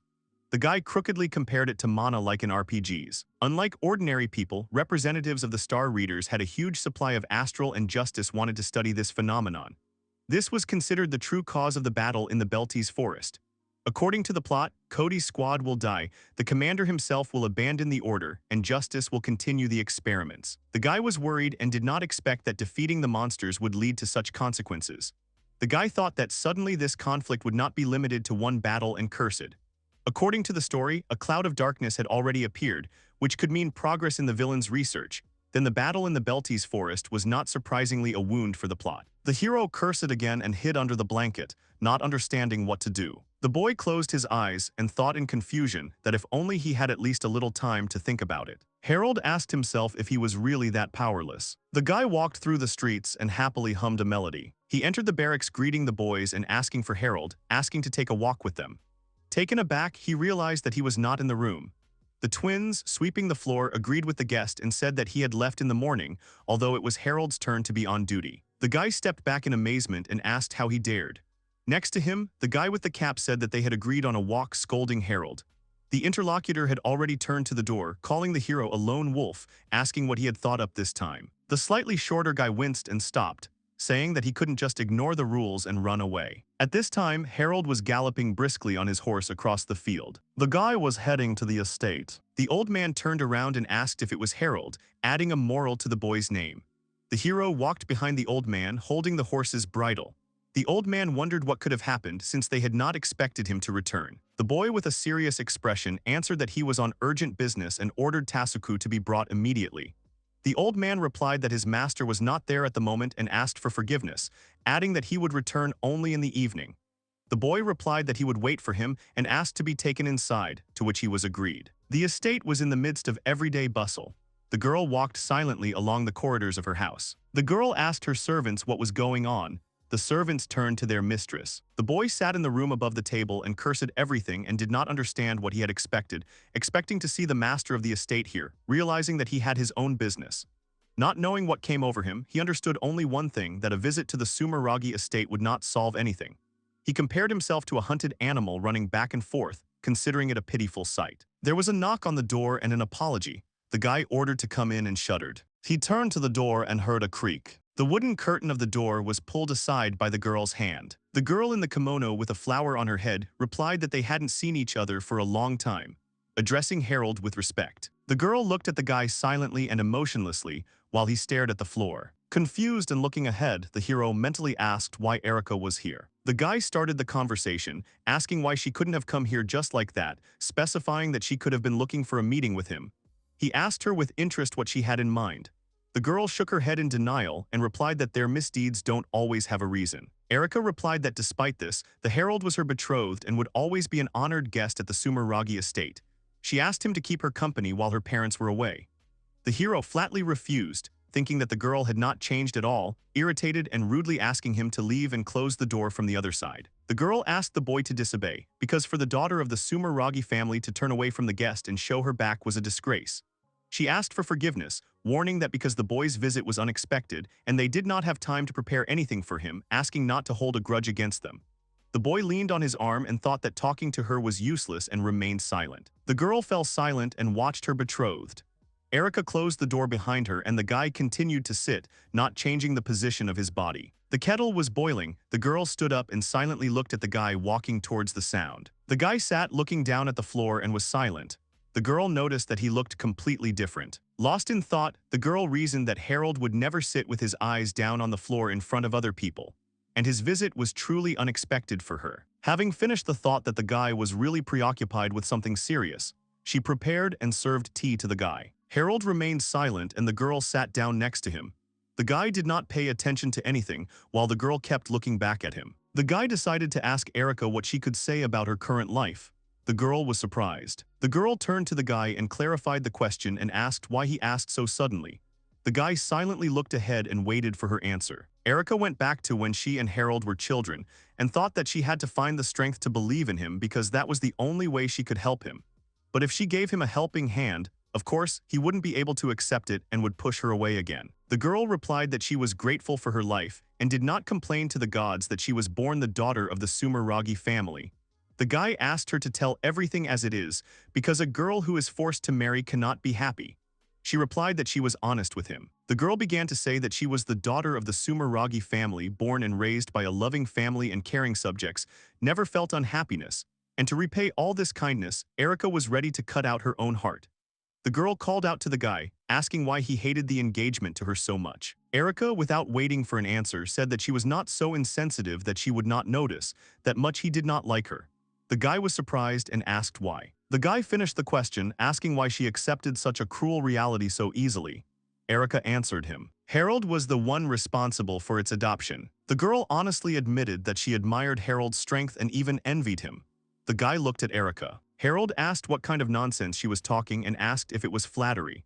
The girl answered that these were her true feelings because the guy always followed the chosen path and dealt with all adversity with the help of strength. She added that she envied him because she herself was weak. The guy was confused. The girl said that no matter how strong Harold was, everyone had their own limit, and no matter how much the guy convinced himself of his strength, there were many obstacles in the world that he could not overcome alone. The girl yelled at the guy that sometimes, but he should rely on the people around him. Harold shouted back that she wouldn't say anything as if she understood him. The girl agreed because she didn't know much about her betrothed, but she noticed that it concerned him too. The guy made a face, asking her to repeat. The girl replied that there were many people who sincerely supported the guy. Erika said that the guy just didn't notice it. The guy fell silent. The girl asked for her betrothed. She asked him to open his eyes and take a good look around. The girl left the room after finishing the conversation. Erika thought about it. All of Erika's family members, her father, brother, Clara, and Yuno were and will be on Harold's side. The girl believed that someday he would find a person he could completely trust. Erika looked down as the wind blew through her hair. Walking down the corridor from the room where her betrothed was, she finished the thought that she would not be that person. The guy, left alone, sat without touching his tea and silently thought, clenching his fist. The hero remembered Erika's words that he couldn't cope with everything alone and thought, looking forward. The guy reflects on how he is still somehow staying afloat thanks to his knowledge of the game's plot, and the only thing he has is a strong body. But his mind remains that of an ordinary person. He also agreed with the girl's opinion because she was absolutely right. He had anxious thoughts about how he could face big trouble if someone found out about his secret, and in the end he adds that for the inhabitants of this world, such knowledge is equal to predicting the future. The hero justified his loneliness, and Erika correctly noted about him that everyone has their own limit, especially with the current situation. The guy fell to the floor and sighed tiredly. Harold thought that he had relied on others before. citing how he would never have saved the carriage or introduced a new method of farming without the help of others. The guy understood that he couldn't trust anyone in everything. The guy could tell the secret about his world, but he was afraid that because of his carelessness, their behavior would deviate from the original, and this could lead to much bigger problems. The guy wondered in his mind why he was thinking about this only now. The hero recalled how he saved Clara, created the vaccine, opened the ZZH farm, and joined the squad. These actions were done solely to avoid his death, and it was he who created all the deviations in the plot. Harold realized that it was only after arriving at the Sumeragi estate that he finally understood everything and found the answer to his question. The boy realized that avoiding death alone was madness, and he considered the possible answer for himself to accept the help of others. The hero doubted because he did not know the further plot, but it was too late because the world had already stepped on a different path. Justice Research was ahead of all events in Rainer, and the others simply did not have enough time to become stronger. That was what was in the guy's head. Clenching his fist, he reproached himself for not being able to sit back and wait while his fellow soldiers died in battle with the Star Readers. The guy looked at his hand and decided that it was do or die. He would save the guys and slow down the villain's research, adding that he would help Rainer and the others become stronger. For the guy, failure was equated with death, but there was no point in being afraid anymore, because death would never leave him alone, and he should have already understood this the moment he found himself in Harold's body. The guy stood up and crouched down. He had to avoid death unlike the original and put everything on the line to get the best ending. The hero remembered Erika's teachings. The guy thought of her as the one who encouraged the man with all his might, who did not hate her and considered her incredibly kind and charming. The hero smiled and felt sorry for treating her so rudely. By evening, the master of the house returned and met with Harold. The man apologized. The guy teased him that he even managed to take a nap while waiting for him. The man asked what was the matter. Harold stood up and replied that he had come to warn that in a week he would be leaving on a mission as part of a squad of knights, and that the destination was Belty's forest. The man thought for a moment and replied that it was quite far and that the round trip alone would take about a month, although he did not think that his first assignment would be very difficult. The boy intervened, replying that at first glance it was a routine border protection mission. The guy, having decided, warned that, unfortunately, this task will end in a battle with the Tribe of Stars. The man, shocked, asked the hero again. The guys sat opposite each other and were silent. The man asked if he was sure of his words and wanted to ask something, but was interrupted. The boy replied that a traitor had infiltrated the ranks of the ministers and was planning to start a war in the Belty's forest. The traitor's goal was to capture as many Star Readers as possible and use their powers in human experiments. Simplifying his words, he said that if any of them fell into the traitor's hands, they would die. The head of the house responded that if he was right, it was a problem for the entire kingdom. Harold began to doubt his decision to trust and needed proof to gain the support of the Sumeragi family. The guy lowered his face and replied that he had no evidence. The man asked where he got such confidential information from. Harold asked his interlocutor if he had ever heard of Jifelt. The man frowned and repeated the boy's words. The hero answered for the leader, saying that he had probably heard. The owner of the house replied that he had heard that this was a fairy who could tell anything for a lot of money. The guy was surprised. Harold tilted his head to the side, thus covering his face. The man called out to the boy. Harold asked the chief if he was a complete idiot since fairies did not exist, and he remarked that such strange people could be called fairies.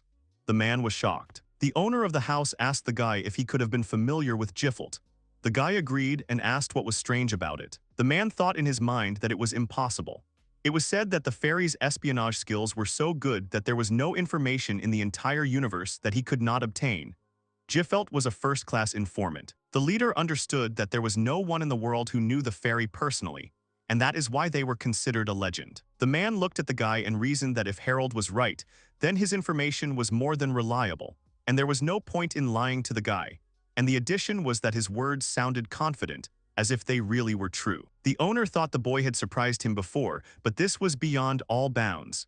He wondered in his mind what other secrets Harold was keeping from him. Harold watched the man's behavior in silence, and his reaction exceeded all his expectations, and judging by it, the fairy existed. The guy recalled that the mysterious informant appeared in the game as a character helping in training and pointing out objects, and his lines had nothing to do with the plot. Although Jifelt did not provide any important information about the game, he could help find rare high-level monsters in forest dungeons and other places.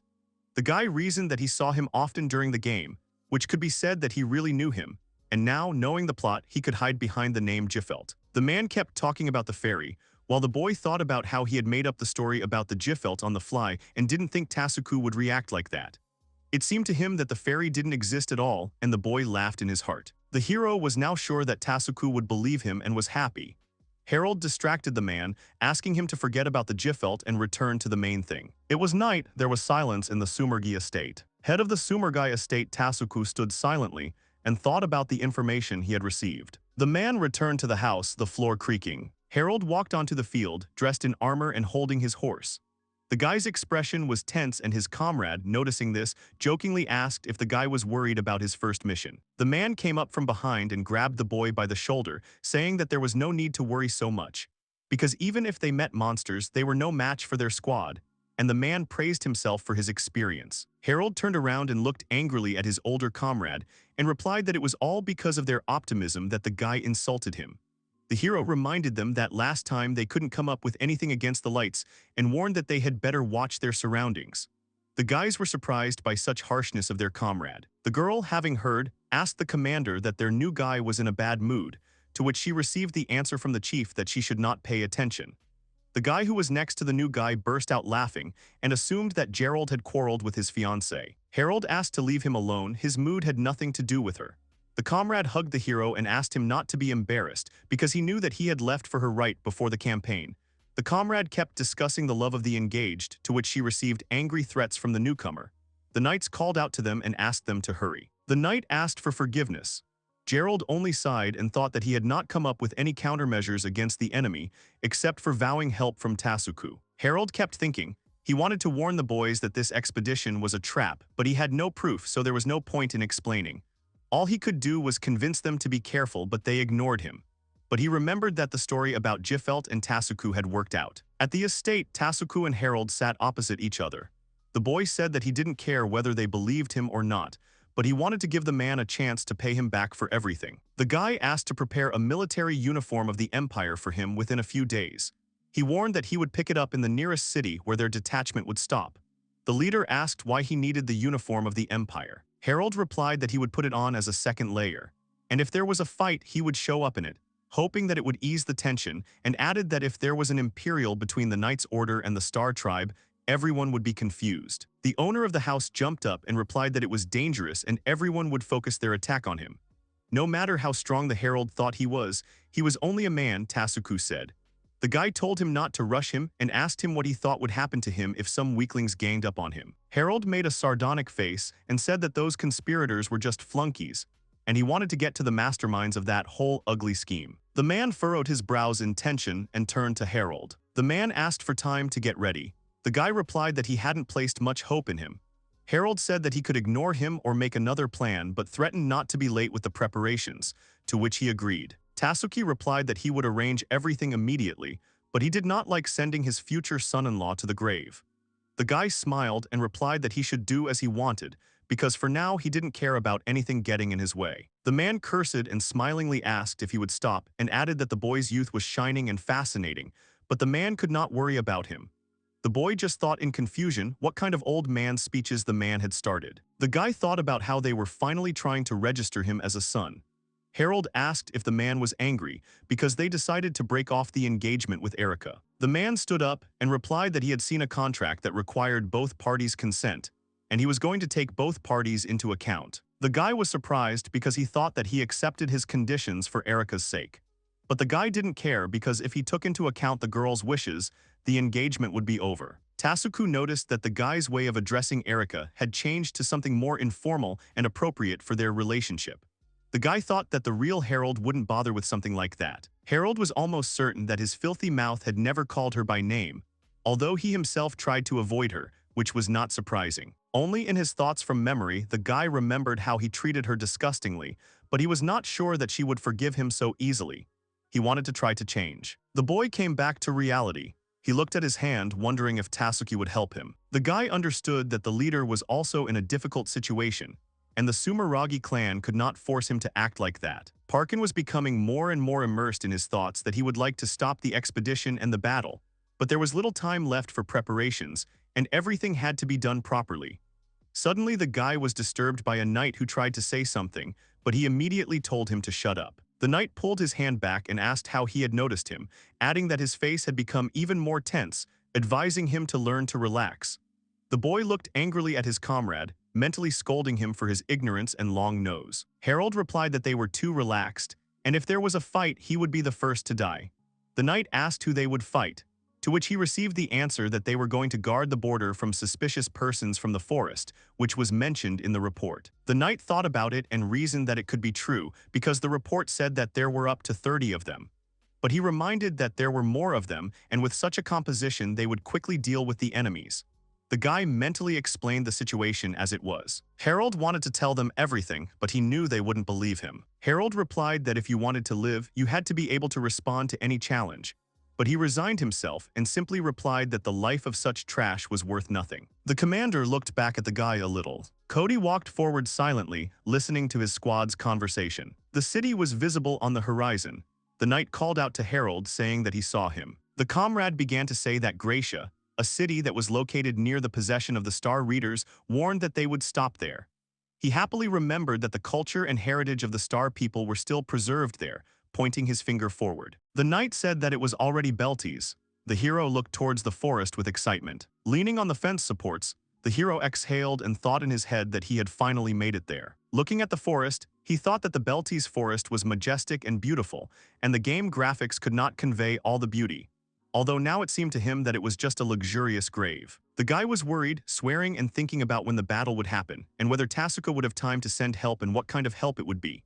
Harold was thinking in his head whether everything would really turn out well, although he had already accepted his fate. The hero decided that he would not give his life and the lives of his comrades to anyone wanting to survive. Harold stopped his train of thought and decided it was time to go back. After walking a little, he looked back and realized that he was back where he was. He stood alone on the empty street and thought to himself how he found himself there again. The hero stood there in confusion and realized that he was lost. The guy put his hand to his face and scolded himself, thinking how he could win if he was doing this now. He stopped. Harold told himself to stop and asked how long he would continue to reproach himself. He mentally gave himself instructions to regain control and not get upset over such a trifle. Suddenly, two people in bandages appeared behind the guy, and Harold turned around in confusion. There were many people in masks and hoods, and they all stood around the guy. Harold mentally asked who they were. The guy looked back and saw one of the strangers walking towards him. Removing his hood, the stranger became the girl who greeted him. Harold recognized her as Yuno. The guy remembered Tasuku wondered if it was he who sent her to help him. The hero noted that they looked too flashy for messengers, asking what the event was.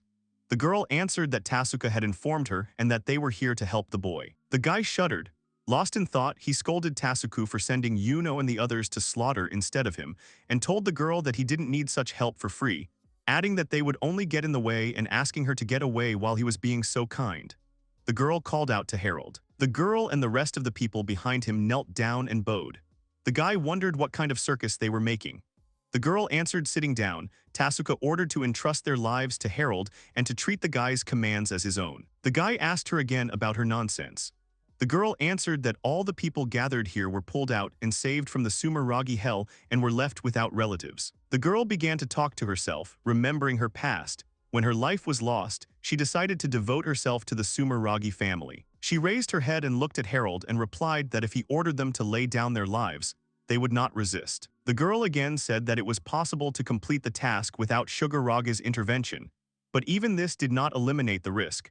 But Tasuka still decided to send them to support Harold. The girl's last request was to take these feelings into account. The guy just watched her silently. Harold thought that it was terrible to trust his life to such a brat from the order. The boy remembered Tasuku and mentally asked himself how much he owed him that he had come to this. But he had no time to think, and he understood that the man was forcing him to take on a huge responsibility. Harold answered that it was good. Answering the girl, the guy arrogantly said that he would take advantage of her petty life and ordered her to be grateful. The girl replied that now everything was decided. Yuno asked to go to a safe place. They had just prepared a room and offered to finish their conversation there. The people in hoods suddenly disappeared. Harold was a little surprised, and the girl replied that she had told them to approach one by one because it would be suspicious if they moved in a group. The guy noticed the thoughtfulness of the interlocutor and smiled. The guy asked how she was even allowed to participate in the position of the girl's personal bodyguard if he was not mistaken. The girl agreed with him. With a smile, Yuno replied that the lady herself had ordered her to obey any orders Harold gave her. The guy decided that Erica just liked giving orders like her father because otherwise he didn't understand what it could mean. The girl, noticing the change in Harold's face, asked what was going on. The guy decided not to press her and answered that everything was fine. The guy thought that the unexpected reinforcements were to their advantage because Tatsuki's elite fighters were promising comrades. The girl looked questioningly at the guy and he only asked for help, somewhere far away in his thoughts. The guy was telling one of Tatsuki's warriors that they had settled in a long time ago. Harold asked how long they had been in this city, to which he received a positive answer. The man said that immediately after the order they did not hesitate and monitored all the movements of the knight's detachment, and if something happened, they would immediately be reported. In his head, the guy thought that if he knew about it, he wouldn't be so tense. Harold ordered to continue monitoring, but to report everything to him. He said that they would need to choose a meeting place in advance to pass on the information. The man agreed. Harold asked the others if they had any questions or requests. 3 days later in the forest of Belties, the knights were walking and heard a rustle. They screamed and became confused. In front of the men stood 2 people with bows. They were from the Star Tribe. One of the readers aimed the meadow at the knight and a shot was fired. The bird hovered above the ground screaming in flight. The bird turned around and flew away towards the city. The knight girl asked what was going on. Harold was cleaning his sword in the meantime. The girl pointed to the guy who was polishing the same place on the floor. The knights were concerned about the boy's behavior and asked him to stop cleaning. Harold reasoned that he was so absorbed in his thoughts that he forgot about current affairs. The knight tried to pull him away, but he only looked at him, to which the boy backed away. Everything is falling apart, Harold thought.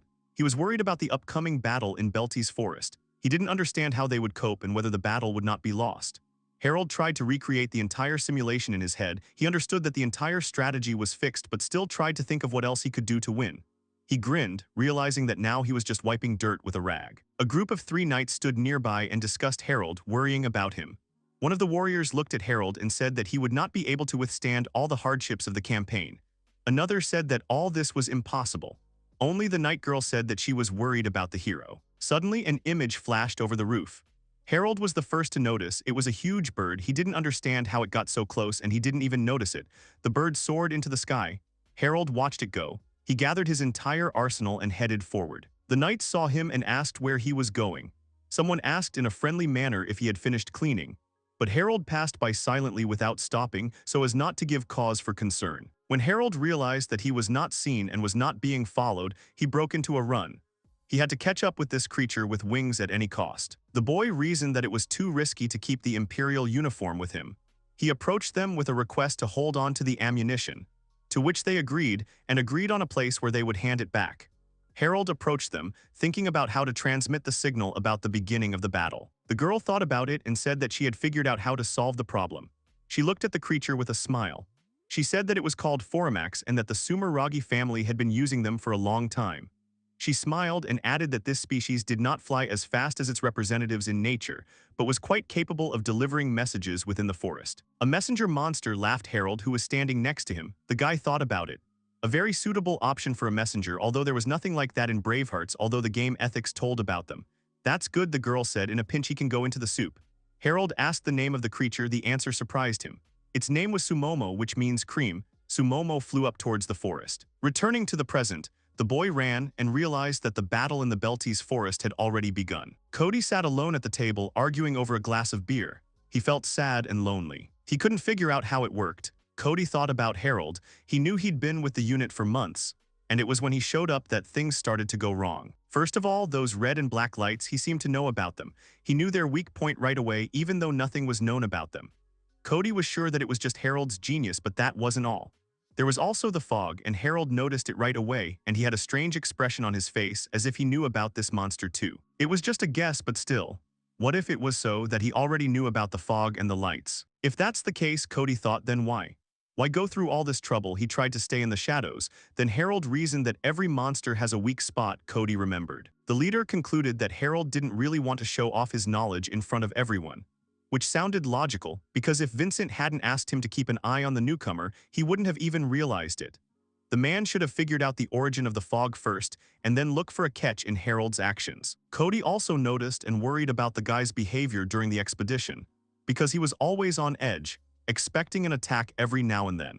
Summing up, Cody noticed Harold's disappearance already in the city, although he was unable to find out where he went. The man was tossing and turning in his thoughts about what Harold knew and why the hell he was silent, whether his actions were hostile to the detachment and the capital. Cody didn't want to think that Vincent was right about the boy, but what if Harold was the one sent to destroy the order?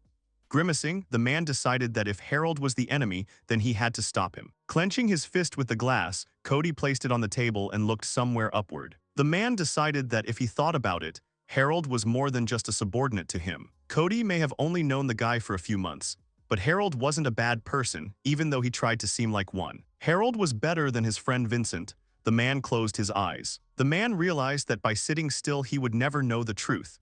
He wanted to believe Harold, but he had to know what was going on. The man walked forward, deciding to talk to the newcomer. Cody walked and thought about how to steer the conversation in the right direction, and wondered if he was in a hurry. The knight ran towards the squad and stopped with a crash. The knight ran to the gate and shouted to everyone that he had come with a report that someone had attacked their patrol in the Belties forest. Everyone looked at the man. Cody turned around and listened that there were many wounded and immediate assistance was needed. The commander burst into the room of his charges and ordered them to gather. The boys accepted the order. Cody looked back and asked where Harold was. The guy replied that his friend had been there a minute ago, went to take the tools and didn't come back. Cody cursed it in his mind and realized that he was too late and the new guy was in the thick of things. He fussily ordered Merrick to take over while he went looking for Harold. The guys wanted to object. Cody ran to the stable and asked about the order and whether anyone had taken the horse. The guy answered that everything was fine and only the patrol soldiers had taken the horse. The man thanked him for his service and warned him that he would take one horse. Cody walked with the horse and reasoned that the guy had run on his own 2 feet, which would make it easy to catch up with him. He did not blame him for his impetuosity, if that was all it was. Cody gripped the horse's bridle and galloped forward, thinking the boy couldn't get away from him. Harold ran forward. From behind the boy, a command was heard to stop. Above Harold, the horse jumped up, jumping over the boy and stopping him. The horse landed and began to prance. Cody smiled at the guy, saying he caught him. Harold asked what he was doing there and where the others were. The man got off his horse and asked who the guy was talking about. He asked the guy not to worry and that the guys were in the care of another commander. Harold told him to go back because he was the commander of his comrades. Cody agreed with him and asked him to go back together. Harold flatly refused. Cody asked him what he was thinking, saying that going into battle alone meant certain death and he couldn't allow that. The man warned that if he survived, the boy would face humiliating punishment, but if he returned with him, he would turn a blind eye to the violation of the regulations. Harold angrily told the man that he was a real pain in the ass and ordered him to get out of his sight. Scratching the back of his head, Cody replied that he couldn't let this go. The man replied that despite the guy's wishes, he would have to sit under arrest until he came to his senses. The boys exchanged silent glances. Cody spoke first. The man raised his sword and pointed it at Harold. Cody said that if he wanted to get through here, he would have to fight him first. The guy was angry. The swords crossed. The man thought it was his selfishness, all because of the promise he made that day about their perfect future. The man reflected that this was why he lived, remembering how someone had told him that he did not want to die. 20 years ago, the people welcomed the knights. Somewhere in the forest, a voice called Cody. Little 7-year-old Vincent joyfully asked his friend to wake up, because the king's knights were now in the square asking to look at them together. 7-year-old Cody lay on a tree root and asked to be left alone because he had been doing homework all night. Vincent sat down next to him and asked why he couldn't do it right away, and not at night, to which he received the answer to shut up, because the main thing is that he did it and it doesn't matter when. Vincent began to reason that knights had strict rules and a life on schedule, which was boring for the guy, and the very thought of it choked him. Vincent angrily called out to his friend. He asked for forgiveness because he did not want to offend at all, because everything knightly was not his at all. Something rustled above the boys, and Vincent, screaming and fearful, pressed himself against his friend. The tree foliage and Cody asked his friend why he was scared of some bird. Cody confusedly said that he was deafened by his friend's scream, for which Vincent apologized. The guy asked why his friend was so timid, but he wanted to become a knight. In response, he received an apology again. Cody told him to stop apologizing and asked him to wake him up in the evening. Vincent was surprised and asked why he had to do that. The guy was already asleep. Cody was snoring sweetly with a contented face. Vincent sighed tiredly. Cody woke up from the sun's rays, cursing at the yellow ball for its glow. Pulling himself up, the guy was quite happy with the good sleep. Looking around, he saw his friend, thinking that he had forgotten there, although he himself had jokingly asked to wake him up. The guy decided to go home and looked at the city. Cody began to wake Vincent up with a cry about what had happened to the city. The guy overslept. In the city, everyone was running, shouting that the city was under attack. The boys ran to the city, cursing that this happened after the knights left. Vincent's house was on fire, leaving him frozen and shaking. Vincent saw his parents lying dead on the ground. The boy sat down next to them and cried. Cody was shaking, asking how this could happen. Suddenly, the boys were called out. Cody's father walked towards the boys, wounded. The boy was glad to see him. The father was glad that his son was safe, and the boy looked at his wounds with concern, asking where his mother was. The man was silent. The man ordered his son to take his sword, which he tried to defend himself with. He told them to take Vincent and get out of the village, and if they did not hurry, they could meet monsters. The boy asked his father to go with him, but he refused because he could barely stand on his feet. Vincent, seeing the monster, warned his friend. The man pushed his son away, to which he called out to his father as he fell backwards. The monster grabbed the man in its mouth and ate his father in front of the boy. The boys trembled in horror, frozen in place. A man's voice was heard asking the children to run faster. Cody silently watched the monster eating in the distance. The monster noticed the guy's gaze and rushed at him with a roar. Cody grabbed the sword and called out to Vincent, ordering him to run. The guy stood there in a stupor. The guy grabbed his friend and ran into the forest, saying that they couldn't stop. The boys stopped. Cody looked ahead and Vincent cried. The boys returned to the city, where only burnt-out remains of buildings remained. The guys holed up in one of the ruined buildings. Cody stared down blankly. Time passed. Vincent fell asleep. Cody continued to look ahead. The guy remembered the tragedy and realized that he couldn't live with it. Cody closed his eyes and took the sword. Clutching the weapon, he pointed it at him with the thought that he wanted to disappear. Suddenly, Vincent's mooing was heard and Cody jerked. The guy's voice sobered Cody up and he started crying. Cody looked at his friend and wondered what would happen to Vincent if he died. The guy threw the sword away and cursed. Dawn came. The boys watched the sky. Vincent said he was hungry, to which they agreed. Cody replied that if they were going to die of hunger, the best solution would be to jump off the wall. Vincent called out to Cody, to which he immediately received a question. Cody asked what he wanted and gave him two options: to live without regrets or to continue living. The guy, trembling, began to answer slowly. Vincent cried and replied that he wanted to live because he was afraid of dying. Cody thought for a moment and replied that he understood everything and that he would stay with him. The guy didn't understand how anyone could be afraid of death now, but he thought it was normal for Vincent. The guys hugged, and Vincent cried, leaning on his friend's shoulder. Cody mused that this was his friend's strength. The boys stood at dawn, left in a world only with each other. From then on, the boys' days were like their last. They robbed the fields of ruined houses, gutted dead monsters and ate them, stole from the common people. In the end, they ended up in the slums, where they had to kill bandits so that they wouldn't kill them. They had nothing to count on, they just survived as best they could. The leader of the squad, lighting a cigar, asked if the guys wanted to join his mercenary squad. A bald man with a scar on his head asked the boys how old they were. The guys in the light gear answered that they were 10 years old. The man asked how many kills they had, to which Cody, answering for both, said that they had killed over 100 monsters. The chief replied that it was not a bad result, and added that in order to look like that, you had to go through many deadly clashes, and age was not important for mercenaries. The main thing was to be able to fight. The man agreed to keep the guys with him. He added that he would soon send them along with his guys, but for now he would send them to do dirty work in the camp. The guys were sitting in the camp. Cody brought his friend a ration, saying that it was not much, but at least something. Cody took a piece and said discontentedly that it was the same everywhere. Vincent replied that there was nothing to be done and it suited him, because he could only live by fighting, stealing, and killing. Cody looked sadly at his comrade, trying to say something. Cody stood up, to which his friend called out to him questioningly. The guy warned that he would go out for some air, promising to return soon. The guy stood silently among the alleys and remembered his friend's gaze, thinking about him. Cody reasoned that Vincent had become strong after all, as if his entire cowardly life had not been lived by him at all, and now he had become much stronger than Cody. The guy looked down with regret and thought that he didn't want things to be this way at all. 3 years later on the battlefield, Cody's sword flew to the side and the guy himself was pinned and wounded by the enemy. The guy held his wounded shoulder and breathed heavily. The enemy swung. Cody thought he had been careless and now it was all over. His last thought was an apology to Vincent. With a swing of the sword, the enemy was cut in two. Cody looked ahead in surprise, and behind the enemy was his friend covered in blood.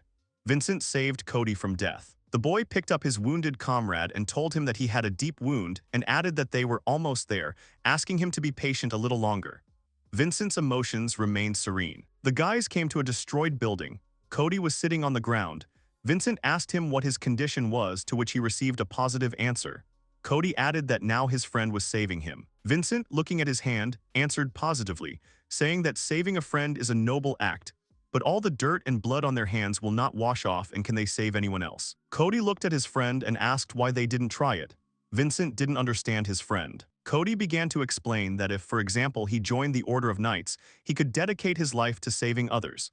Vincent, confused, replied that such a tramp would not be allowed on the doorstep. Smiling, Cody replied that it was possible, but compared to all the difficulties they had gone through, that threshold was just a small obstacle. Vincent sadly called out to his friend. The guy replied that he didn't mean himself but Vincent, because he had become so strong that the guy, to be honest, was a little taken aback. Vincent asked him to slow down. Winking, Cody said that if the knights see Vincent's power in person, they will no longer ask where he was born and raised, adding an uncertain maybe. Vincent asked his comrade's last phrase again. Vincent asked what would happen to Cody, to which he received the answer that Vincent no longer needed to rely on others, but instead to go towards his goal. Cody added that he would prefer to stay close to his friend if he allowed it, but it was up to Vincent to decide. Vincent thoughtfully closed his eyes, remembering them in the past. The guy asked that everything was happening as before. With confidence in his voice, Vincent replied that he had decided everything. He wanted to change the world where the strong trampled the weak. Cody stopped the guy, asking him not to swing at the whole world. Vincent refused, saying that he had dreamed of ethos since he lost his home. A world where there would be no more children like them, that's what Vincent wanted. The guy added that he couldn't do it alone and asked his friend for help, because without him it would just remain an unrealistic dream. Cody laughed, asking if that was an invitation.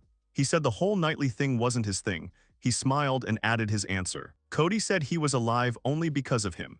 The guy held out his hand and said that the world he would change with him or just stand next to seemed better to him than the life he was living now. Vincent smiled and grabbed the boy's hand, saying words of gratitude. The sound of swords could be heard in the sky.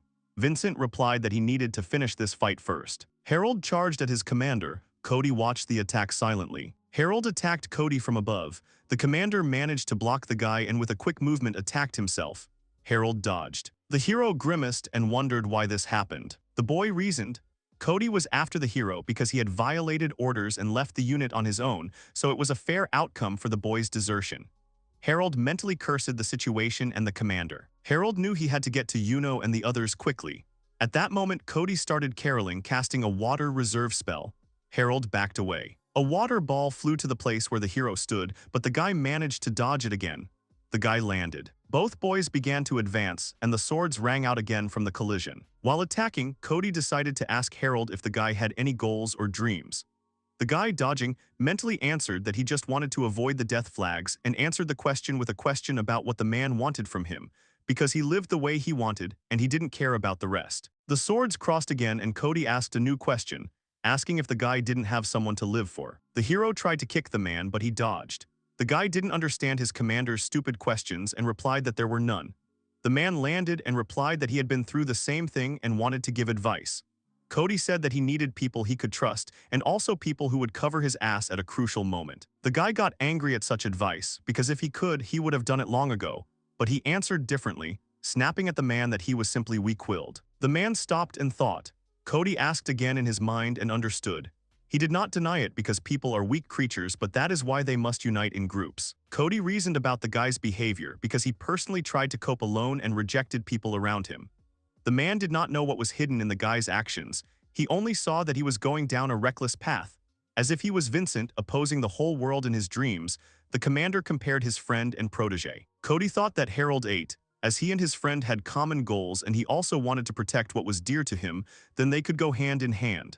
At this time, Harold was preparing an attack with magic. Harold attacked the commander, while Cody thought that he had to protect the guy from himself first. Cody remembered the promise he made to his friend, and thought that he was true to his oath. The boy gathered lightning magic around the sword.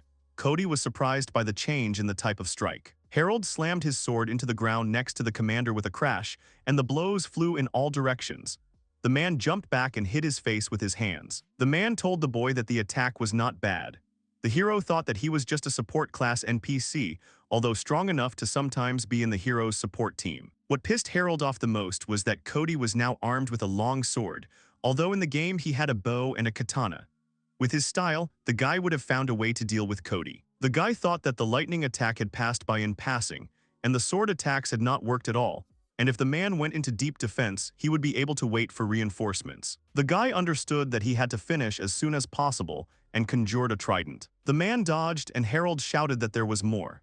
A magic circle appeared next to Cody. A column of flames appeared. The man commented on how warm it was and responded to the boy with a fang of wind. A stream of flames was directed at the hero. The guy stepped back and cursed. Harold conjured a shield and deflected the attack in different directions. The hero held his ground and the magic wore off. The guy was surprised, and from the void a question of surprise was asked that he was able to consecrate a magic shield. Cody struck with his sword, but the hero was able to defend himself. The commander praised the boy because he himself was only able to learn this at the age of 20. The man began to lunge with a bunch of combination attacks that the guy had to back away. Harold noted that before this, Cody was not so persistent and parried the attacks. The guy assumed that he was not going to wait for reinforcements and was going to destroy him with his own forces. The hero understood that he could no longer counterattack and cursed the situation, mentally refusing such an outcome. Harold knew that if things continued like this, he would lose. In the Belties forest, one of the warriors called out to the girl by name. The guy, kneeling down, warned Yuno that the messenger birds had just returned, and those they had sent for the knights would soon be there. The girl replied that she understood him and said that they would wait for Harold to come. Yuno looked sadly at her hand and hoped. The guy noticed the change in the girl's mood and asked what was wrong with her. The girl waved it off and replied that everything was fine. The man was attacking the boy. The guy, cowering, understood that he could lose like that and tried to keep his distance. Harold still couldn't decide whether to use his trump card or not. Cody shouted out an attack that sent the hero flying into the distance. The boy landed and shouted. He swung, rushing to attack.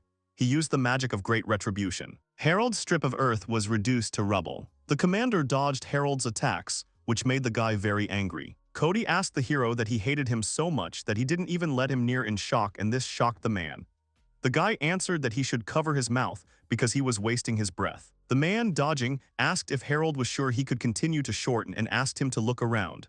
The guy looked around and was surprised. The hero himself created a barrier for himself by destroying the earth around him. Harold swore Cody was attacking from behind. The guy accepted the attack.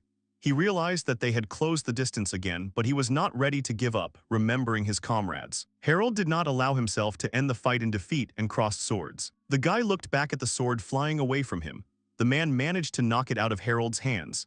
The guy crouched down and the sword was pointed at him. The sword was driven into the ground like a stake, and the boy looked at it. Cody said that it looked like that was the end of their fight. The boy agreed. The man let go of his sword. Harold smiled slyly and said that victory was his. Around Cody were Tasuku warriors. They surrounded the man and held knives to him. The man raised his hands. Yuno asked Harold if the victory was not shared. The guy told her to go to hell because they showed up at the very last moment. Cody stood there in amazement at the guy's behavior. The girl replied that the guy should learn to give people their due. Harold asked to change the subject because he was already complimenting her. The man with his arms raised burst into loud, hearty laughter. Harold asked what was the matter, asking if he had completely lost his mind. Cody replied that he might have only gone a little crazy, but reminded the guy of his words that he didn't need friends. The man noted that he was constantly using destructive magic to get them to come to his aid. The guy replied that this was not the only reason for his actions. The guy told his men to tie up Cody before he pulled some kind of trick. The guys listened to him. In his head, Harold understood that if help had not come in time, it would have been the end for him. The boy used great retribution to make the column of smoke and sand from the impact noticeable to Yuno and the others. The hero understood that this had greatly spoiled the area and made it difficult to engage in combat, but if Yuno had appeared a moment later, he would have had to give in. The idea was risky, but it worked. Harold was not sure of success, but thanks to Juno's insight he was saved. Meanwhile, the warriors tied up and hung Cody. The man was swinging his legs while hanging from a tree branch while the boy was taunting him.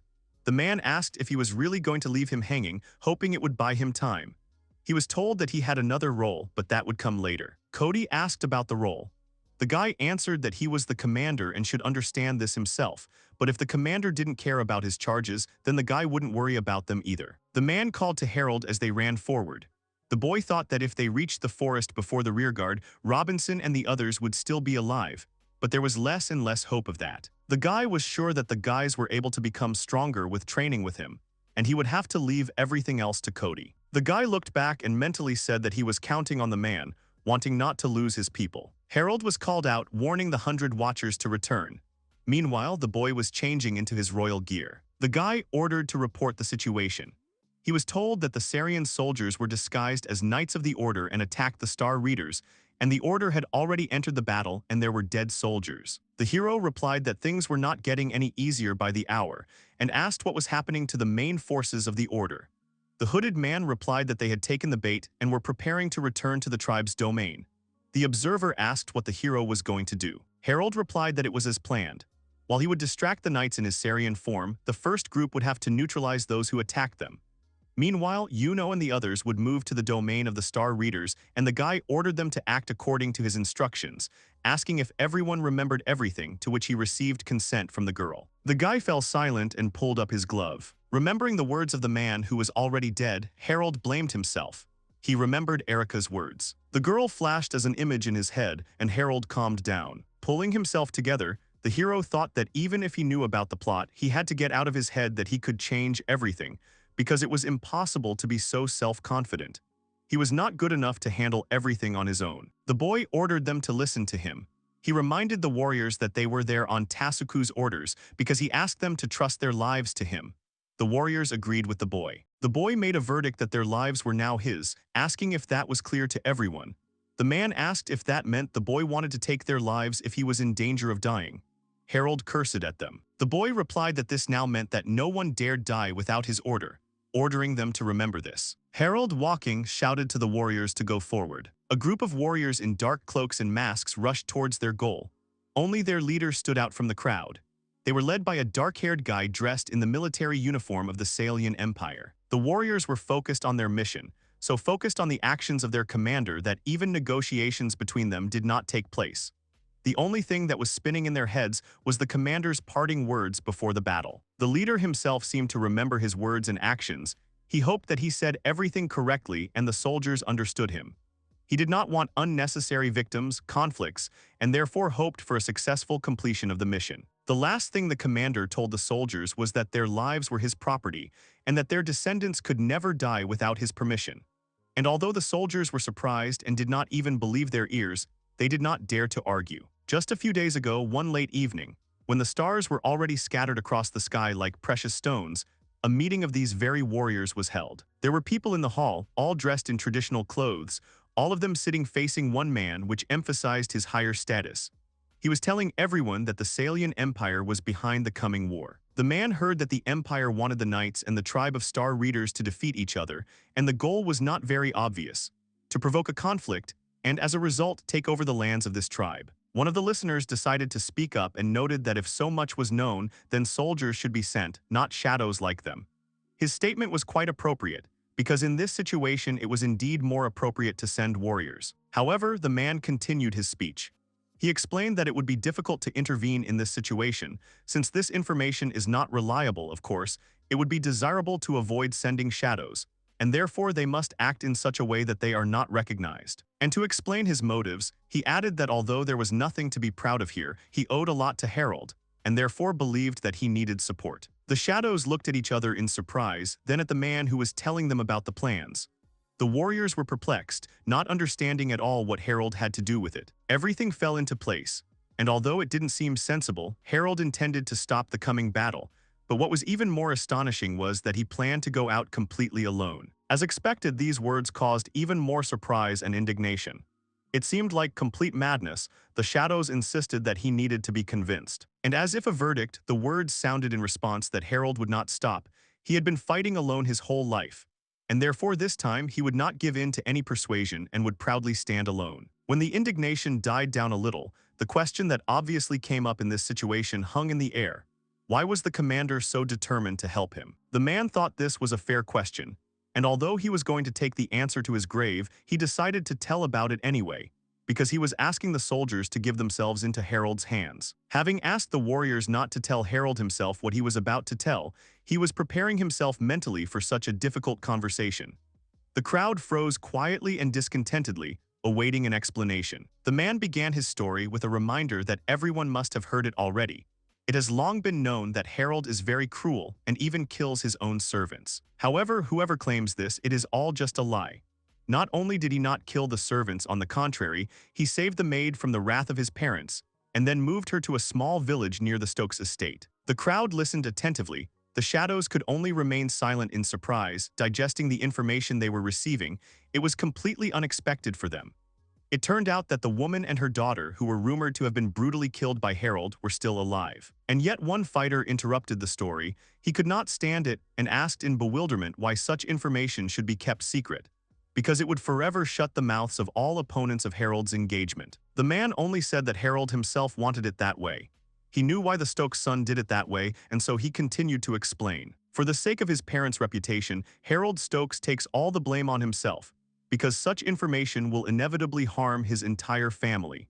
And instead of such an outcome, he decided to take matters into his own hands. In addition to what was said earlier, it was Harold himself who developed and provided them with antibodies to protect against miasmas and shared the secret of agriculture. The shadows practically jumped out of their seats in surprise, asking again if what was said was true. The man confirmed and added that Harold refrains from authorship for fear that his parents will find out about it and quickly figure out how to use his achievements for their own personal purposes. Continuing on Stokes' positive actions, the man remembered something else important in this situation.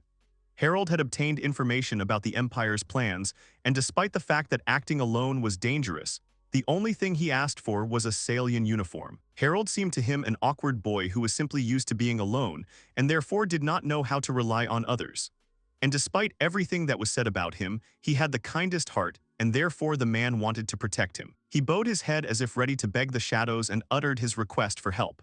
The warriors only looked at him silently and considered what would be the right thing to do. And judging by the fact that the wars were now clearly following him, their answer was positive. Harold, leading the men, reasoned, talking to himself, "There are 150 people in the Imperial detachment, and only 50 of them attack the Star Readers. This is certainly less than Stokes' son expected." In the original story, Justice's goal was simply to capture the test subjects and then blame it on the Knight's order, thereby weakening their influence. And the subsequent massacre and death of Cody was just a fatal accident. Harold thought that the boys were clearly not born under a lucky star. And then he continued his analysis. Today there were about 100 knights on patrol, divided into squads of 15. The probability of meeting the enemy was increasing with each passing second.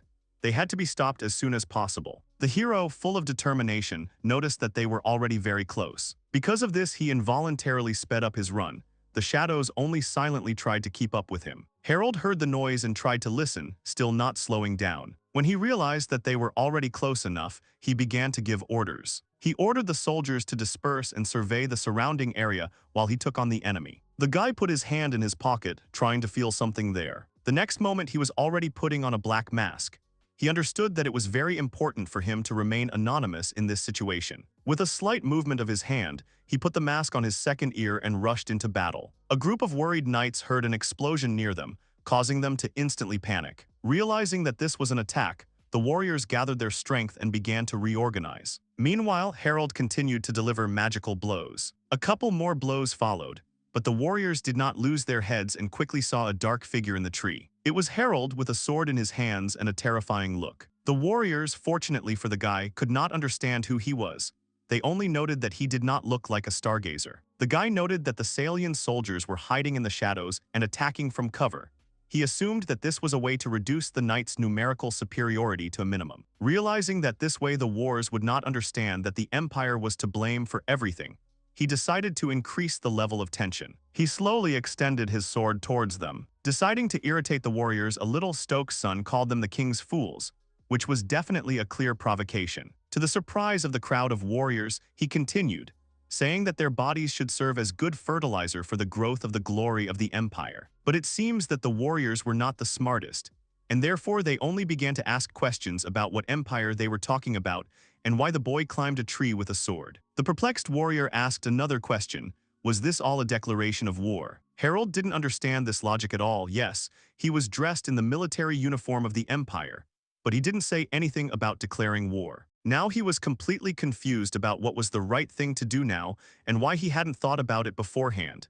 He was only sure that there was no turning back. The hero thought about how to prepare something so that the kingdom would not react so sharply to the intervention of the Empire.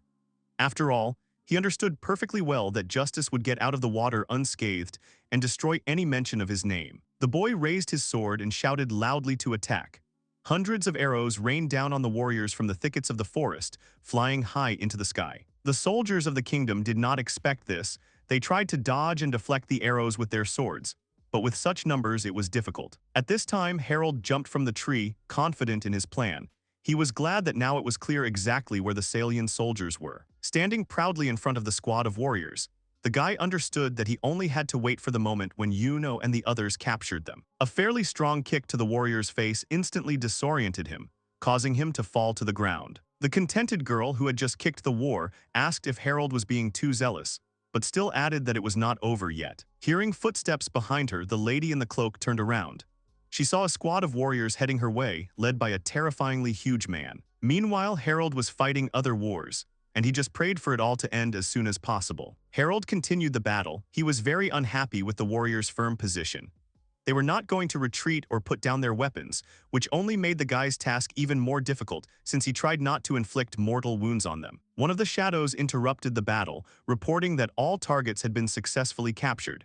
It seemed that Harold could breathe a sigh of relief and retreat. He approached one of the tied-up guys and, taking him by the collar of his jacket, noted that his loyalty was admirable. But his comrades were not so steadfast. After they lost their real ears as well as their fingers and toes, they supposedly told everything that was required. But the lieutenant can breathe a sigh of relief because now there is no reason to torture him, so Harold will simply stab him. The lieutenant of the Imperial Army confessed in horror that he was only following orders and knew nothing more. With tears in his eyes he begged, assuring that this was the truth and there was no reason to kill him. Harold let go of the Imperial warrior's collar, saying that such a useless creature as he deserved no mercy. However, the boy quickly realized that he had overdone it because the warrior did not stop shedding tears. This interrogation was a mere formality, like extracting evidence only to present it in court. Harold already had all the necessary information. The performance was interrupted by a shadow with alarming news. Reinforcements had arrived for the enemy. The Stokes' son was shocked by what he heard. About 200 warriors had bypassed him and were now ravaging the defenseless village of the tribe. The first thought that ran through Harold's head, sending shivers down his body, was the question of what had happened to Yuno. Among the pile of slain warriors, covered in blood and long since incapable of fighting, sat a girl. She was shaking, her legs could barely hold her body. The grass around her was dyed a terrible red. It had touched her hair, not to mention her clothes. The stern man who did this to her only laughed. In his eyes, she was nothing but worthless trash, incapable of giving a proper fight back. And while the girl was on the border between life and death, she remembered how she ended up here. She overheard a meeting of shadows, and having learned that the maid and her daughter were alive, she could not get rid of her suspicions about Harold. The girl went so far as to eavesdrop on his conversation with Tasuku. She desperately wanted to know the whole truth and was ready to risk everything for it. It seemed that her past was to blame for this. She was an orphan, languishing in the slums, but there were those who saw something in her. They trained her in the power and then sent her on various missions. One of these missions was to find the location of the StarClan village. Yuno doubted the correctness of such actions, but she was told that she was not paid money for asking questions. She was getting information and killing people because that was her job, so she should drop unnecessary sentimentality. She failed the mission to kill a member of the Sumeragi family, was left alive and even allowed to join them. It was only after several years, when she found herself here, that she realized the existence and reality of those people she condemned to die. Lady Erica, who was faithfully followed by Yuno, with the most serious face and a heavy heart, knowing about the girl's past, still let her go and asked her to definitely return alive. Yuno thought perhaps only Harold could have brought her here. Probably he knew about everything in advance, figured out the girl's shameful past and gave her the opportunity to stand here, on this battlefield, because she should have repaid her debt to those people who suffered. The girl gathered the rest of her strength and raised the dagger with trembling hands. He probably found out about that mission when he checked her. That was probably the case. However, the girl, filled with determination, realized that this mission was her atonement for what she had done. For Harold, who gave her this opportunity, for Erika-sama, who cared about her, Yuno could not allow herself to die betraying their hopes. She rose to her feet and took a fighting stance, showing with her whole appearance that she was ready to stand to the end. Yuno understood that for the sake of Erika and Harold's words, she would fight until all her strength left her. Eyes filled with anger and determination only surprised her strong opponent. He considered it madness. Pulling his sword from behind his back, the man began making threats, saying that the girl should know her place. and although he did not know who she was, it would be better for her to stop her useless resistance and lay down her arms. But Yuno was not hurt by these words. She could not do this because she had a mission and the certainty that she must fulfill until her last breath. The man only considered it stupid. Raising his sword towards the exhausted girl, he swung and shouted with determination, intending to deliver his final blow. The girl could only look at him in horror. She froze in place, as if accepting her fate as her due. However, at the last moment, Harold managed to block the blow with a loud ringing sound. He could not let the girl leave this world, and therefore he was in a hurry, and fortunately he made it just in time. No one expected him to appear. The man staggered, baring his teeth, and the girl only quietly whispered his name. Harold, full of rage, did not even look at her. His head was spinning like a looped film. He could not allow her to be touched. Harold, full of determination, and the confused man continued to hold their swords pointed at each other. Yuno only fell back in surprise. The legs that had been holding her up until the last moment finally relaxed and allowed the girl to sit up. The man wondered how many more warriors would fall on his head. The guy who had just knocked his sword away was also a Salian. Why did he even bother intervening? Harold cheekily noted the warrior's small brain and then kicked him. The warrior staggered and took a few steps back, clutching his stomach. His squad worried about their leader. Harold asked Yuno what was wrong with her warriors, whether they had survived such an unexpected attack by Ritzel and his squad. The girl looked at the battlefield, stained with blood, and admitted that she did not know what was wrong with them. Probably at best, they were seriously wounded. The guy threw a bottle to the girl. It seemed to be a healing potion, which rolled across the grass to Yuno's hands. Harold asked the girl to heal whoever she could, assuming that she knew healing magic. The girl was indignant, because the healing potion in this situation was more necessary for the guy himself, but he cut off her indignation by telling her to take the wounded off the battlefield. However, this was a problematic task. Ritzel's squad surrounded the girl, her warriors, and Harold, and no matter how much the girl wanted to obey the order, letting go in such a situation was simply almost impossible, especially considering that her warriors were wounded. The guy didn't even think that there would be so many warriors, but he noted that the more of them would be a snack for his sword, the better. Ritzel couldn't stand such a provocation and urged the guy to attack quickly instead of useless self-praise. Harold soared into the air. No one expected that, neither Ritzel nor his warriors.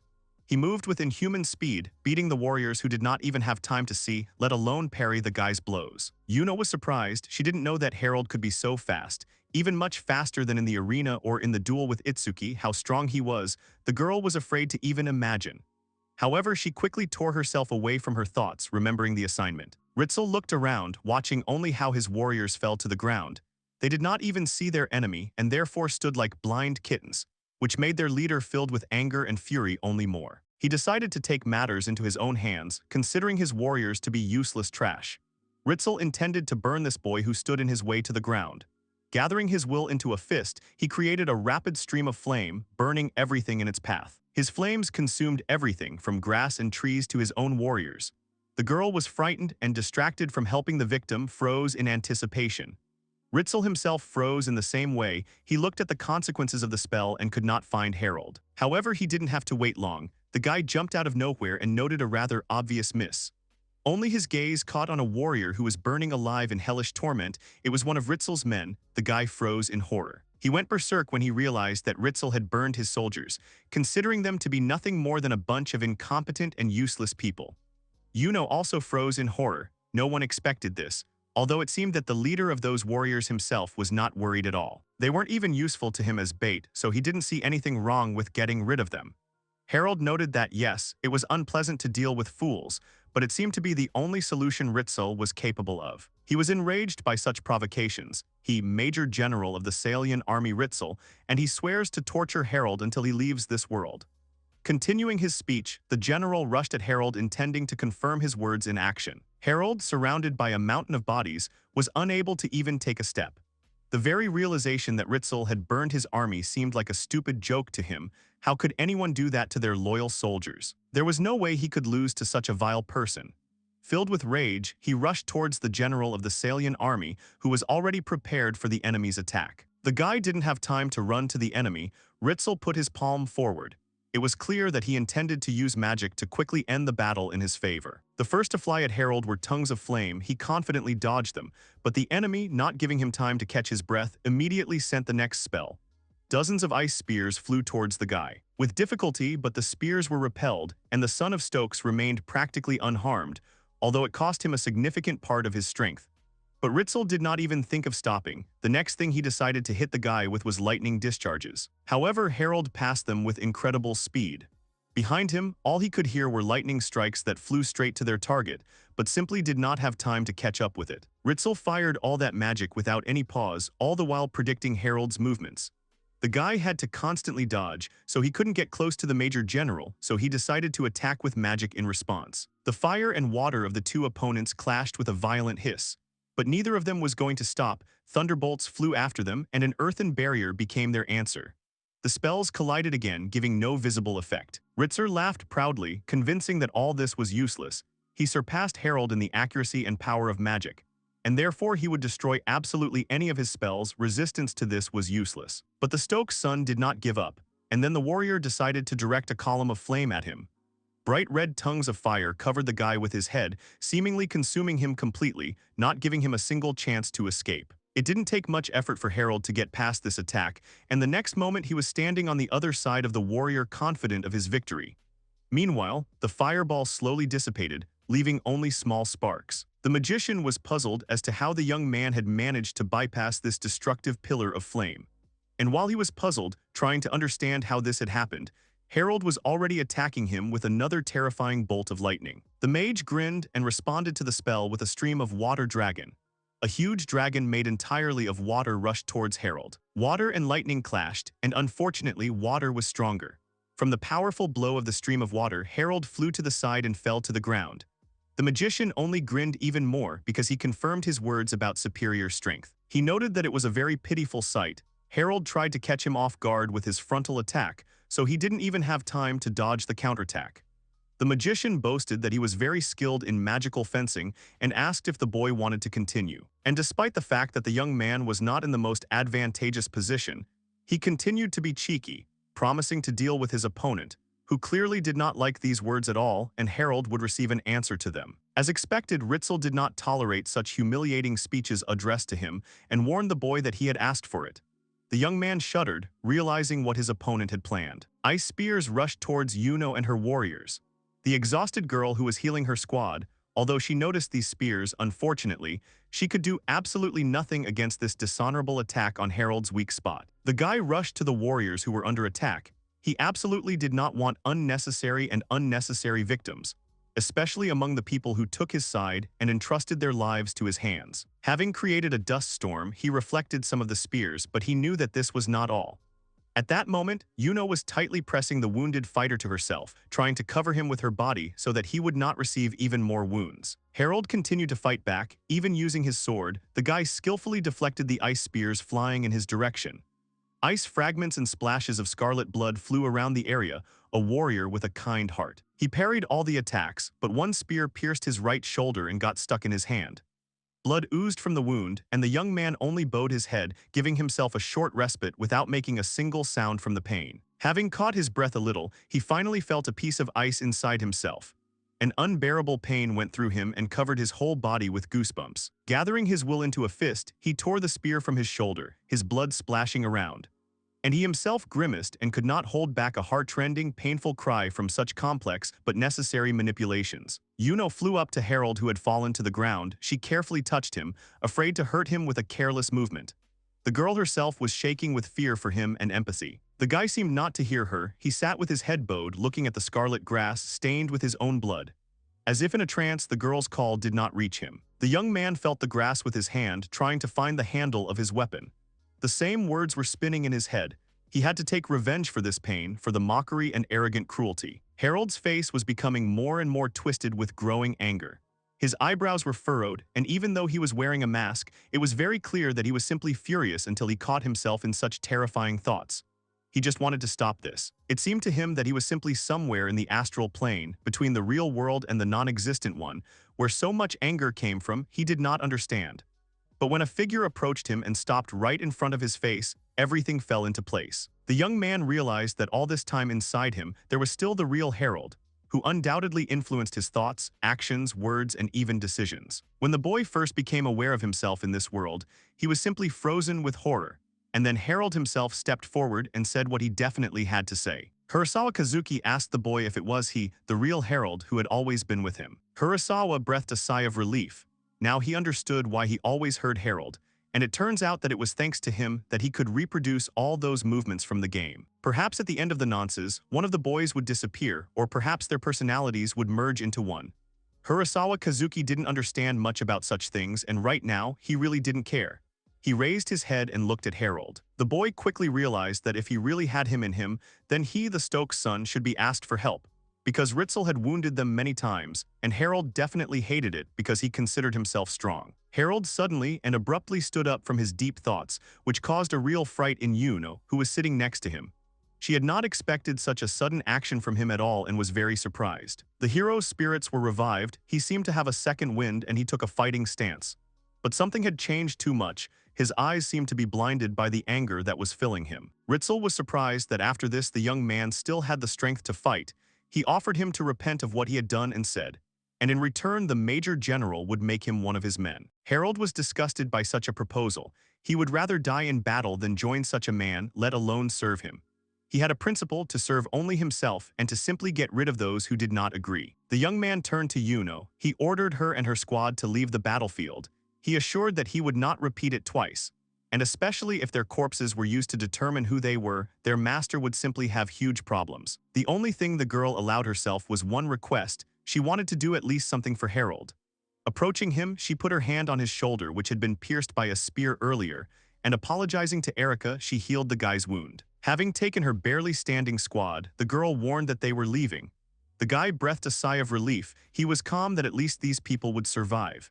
He also noticed that the pain in his right shoulder had calmed down a little. Yuno's apology to Erica for treating his wounds did not surprise Stokes much. He understood that Erica hated him and considered it quite normal, because Harold Stokes did not deserve any other treatment. Remembering his actions, the guy understood that Harold was too egocentric. He despised the whole world in the depths of his soul and would never forgive anyone who hurt his pride, even if he deserved it. The boy rushed forward to attack the overconfident Riddled. While running, he begged Harold to give him the strength to win this battle. The Major General mocked him again. He thought that the boy had simply not lost enough blood to surrender. Riddled directed the scorching flame at him again, from which the guy, very much in vain, in the man's opinion, soared into the air. It seemed to him that it would be more difficult for him to dodge the attacks there. Having decided to take advantage of the young man's unfortunate choice, he created a dozen ice spears, which he then sent at high speed towards the boy. However, Harold gathered his strength and with a loud cry, roused himself and quickly soared even higher, running through the air as if on a smooth road. The spears flew much lower than the young man, they did not even touch his legs. This shocked the magician. He did not expect such a trick from the boy at all. The magician didn't have much time to think. Stokes had already flown over his head and landed behind him. And while Riddled was screaming that it was impossible, with one easy movement Harold, who had already caught up with him, cut off the man's right hand, which was holding the sword. The grass was again painted a terrifying red color, but Harold had no intention of stopping there. With full determination, he grabbed his sword tightly with both hands and swung it back to deliver another powerful blow with all his might. He struck him in the stomach, causing the armor to break with a crack and fly into small pieces. The magician himself coughed up blood and flew several meters away from his opponent. Harold Stokes continued to deal cruelly with his enemy, throwing and kicking him in all directions, like a rag doll that silently took the blow and could not respond in any way. After that, magic came into play. Lightning bolts rained down on Riddled, who was already in the sky, and then a series of heavy kicks accompanied his fall to the ground. The young man could not stop. Rage clouded his thinking, and the obsession with revenge forced him to continue to bully the already helpless and pathetic Major General of the Empire. When Riddled was once again falling to the ground, Harold wished him to go to hell, and then swung his leg to kick him. The young man gathered all his strength and concentrated the remaining energy on this blow. He hit his opponent precisely in the chest. The general already seemed not to understand what was happening. His armor was scarlet red, and on his face there was nothing but horror. Harold put all his remaining strength, filled with rage, discontent, and resentment, into this powerful and decisive blow, which became for him a real expression of all his accumulated emotions. One movement and Riddled was flying to the ground with terrifying speed, accompanied by a beam of light.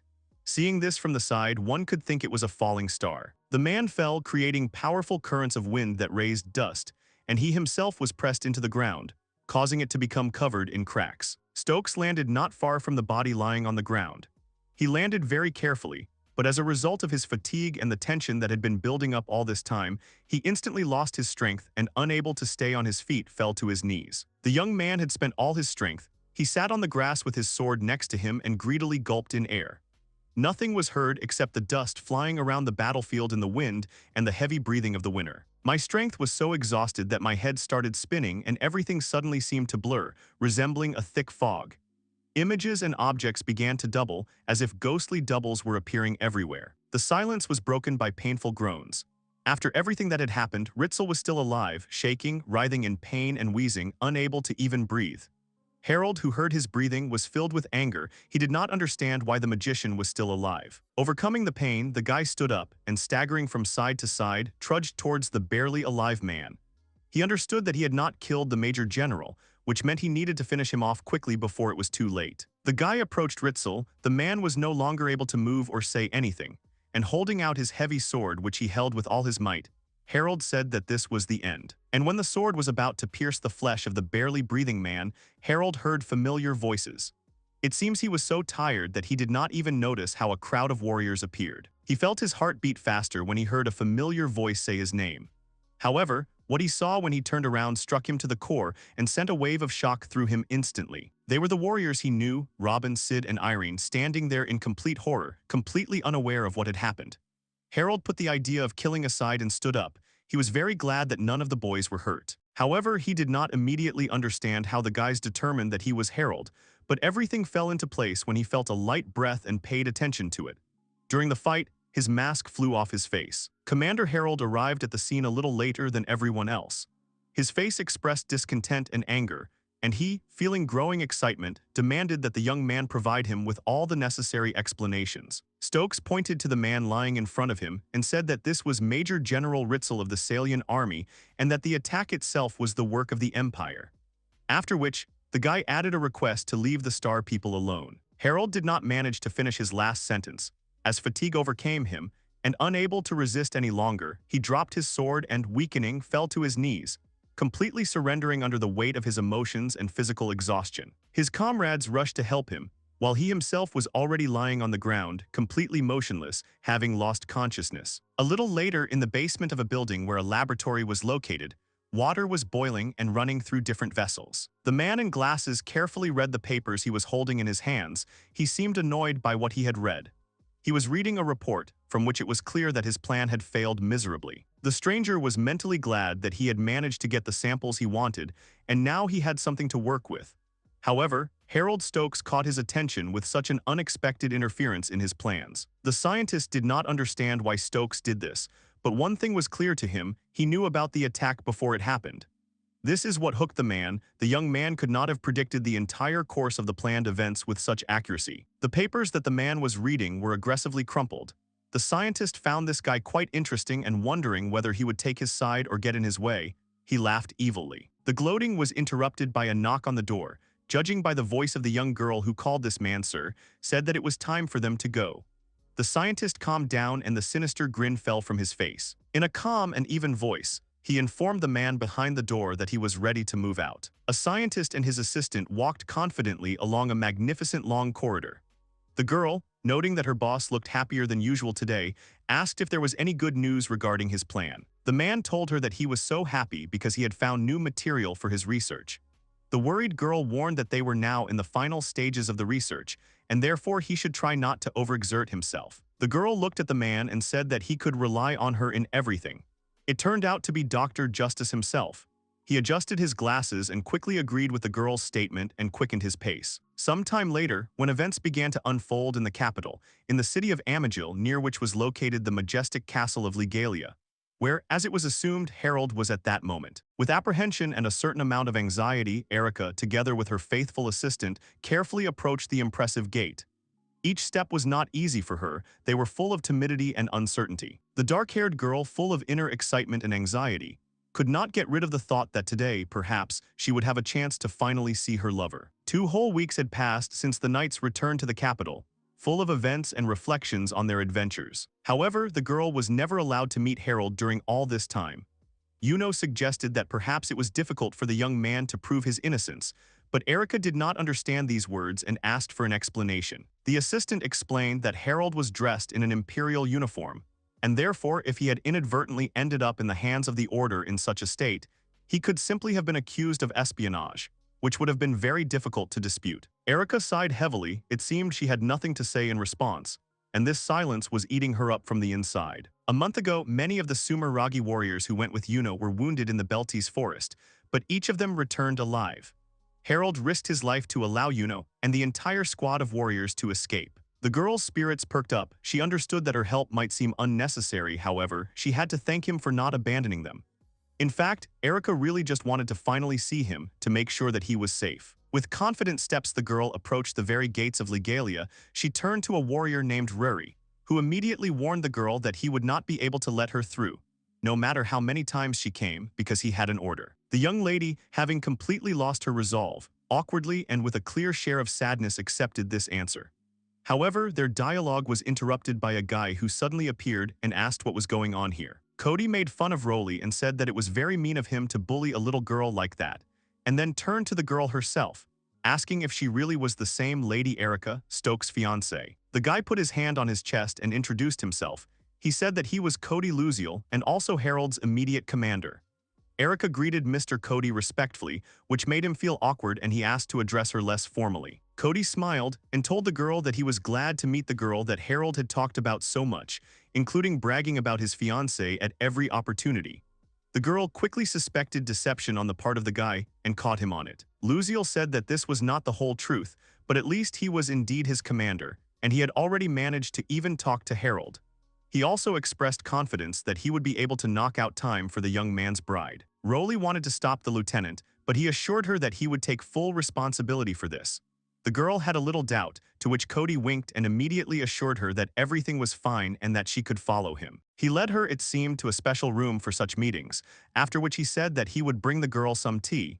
He noted that it might seem a little cramped here, but one could feel at home. Yuno bowed her head as Cody left, then carefully approached the lady and whispered that she had met him before, although Erica had already realized this. After talking, the girls decided that although Cody had not seen Yuno's face, he most likely remembered her voice very clearly, and therefore, in order to avoid problems, the girl should refrain from talking and remain silent. Trying to occupy herself during this difficult wait, Erica looked outside the window. In addition to a flock of hungry birds, she noticed young men, some of them doing laundry, others exercising. She assumed that Harold spent his time here in the same way. The girl imagined Harold washing his clothes, which made her laugh involuntarily, but she quickly drove such thoughts out of her head, as she considered it very rude, and she should not think about him like that. The next moment, the sound of footsteps was heard behind the door, and then the guy announced that he was coming in. The door creaked, and the girl only turned around in surprise and remained standing, incinerating the door with her gaze. Harold entered the room. He looked at his bride as if he did not expect to meet her, but the girl's eyes were filled with hope. After so much time, she still managed to see him. Erica was the first to speak. She heard that the young man was hurt, so she immediately asked how he was feeling. However, Harold, in his usual manner, just smirked. Did she really come all this way just to feel sorry for him? The guy relaxed on one of the chairs standing in the center of the room.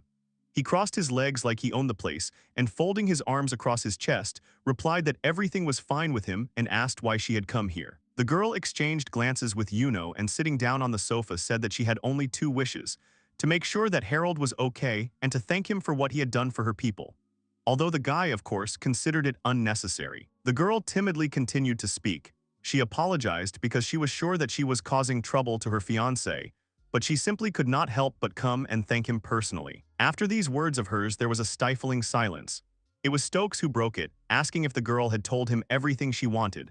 Of course, this rude question was quite unexpected, and therefore she was completely confused. She wanted to say something, but she could not. Harold looked at her silently, waiting for her to gather her thoughts and lay out what she had in her head. However, Erica only apologized and said that she had nothing more to add, and that was it. The young man jumped up and said that then we would consider them finished. Because he did not have so much time for idle chatter, the girl obediently thanked him for her time, and Harold asked not to bother him anymore in the future. And when it seemed that Erica had completely lost her head, lost in sad thoughts, something warm touched her head, giving hope and a feeling of joy, if only for a short moment. It was the hand of her fiancé. He gently stroked her head. Her cries of encouragement helped him to some extent, and so he expressed his gratitude to her in this way. Having explained this, the guy left, slamming the heavy door, leaving the girl standing in the middle of the room. Erika reached out to her head greedily, as if she was trying to feel his hand on her head again. She was embarrassed by what had happened, but she continued to stroke her head with her hand, and her eyes slowly filled with tears. Harold touched her for the first time and called her by name. It seemed like simple and banal things, but for the girl they meant too much. Such actions on his part touched her heart. The girl burst into tears right there, standing there, tears of joy and hope overflowing.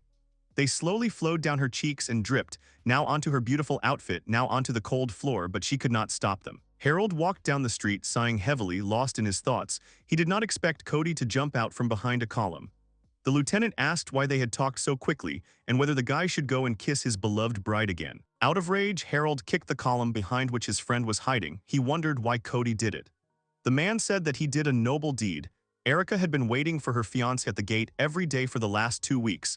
It was sad to look at her. The young man noted that he was actually under house arrest. How was he even allowed to meet her? Cody happily stated that normally they wouldn't have allowed it, but today was his day. Today Harold would be sentenced. The guy was surprised by such news. The lieutenant assured the guy, who continued to break the columns, that he had written the report correctly, how Stokes had defeated the Imperial General and his entire army, and also radically reduced the losses among their knights. And for that Harold should also be rewarded. But the guy wasn't too happy about this news. He felt goosebumps running down his spine, but for him, it was just another red flag that couldn't be changed in any way. The young people's conversation was interrupted by a stately man, apparently dressed in the uniform of a person of high rank.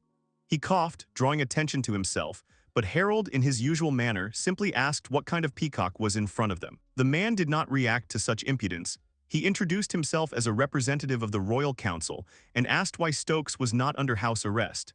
Harold said that he had just gone for a walk and was already returning. The representative of the Royal Council declared that the boy did not have to return, and then unrolled the scroll and showed it to Harold, beginning to read out the sentence passed on him today. On suspicion of espionage for the Empire and treason expressed in an attack on the Knights of the Royal Order, by decision of the High Council, Harold is found guilty and sentenced to death by beheading. Cody was outraged and rushed to save Harold, but the guards had already protected Stokes from the lieutenant.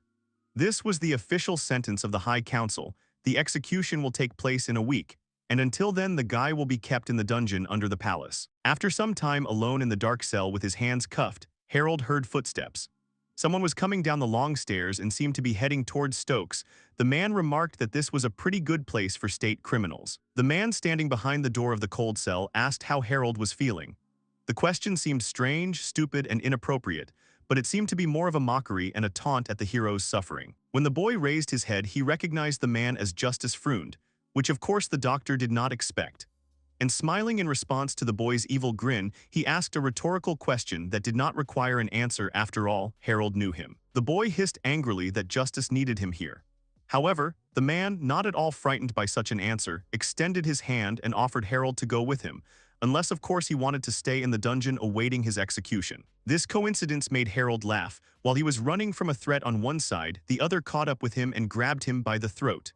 These thoughts made the guy smile involuntarily, although it was more of a grin. After some time had passed, all the newspapers had the same news: the scoundrel Harold will not be beheaded. Stokes, sentenced to death for numerous crimes against the crown, was pardoned by the highest royal decree. The king's decision was influenced by the petition of the criminal's relatives, Lord and Lady Stokes, and also the Sumeragi family, whose daughter was engaged to the scoundrel Harold. Representatives of the knightly order also pleaded for this traitor and scoundrel. As a result, the death sentence was commuted to service in the interests of the crown. The scoundrel and traitor saved his worthless life and got a chance to atone for his sins with blood. Justice Freund gathered his assistants and brought to them a young man in a cloak who was none other than Harold himself. The doctor introduced him, asked them to take care of him, and informed them that from now on he would also help in the research. This is how Harold Stokes' reputation in society was damaged for many years, which ran rapidly one after another for 5 whole years. 5 years later, when the boy grew up, he realized how time flies. At that moment, he realized that the story of Brave at Heart would soon begin, but whether he would be able to avoid a sad end for himself still remains a mystery. At the foot of the mountains in the distant village of Addis, where a magnificent view of the surrounding area opened up, in one tavern a girl was arguing heatedly with a guy. He was convincing her that the snowy mountains of Jurin were teeming with monsters, and that they could not pass without permission from the order. The girl, already in tears, once again told that this was why she hired mercenaries and traveled all this way with them. But they left her as soon as they entered the village. She still didn't calm down and continued to complain with tears in her eyes. They took her entire advance, and even the assumption that they took the fee just to deliver her to the village did not suit her, because they made this journey without any problems. The girl calmed down a little and sighed sadly. She sought help from others, but all capable people also refused her this request. Suddenly the bell at the entrance rang, which meant the arrival of a new guest, but it seemed that this was not an ordinary guest. The guy who came in for a bite to eat interested everyone in the room. Yes, it was Harold. He had grown up, pierced his ear and carried his weapon on his back, which gave him the most menacing look. And it seemed that everyone had a negative reaction to him, but the girl was curious about who this man in black was. She asked. The young man sitting next to her explained that it was Harold Stokes, known as the killer of knights and the best swordsman in the country. The girl turned around and asked in surprise who this man was who was saying all this. The young man introduced himself as just a humble traveler and added that Harold was known for his bad reputation. It was very strange that the girl had not heard of him before. She explained that she is simply not one to get involved in something that does not interest her. She simply does not have time for it because she has enough of her own affairs. It seems that when she said this, she was certainly proud of herself and what she does. However, Harold still interested her, so she asked if he was strong. The young man sitting next to him explained that Stokes could fight a dozen elite knights and get rid of them without receiving a single scratch. The young lady seemed to have something in mind. She put her hand to her chin and thought out loud with a thoughtful face. According to her conclusions, Harold is one of the strongest people in the world. Unexpectedly for everyone, she ran up to the guy and, crossing her arms on her chest, offered to talk. Of course, Stokes could only look at her dismissively and ask who she was that she dared to address him. The dismissive tone did not frighten the girl at all, so she introduced herself as Rifa and continued talking. The girl boldly stated that his good swordsmanship was a worthy skill for a bodyguard, after which she decided to get to the point, asking if Harold would like to accompany her to the snowy mountain of Jurin. Stokes asked what such a young lady needed on the mountain, since there were no toys or jewelry there. Ice dragons live in the snowy mountains. Rifa wanted to study their bodies and, if possible, get a sample. Not only Harold was shocked, but also the remaining onlookers in the tavern who were eavesdropping on the conversation. It seemed that only the traveler did not express surprise. Stokes exhaled. He had no intention of listening to stupid requests. Rifa assured that if the guy didn't want to, she would simply find someone else for that kind of money. This only made Harold laugh. It would be extremely difficult for her to find such a volunteer. However, the girl was not going to retreat. She was ready to stay here for a month or even a year, just not to give in to her reasons and convictions. It was this steadfastness and confidence that touched Harold. It seems he thought about it. The poor guy just dropped by for lunch. Hirasawa has been trapped in the body of Harold Stokes, the villain of the RPG Brave at Heart, for 8 years now. 5 years ago, he was accused of treason in connection with the events in Belty's forest. And as an alternative form of punishment, which would be a replacement for the supposed cruel punishment of beheading, the poor young man was sent to be experimented on by a mad scientist named Justice Frund, who is also the last boss of this game, dangerous and planning to destroy the whole world. And so, under the watchful eye of this monster, Harold became who he is. The right hand and faithful servant of justice. Even here he is on his orders. Stokes began to remember the hazel hair, the pigtails, the blouse with the red base, the short skirt, but most importantly, that white robe with the stars. In front of him stood Rifa Goodridge, the self-proclaimed inventor. The guy remembered that in the original story, it was she who developed the cure for miasma and contributed to saving Sumeragi.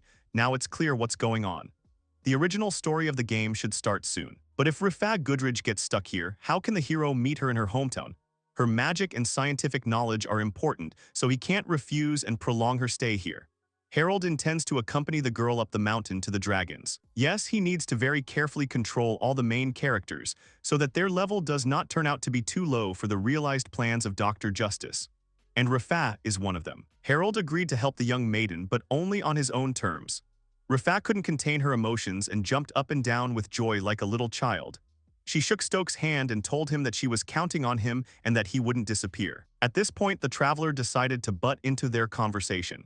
He was interested in the plans of these two, and so he hurried to introduce himself. His name was El, and it seemed he reminded someone very much. The young man smiled, and adjusting his hat, politely asked the heroes for permission to join them on their exciting journey. Early in the morning, when the first rays of the sun began to awaken the world from its night's sleep, the heroes, full of determination, headed for the snowy mountains of Jurin. Snow fell from the sky, forming a beautiful white blanket that covered the land. When they reached the foot of the mountain, they were met by the knights who guarded the area. They warned them that there was danger ahead, and therefore those without permission could not pass. Harold immediately pulled the piece of paper right to the face of one of them. Stokes wanted to politely ask them to let them through since he had permission, but instead he asked if they could read wars and threatened to turn them into ashes if they did not get out of the way. The heavy gates rose with a ringing and characteristic hum. The girl did not understand at all why the guy behaved like that, being terribly rude to the guard. However, Harold himself was not bothered at all. He calmly straightened his collar as if nothing had happened and hurried his companions. As they walked along the mountain path, Rafa couldn't help but ask why Harold was called a night killer. The young man replied that he killed knights, but it was all just a cruel joke that had become so widespread. Rafa sympathized with Stokes because good deeds should be rewarded, but the guy did not need these words. He noted that he was not interested in the opinion of the ungrateful rabble, and even less in any kind of reward for what he had done. El intervened in the conversation. He reminded that Harold had a couple more nicknames associated with events 5 years ago. Reef was interested in what happened 5 years ago. However, Stokes cut off the unpleasant conversations with a stern look. During a peaceful walk through mountain paths, when the nature around was filled with the sounds of birds singing and a light breeze, suddenly a rustling sound was heard in the thick bushes. It attracted the attention of the heroes, and soon the paws of wolves appeared from the thickets. The group came across a pack of white wolves, who really don't like strangers entering their territory. Rifa confidently stepped forward and assured that this could be left to her. She could deal with them herself because she had already dealt with the local monsters. The girl threw sticks at the paws of the wild animals. The next moment they exploded violently, creating a blinding light and sound. As a result of the powerful explosion, the wolves flew into the air, along with rocks and other debris scattered around. Rifa was pleased with herself. Elle tried to find out from her what kind of magic it was, but the girl boasted that it was not just any magic, but she could not say more. Harold only laughed at her words. The girl wanted to put the guy down and say that she would not allow anyone to mock her skills, but at that moment Stokes disappeared, and next to her the girl felt a sharp gust of wind. At that moment, her determination faded a little. There was a clap of thunder behind the girl and lightning struck literally a couple of meters away from her, causing her to involuntarily cover her ears and scream, clearly frightened. But when Rafat turned around, she saw the defeated wolves behind her. Harold stood among the bodies of the defeated white wolves, whose fur was already dyed red. The girl decided to ask if she understood correctly that these predators were approaching her from behind. Harold silently approached her. He said that he didn't care how good her skills were. If she let her guard down in the middle of a fight, she was no better than a low-level creature. His words were as rude as always and sounded more like a provocation, but he was right. If Rafa was going to the other world, she should look for another place to do it. And unfortunately for the girl, Harold was telling the truth, to which she had no answer. She lowered her head and followed Stokes as he moved on. The girl was well aware that if it weren't for him, she would have become nothing more than a meal for the wild white wolves. This only led the girl further into the wilds of her thoughts. Rifa was too self-confident. No matter what precautions she took, in real life things always happen that no theory can foresee. And the girl proved it to herself more than once. Elle asked Rafa how she was feeling. The girl replied that everything was fine, but her own thoughts continued to torment her. Of course, she was angry with herself. Yes, she did not have the experience or training like Harold, but this did not justify her. She was sure he had been through a lot in his life, more than she could ever imagine, and that was what had made him tough. But Rafa didn't know whether to envy or sympathize with Harold Stokes. The day was drawing to a close, and so, in order not to wander around in the darkness and cold of the local mountains, the travelers decided to stop, set up camp, and rest until the morning. Considering that they had been on their feet all day, this was simply necessary. Dark clouds covered the sky as the heroes set up camp. Harold lit a fire to warm himself up a bit, as it was only getting colder outside. He was completely unaware of how closely Rafa was watching him. However, such attention from her to this young man was noticed by Elle, who together with the girl set up a tent for the night. He asked if the girl was really so interested in learning about the terrible past of Harold, or as he was more often called, the Killer of Knights. Having heard an affirmative answer, the guy began to explain. He couldn't give away any important secrets. There are many rumors about Stokes, some of which are fiction, so what Elle was going to tell was not the ultimate truth. Rafa asked in surprise how Elle knew so much about him. Had they met before? This amused the young man a little. He answered with a denial and added that he had met Harold just like this lady in that very tavern yesterday. The young inventor was completely confused. She did not understand why the guy went with them on this dangerous expedition.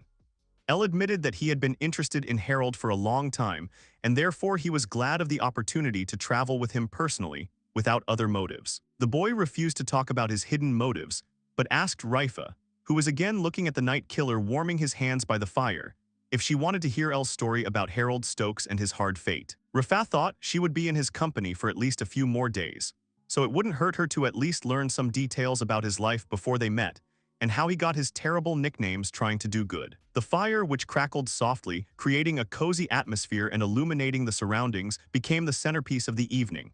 And Harold, sitting by this warm fire, placed his swords nearby so that they were at hand. He rustled, searching for something in the bag. By this point, Elle had finished his fascinating and gripping tale of the sinister night killer. Summarizing all the details of the general idea she had heard about Stokes, Rifa concluded that he was a real bastard. Elle added that besides that, Harold had disgraced his benefactors, the Sumeragi. After they had persistently sought his pardon, he had repaid them by breaking off his engagement to their daughter.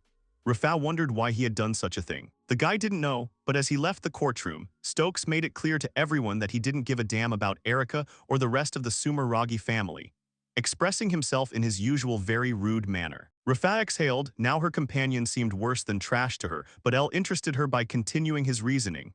In his opinion, there were too many blank spots in this story.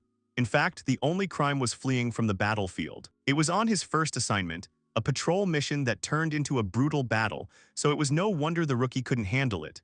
Rifa noted that Harold Stokes had also been accused of spying for the Empire. Elle confirmed that Harold was indeed suspected of being a spy, but in fact no evidence was found except that the boy was wearing an IPR officer's uniform. Why he wore it, no one knows to this day except the boy himself. He himself could not explain anything, which means he is guilty. But the question remains why this was not indicated in his sentence.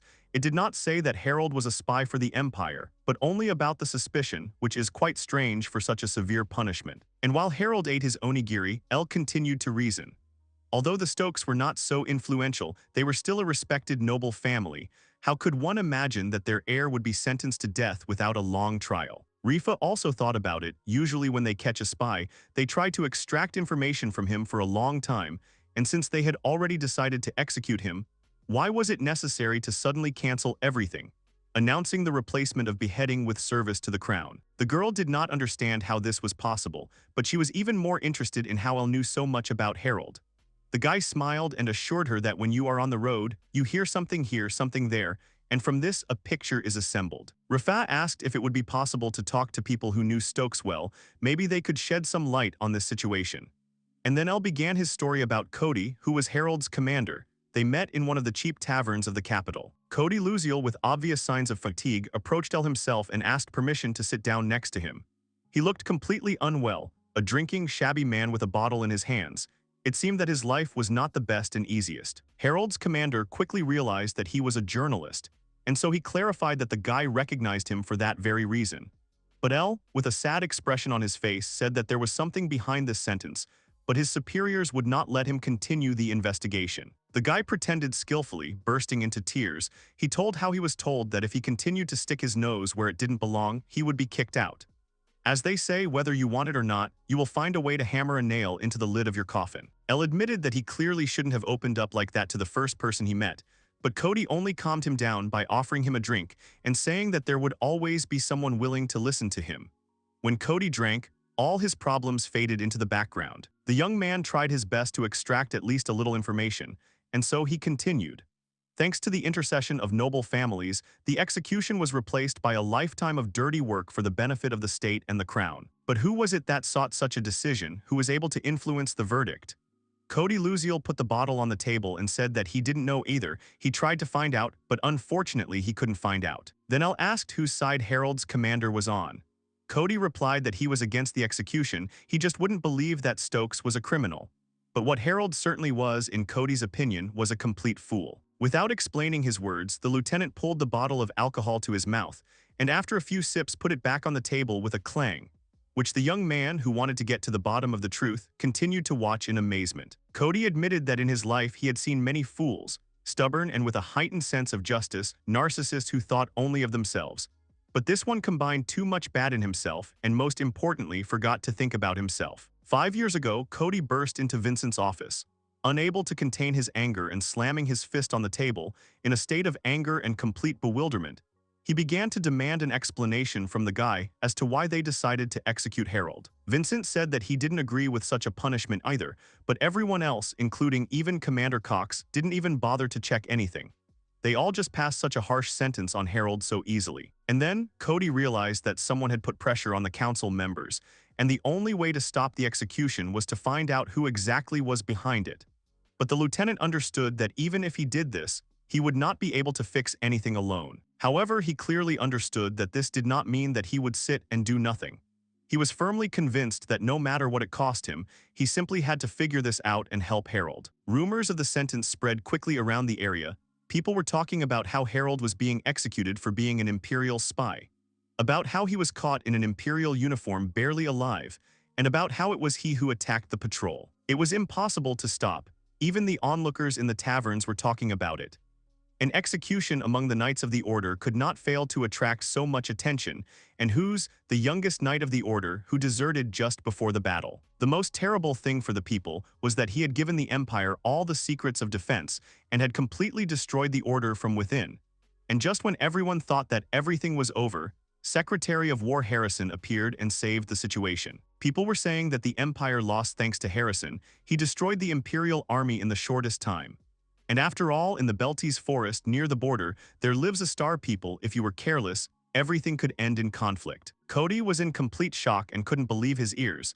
He was overcome with a feeling of deepest horror, because he was absolutely sure and knew that he had not mentioned such things in his official report. After all, the army hadn't even arrived yet, and no one even knew that it was Harold who killed the Imperial general.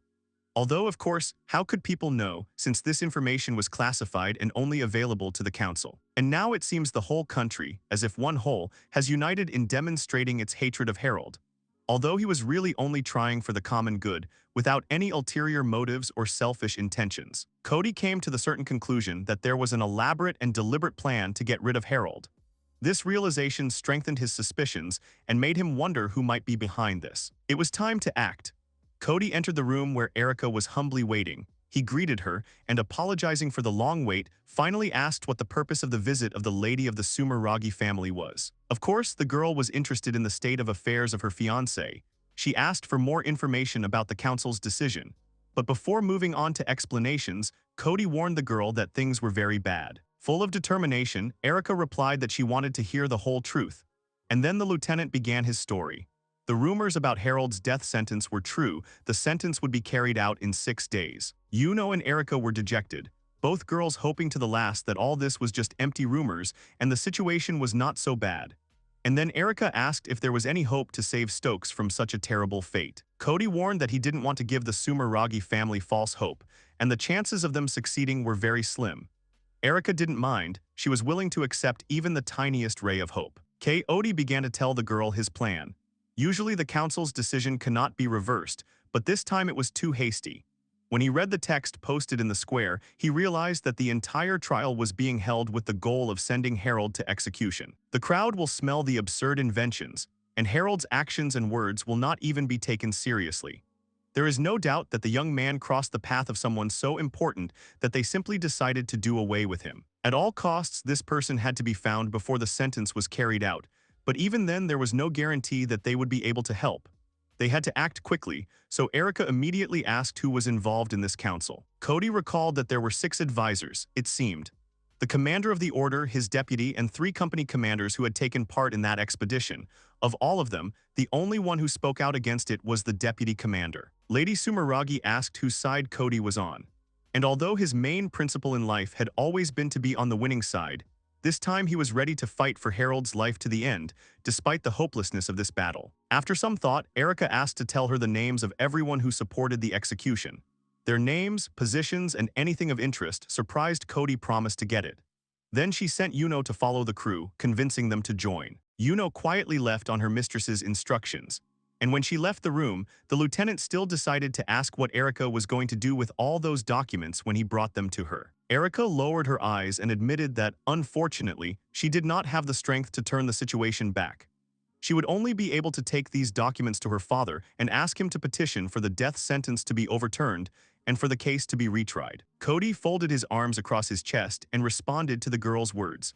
Her father seemed to have connections to the royal family, and a petition from a high-ranking official could not simply be ignored, although it might not be enough to overturn the sentence. Erica assured that they will start checking all the members of the council. They must find out who they communicated with before the verdict, those who are responsible for such a decision. The girl noted that, unfortunately, they have little time to track down rumors. Then Cody assured that he could be relied upon in this. Some stories circulated only in a narrow circle of townspeople, and he enjoyed considerable trust among the residents. And Vincent, the deputy commander, would deal with the commander himself. As the lieutenant strode confidently down the long corridor of the majestic Legalia Castle, with a stack of what were probably important papers, his attention was suddenly drawn to the loud shouts of several of his loyal warriors who were trying to get his attention. When he turned around, he was surprised to see Robin, Sid, and Irene watching him with concern and worry. Their eyes expressed obvious apprehension, as if they were worried and afraid to say even one word. And yet the boys gathered their strength and asked what was bothering them so much, whether Harold was really going to be executed. None of the boys wanted the young man to die, but they simply could not forget what happened on that fateful day. This was not the Harold they knew, but they still wondered if he really was an Imperial spy. Cody seemed uneasy with the questions and simply said he knew nothing about it. They have all known him for only a few months, and during this time they have not even managed to get close, and therefore they can only judge by what they see and feel themselves, and not because someone somewhere says so. The commander asked if he told them Harold was guilty, they would simply agree that he should be executed, he deserved it. The boys, in Cody's opinion, had to decide for themselves what they were going to believe. He turned around and, as he quickly left, waved his hand, assuring that the question here was not how much each of them believed in Harold. Everything was much more complicated, and therefore the only question they needed to figure out was whether they believed in themselves. The lieutenant said goodbye to the boys and quickly went about his business, leaving them in a state of bewilderment and reflection. He hoped that an understanding of his thoughts would arise in their hearts and minds, and that they would make the right decision for themselves. He hurried to meet Erica, to whom he handed those very documents, which probably contained information about all 6 people who participated in the council. He proudly assured the girl that his work began from here. Cody promised to involve Vincent and find out where the bad rumors are coming from and who is the soul of this whole conspiracy.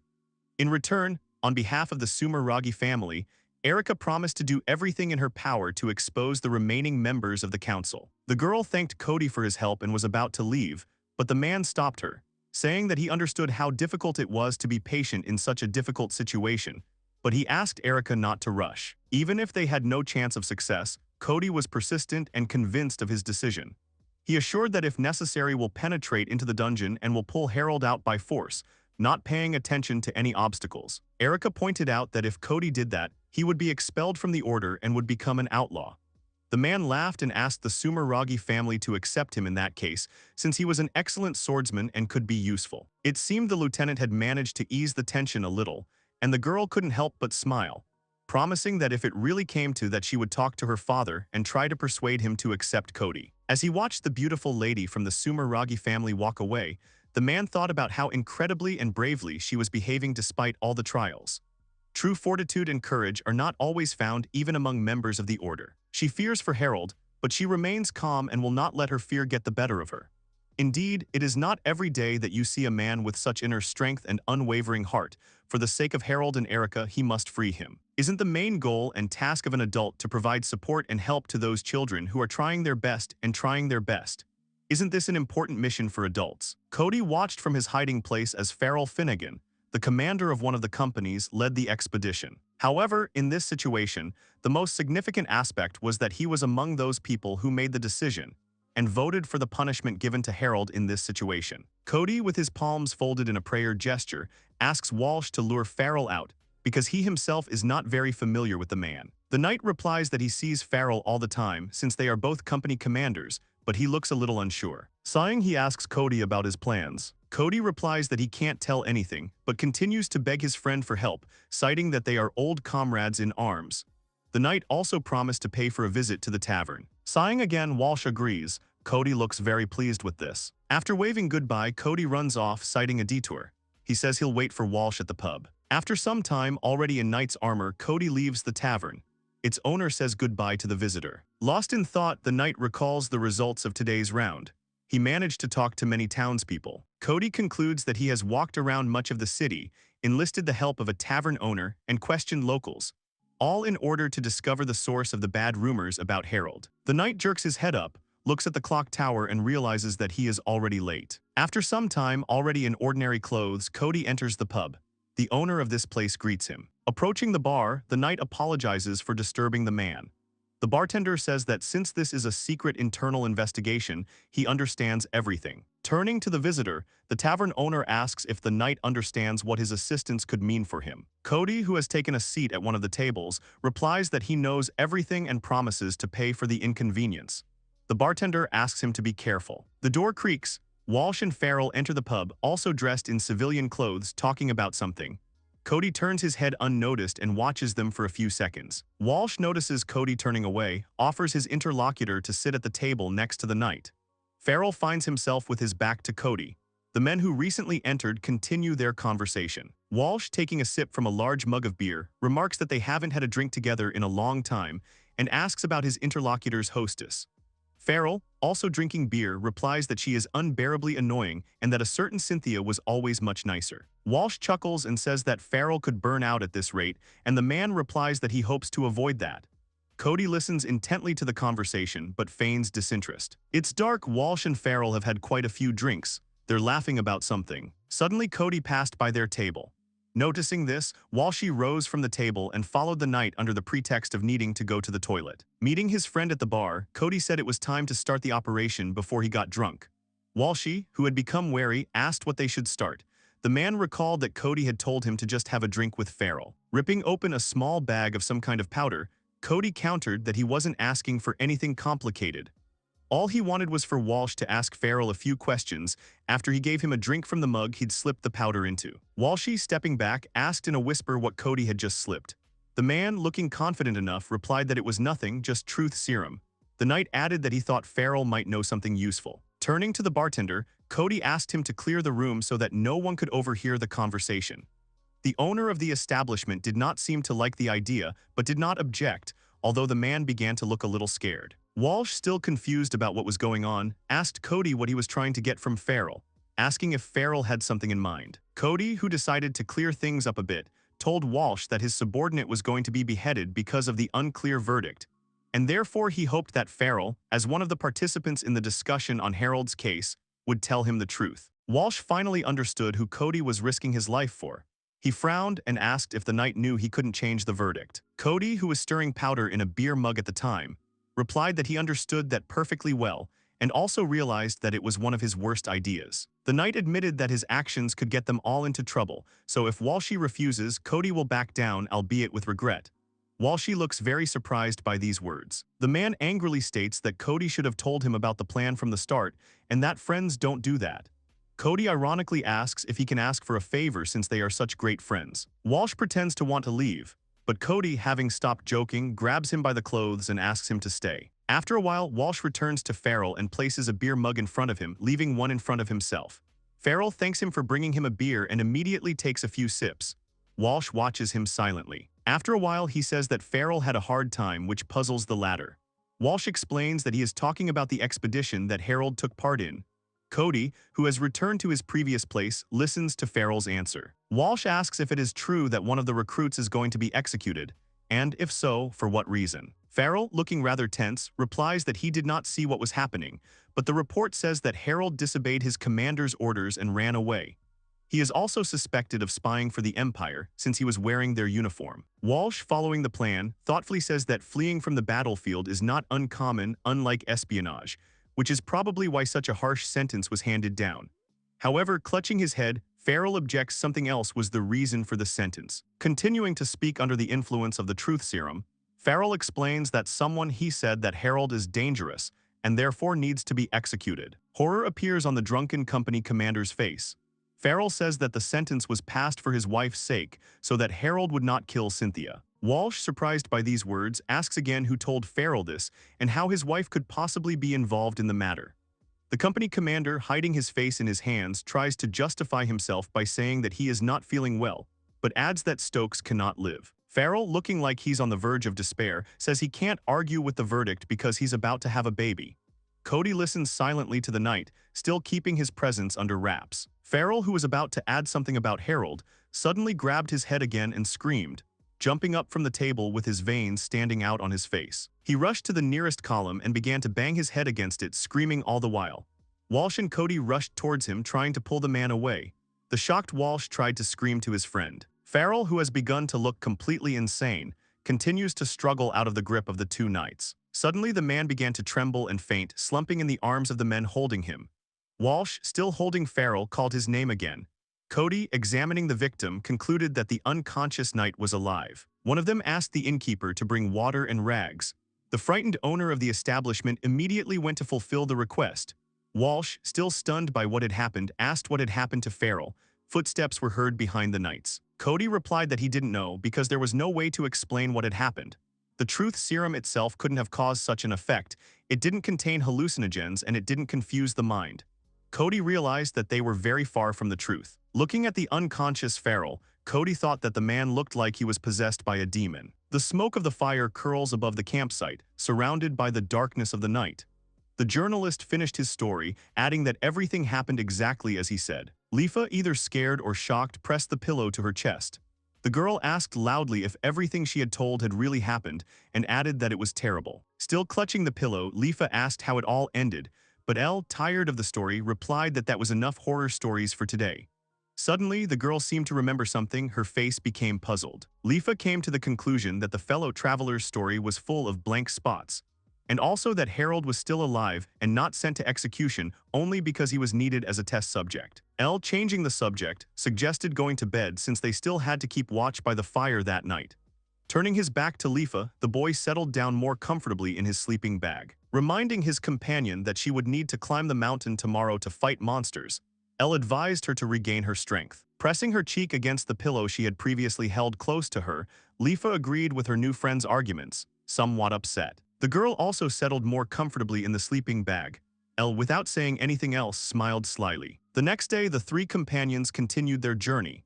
Lifa walked calmly in the right direction, while Harold looked very dissatisfied. The girl kept casting interested glances at the mysterious escort she had hired. Harold, noticing Lifa's interest, called out to his companion. In his usual rude manner, he told her to either speak directly if she wanted to ask something, or not to stare at all, because what was happening was already pissing him off. Lifa hesitated and began to say something, but the guy again rudely ordered her to stop mumbling and get down to business. The girl, not taken aback by the harsh words, asked Harold if it was true that he had almost been executed. The protagonist, guessing where Lifa got this information from, glared angrily at Elle. As always, Harold frowned and asked how much the girl had managed to hear.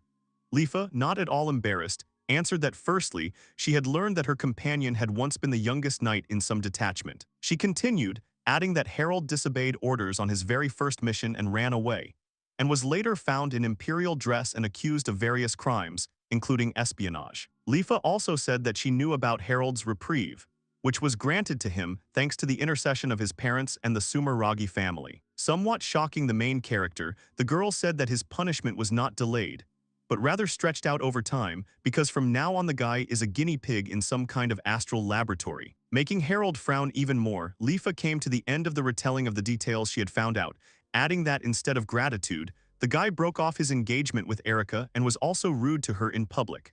Elle watched the conversation closely. Turning away in irritation, the protagonist replied that all this had really happened to him. Continuing their interrupted hike, Harold added another threat. If Lifa did not continue to stare at him, he would harm her and leave her alone in the mountains. The girl, looking more disgusted than scared, asked what other crazy ideas the boy had. Harold made a mental note that they were just thoughts out loud. He frowned again and looked ahead.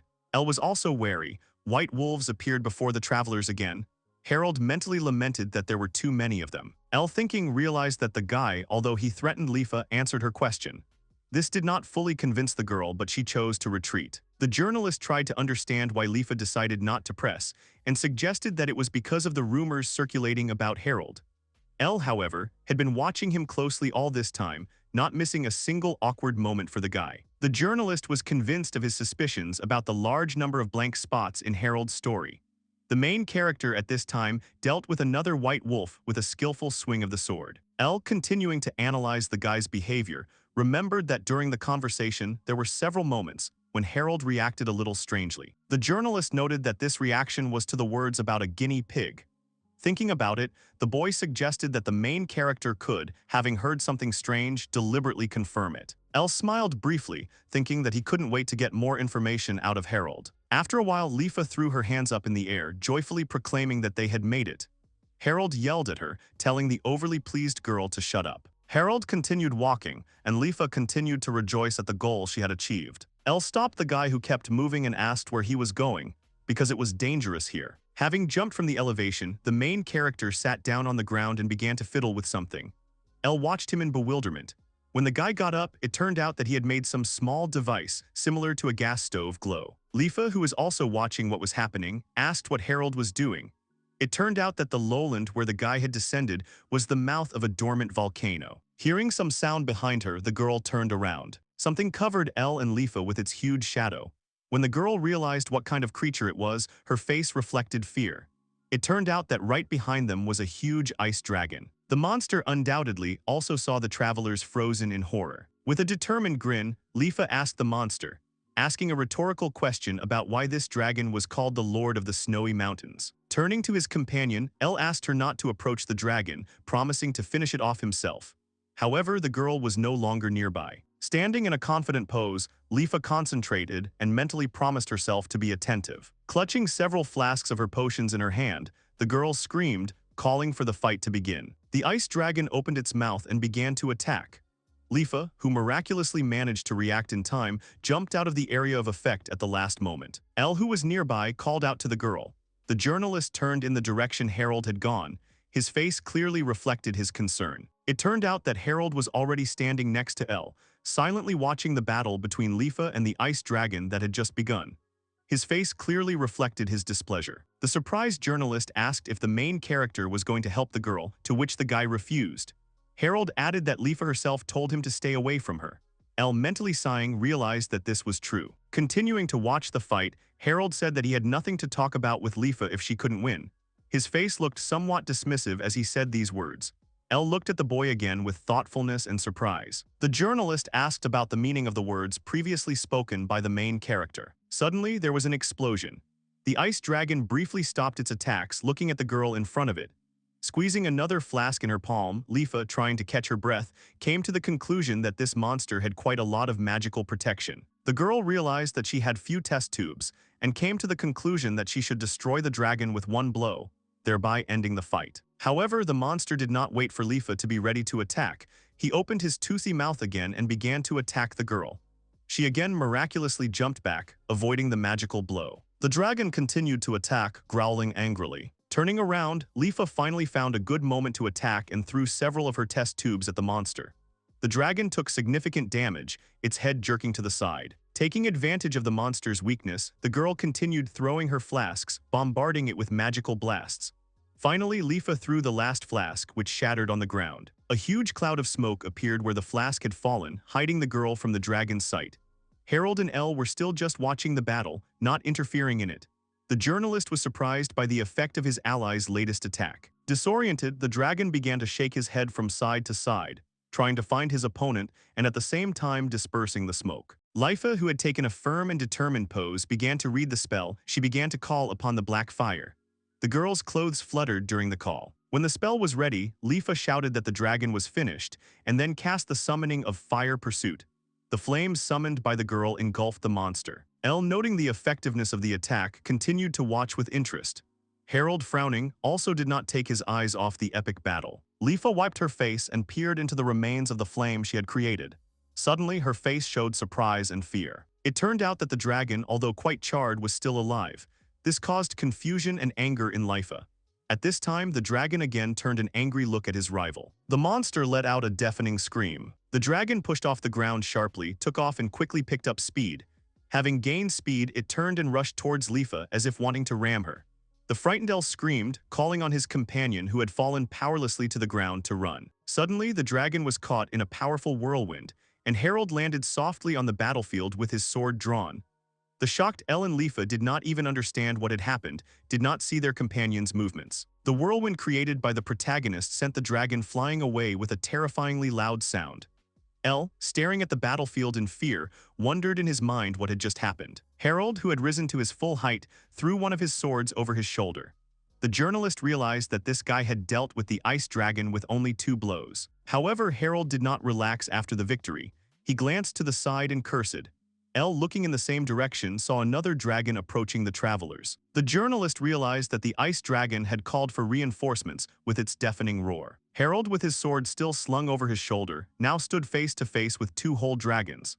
Looking straight at the enemies preparing to attack, he said that only death awaited them ahead. As the dragons took off and rushed towards him, Harold irritably asked them to do him a favor and finally leave this world. The sword in his hand began to glow with magic. Jumping up with lightning speed, the guy chopped the neck of the previously wounded monster with 2 powerful swings and landed softly again. Behind him, the headless dragon fell to the ground. However, remembering the second enemy, Harold did not relax. The remaining dragon opened its mouth and began to attack the protagonist with icy breath, freezing everything around it. Despite this monster also could not avoid Harold's swift attack. A second later, its eyes were cut. However, the guy did not stop there and continued his high-speed attack, instantly depriving the dragon of one of its paws. The monster, who was pretty much wounded, roared deafeningly and soared upward, trying to avoid further attacks from the protagonist and death. The faces of Elle and Lifa, who were forced to watch the fight, stretched out in fear. Despite the attempt to escape, the dragon failed. Harold again quickly and accurately attacked the enemy, inflicting multiple wounds on him right during the flight. The monster could no longer hover, and so fell to the ground like a heavy weight.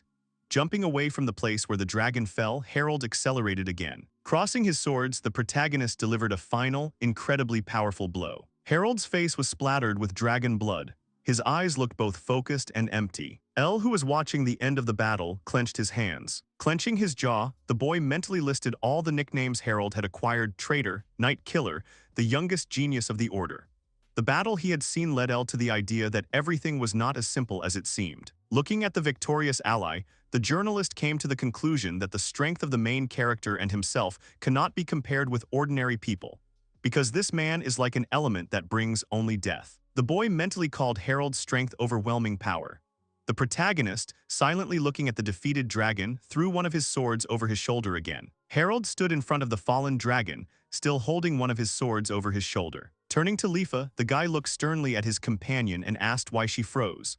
The girl, who had not yet fully recovered from the battle, looked at the main character in surprise. Harold reminded Lifa of her original goal: collecting ingredients and studying dragons. The girl, remembering the meaning of this expedition, laughed awkwardly. Lifa was busy examining the fallen dragons in the battle, while the boy finally wiped the blood from his face with the sleeve of his cape. Elle watched silently. The journalist was still shaking after the fight, even though he had not taken part in it. Elle was convinced that not every ordinary person was capable of such a battle.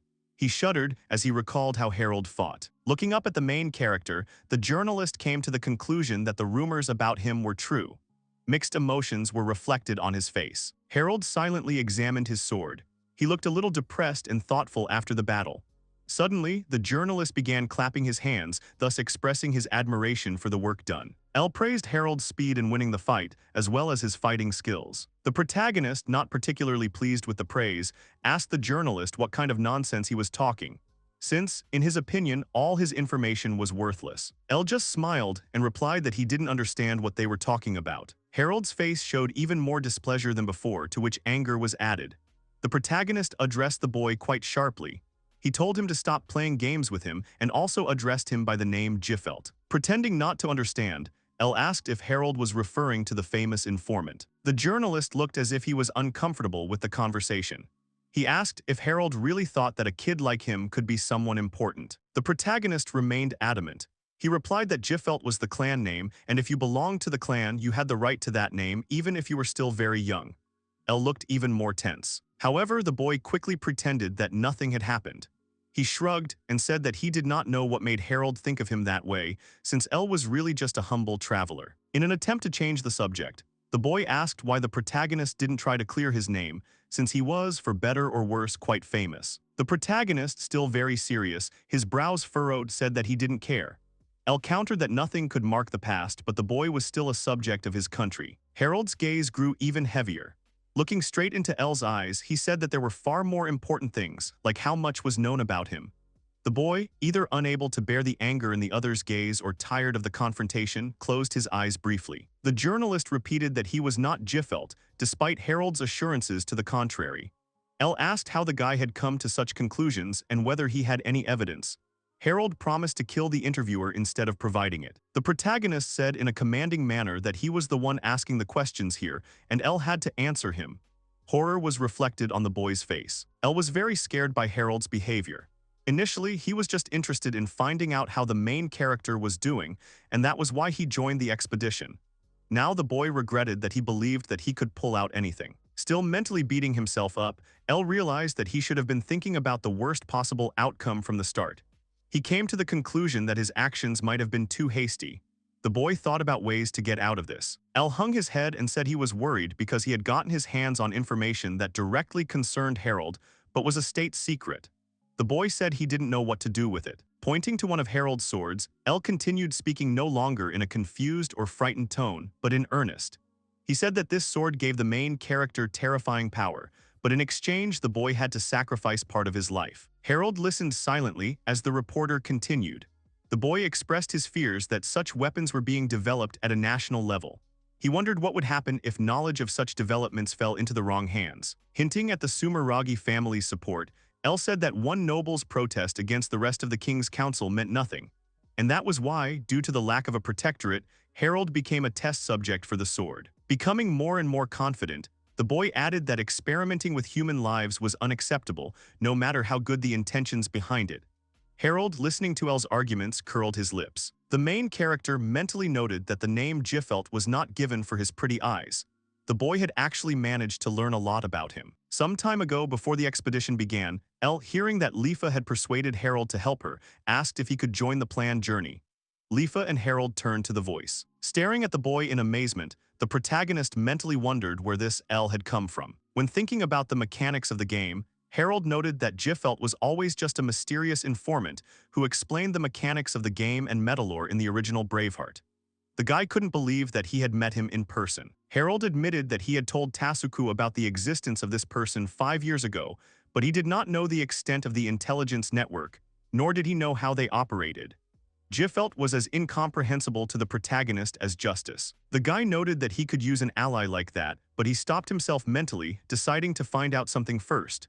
Harold still couldn't believe what was happening, not understanding Elle's goals. Unexpectedly, Lifa spoke up in favor of adding another member to their traveling team. Harold was astonished by such impudence. Looking from the girl to the main character, Elle asked his opinion on joining the squad. Harold, after thinking about it, came to the conclusion that a joint expedition was the perfect chance to make sure that the boy in front of him was really Jiffelt. This will also help the protagonist learn and clarify the informant's plans. Harold replied that he didn't care whether Elle joined the team, which made the boy happy, because Lifa was already not against it. The girl, pleased to have another companion, welcomed Elle to their team. Harold, who had been silently watching the proceedings, did not smile, unlike Lifa and Elle.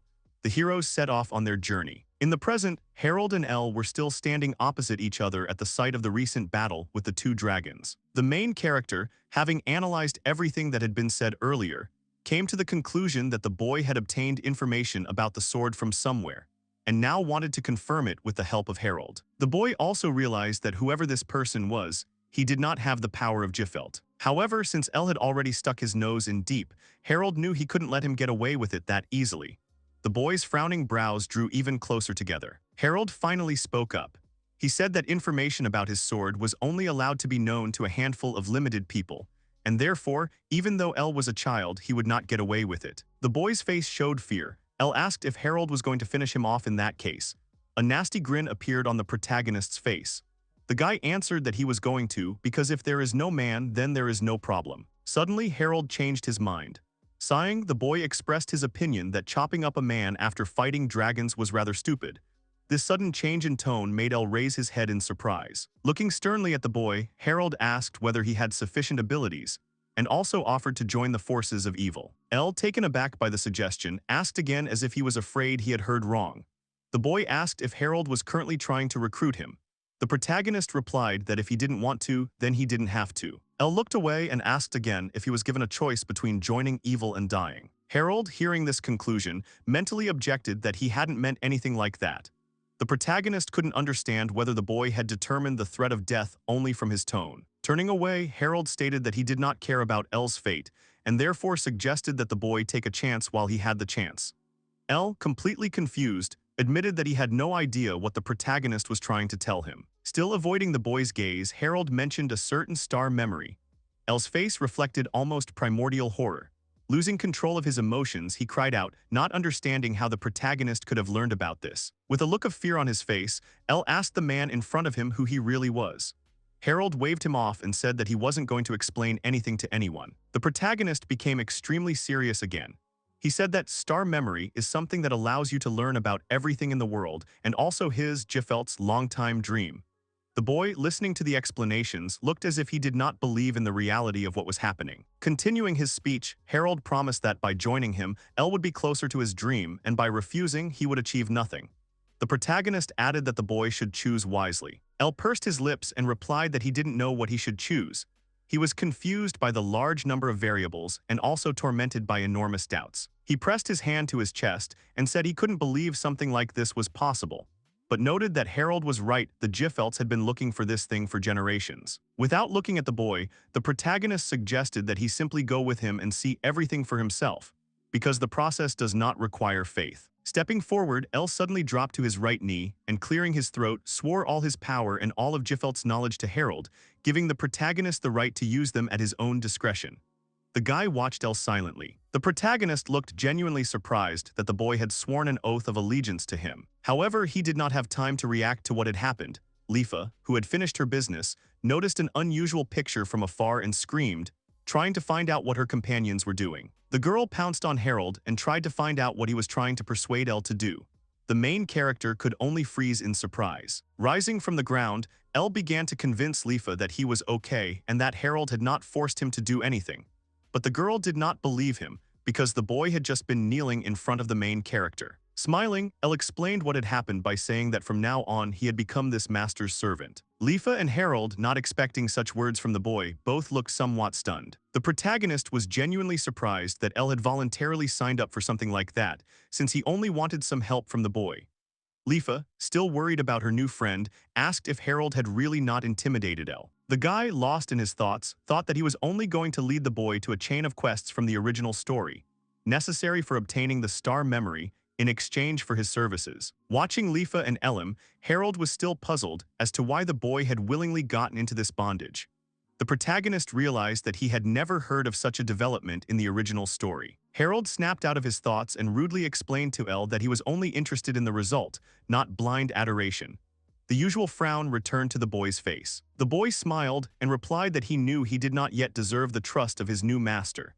He promised to earn that trust by his actions. Harold twisted his lips and replied that Elle should first change his strange attitude towards him. The boy's lackish servility had infuriated the guy to no end. Elle, looking genuinely confused, asked again if he was doing something wrong, since, in his opinion, all loyal assistants behaved the same way as he did. Harold, whose rage continued to mount, said that he was sick of this attitude. The boy, not taking the abuse to heart, laughed kindly. Pressing his hand to his chest, Elle vowed to improve. Harold, still angry, said nothing because, in his opinion, talking to the boy was just a waste of time. The travelers set off on their return journey. After some time, Elle asked if Harold was now going to the capital, to which he received an affirmative answer. Sighing, the boy shared that he had not been to the capital for 2 years. Harold, not catching the train of thought of his new companion, rudely asked again what Elle needed in this city. The boy, surprised by the question, replied that he was going in the same direction as the main character, which shocked the latter. Elle, continuing to develop the theme, added that he was sure that he and Harold would have plenty of opportunities to become friends or even get closer on the road. The protagonist, stepping back, told his companion to stay away from him, preferably 3 steps away. Thinking about the current situation, Harold first tried to predict Justice's reaction if he found Elle. The guy came to the conclusion that in such a situation, there would be no one to provide information to. With an irritated chuckle, the protagonist said that Elle could do whatever he wanted, to which the boy only nodded in agreement. Lost in his thoughts again, Harold wondered how much his companion knew about him. The protagonist noted that he would not be surprised if it turned out that Jiffelt had already gotten wind of Colette and her mother, and of the ZZ method of farming. Harold decided that unless Elle himself brought it up, he wouldn't touch on it, because otherwise such a conversation would look suspicious. The protagonist also mentally promised to bury Jiffelt if he didn't keep his mouth shut. Harold and Elle, who had pulled ahead, were suddenly called out by Lifa. When the two turned to face the girl, she solemnly and decisively declared that she was going to the capital with them. Harold thought before showing any reaction or expressing his thoughts. After lightly tapping Lifa on the forehead with the hilt of his sword several times, the protagonist rhetorically asked about the unusual thought process going on in the girl's head.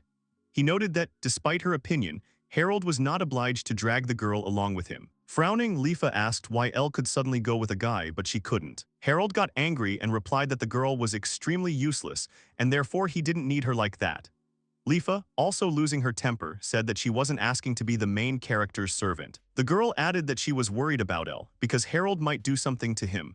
Passing by her companions, Lifa continued on her paused path. The protagonist, irritated, pointed at his assistant, asking again if the girl was going to keep an eye on him. Turning around, Lifa confirmed Harold's words and added that she would watch very carefully.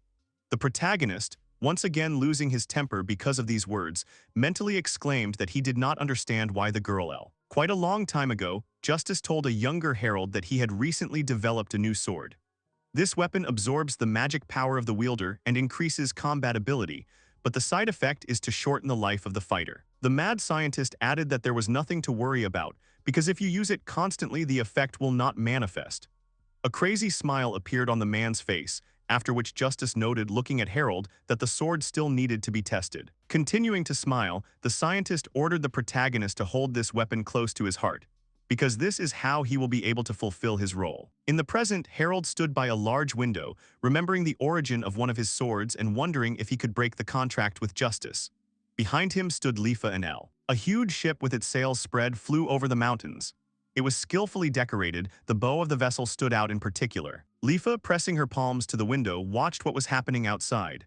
The girl's face reflected genuine delight. Lifa exclaimed that they were very high now. Harold, always dissatisfied, grumbled that the girl was behaving like a child. Elle, still smiling, tried to soften his judgments, explaining that an airship was a luxurious means of transportation, and therefore Lifa's delight was understandable because they were rare. Continuing, the boy added that airships are usually used for aerial combat or to transport knights and armies. They are also owned by royalty. Although the protagonist was silent, he listened quite attentively. Elle explained that civilian ships for transporting people and goods were mostly owned by merchant guilds, but were under strict government control, so it turned out that no private individual could own their own airship. The boy suddenly added that the Sumeragi family, to whose daughter Harold was engaged, were business partners with a trading company that owned a similar ship, and therefore there was even a port for airships on their territory. The boy wanted to say that he was surprised by the amount of information known to Elle, but due to the game character of the original Harold, he rudely noted that the boy had no shortage of professionalism. Elle apologized for chattering, citing professional deformation. While Lifa was admiring the view from the window, the boy turned to Harold again. He hesitated, but then asked if everything was okay with the main character. The boy turned to Elle with a face that was almost dumbfounded. The boy explained what he meant. He was afraid that Harold would be ill after using Justice's sword in the fight with the dragons. The boy, without looking at his interlocutor, replied that it did not affect anything. Elle smiled slyly and said that he thought everything should be fine then. Jiffelt seemed pleased to have at least some information about Harold and his sword. The boy turned to the protagonist again, asking him if the guy had decided on the place they would go to first. Harold coldly replied that Elle would find out about it a little later. Smiling, the boy said that he would just enjoy the flight then. Calling out to Lifa, Elle told her that the other passengers, including Harold, were getting nervous when they looked at the girl standing right next to the window. The protagonist, returning his thoughts to the danger of using his weapon, admitted to himself that he would not want to use a sword that shortens life even in a critical situation. Harold, thinking over the recent battle, regretfully noted that the ice dragon could be dealt with using conventional weapons. But when the second monster appeared, he put the safety of his companions as a priority. Pursing his lips, the protagonist mentally blamed himself for his own carelessness. Looking at the chattering companions, Harold admitted that it was all because of Lifa, because she was a member of the hero team. The guy needed this girl to survive. Remembering Elle's question, full of genuine concern, Harold thoughtfully noted that he really didn't feel any changes, unlike when he held the weapon in his hands. The guy hoped that he would never have to use this sword again. After some time, Lifa, surprised by Harold's words, asked again whether he was serious about meeting with Dr. Justice. The ever-gloomy protagonist confirmed this, but added that the meeting was needed solely to obtain information. Elle, as always, just listened silently. Harold added that Lifa must keep their close acquaintance a secret. This would be the girl's payment for the escort. She, not understanding anything, continued asking about why all this was necessary and what the doctor had to do with it. The guy turned away irritably, mentally grumbling about his companion's importunity. Harold sharply stated that it was none of her business. The protagonist added that since Lifa could combine magic with science, she would interest Dr. Justice, and therefore if during this meeting they found out something, the girl's life would not have been in vain. Lifa, who had not expected such words, mentally noted that something like that from Harold's lips sounded like the highest praise for her magic. The protagonist added that if the girl told Dr. Justice that she was still improving, then a scientist of such caliber would definitely give her some innovative idea. Shock was reflected on Lifa's face. Since the girl remained silent, Harold rudely asked her if she was even listening to him. After receiving an affirmative answer, the protagonist told her to go to the guest room and write a thesis, which caused Lifa to jump up. Elle and Harold watched in silence as the inspired girl ran away. The boy spoke as soon as Lifa had disappeared around the corner. He had understood from Harold's previous words that he had to extract information from someone, but without giving himself away. The protagonist explained that he did not expect too much from the assistant, but also hoped that it would not be a waste of time. Looking at Elle, the guy added that he should be extremely careful so that no one would suspect anything. Elle asked who this Dr. Justice was that Harold was so afraid of him, but the main character remained silent, not even looking in the boy's direction, as if he had not heard his question at all. Elle thought about why Harold didn't explain anything.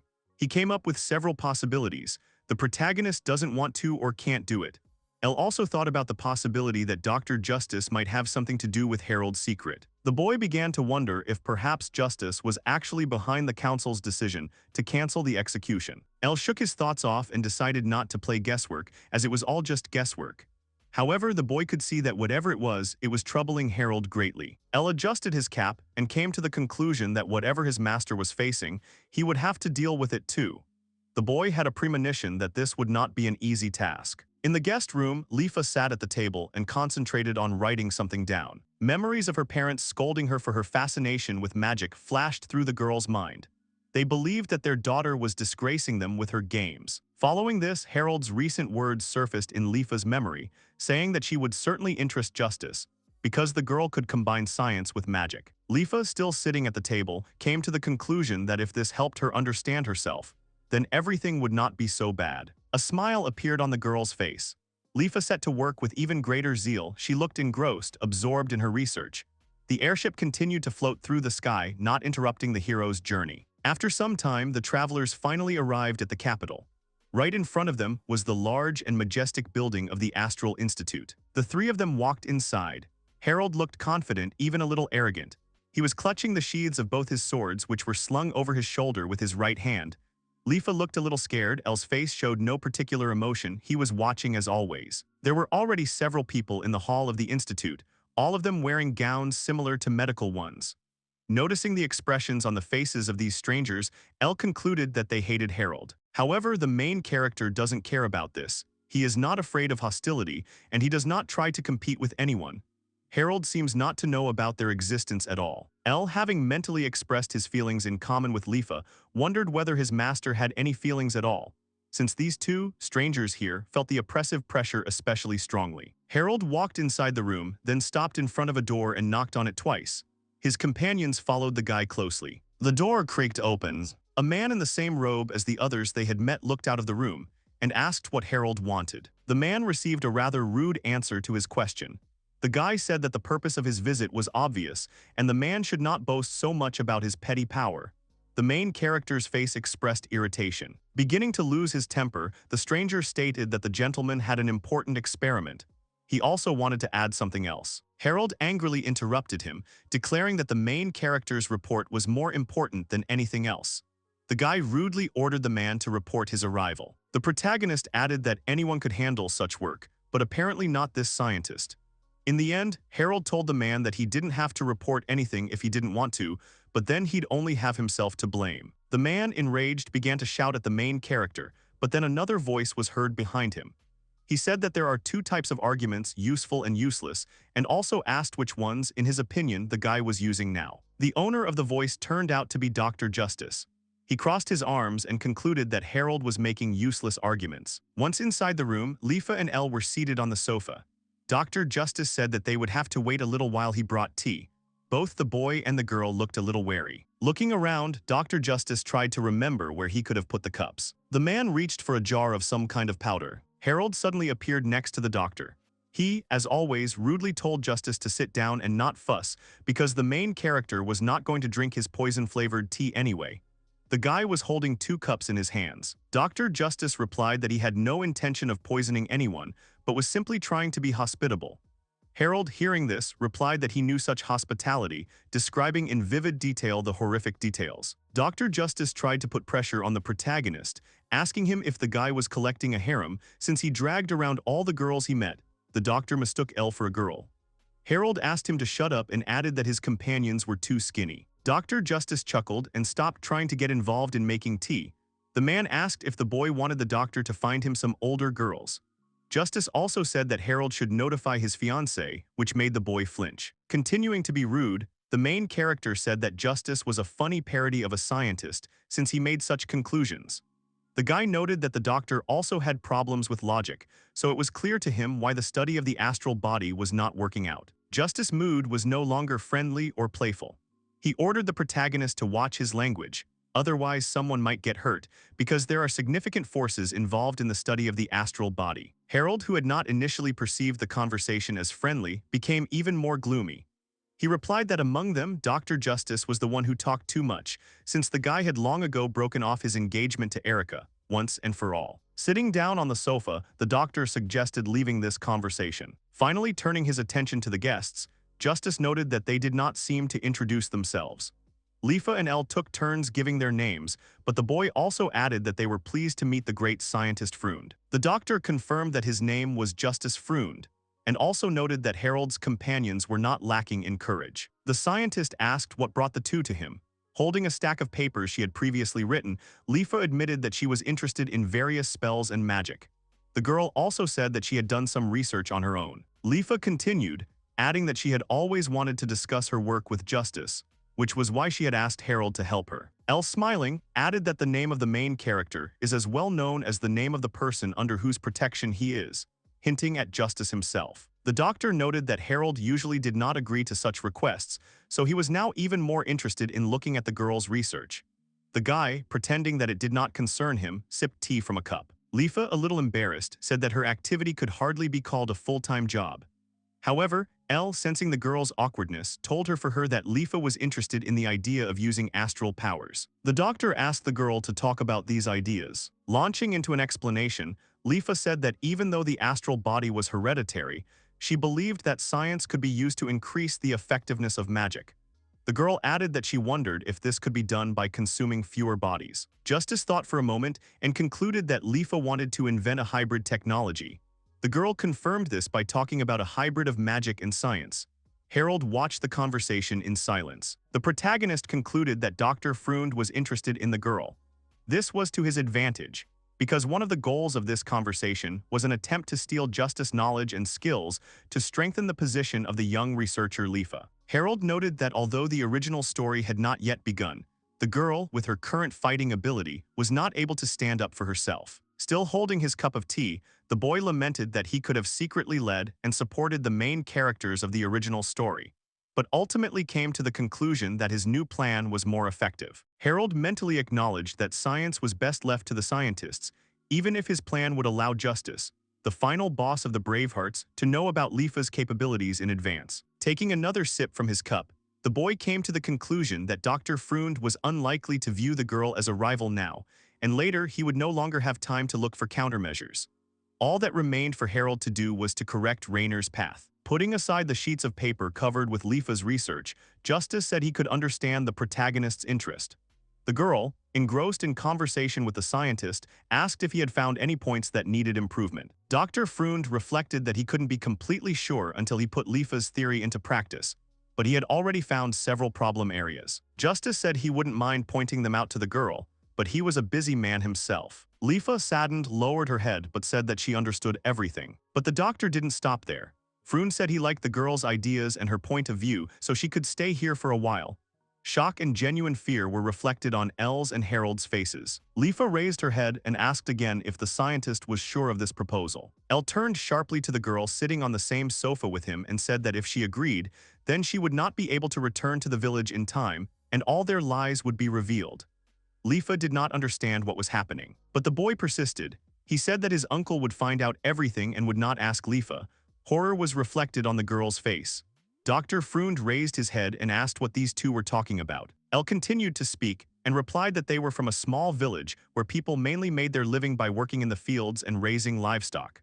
The girl listened silently to her companion's excuses without raising her eyes. The boy explained that in a village like this, Lifa's obsession with magic had made her an outcast, and her family had forbidden their daughter to mess around with nonsense. Elle added that Lifa went on the trip anyway, but they had to lie about wanting to visit various attractions. Having finished his story, the boy summed it up.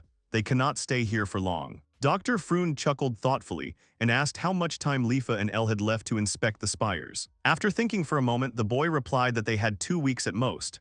Justice seemed to take note. Suddenly, the scientist continued speaking. Looking at the three in front of him, the man noted that they were quite smart and that he would have been suspicious if Elle had said that they had no time at all. Justice's face looked terrible. Harold, who had not said a word after sitting down on one of the sofas, froze, folding his arms across his chest. The boy did not dare look up. Dr. Justice stood up and said that the research center had private rooms for employees to save time, and he invited Elle and Lifa to be guests, promising to call someone to give them a tour. Heading towards the exit, Dr. Justice said that when Harold's companions wanted to return, he would find them an airship capable of delivering Elle and Lifa to the city closest to their village. The scientist explained with a creepy expression that this would give them even more time to sightsee.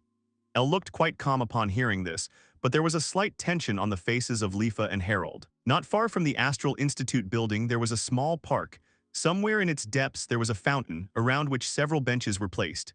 Harold was sitting on one of them. The protagonist clasped his gloved hands and placed them on his knees, muttering to himself that he was going too far.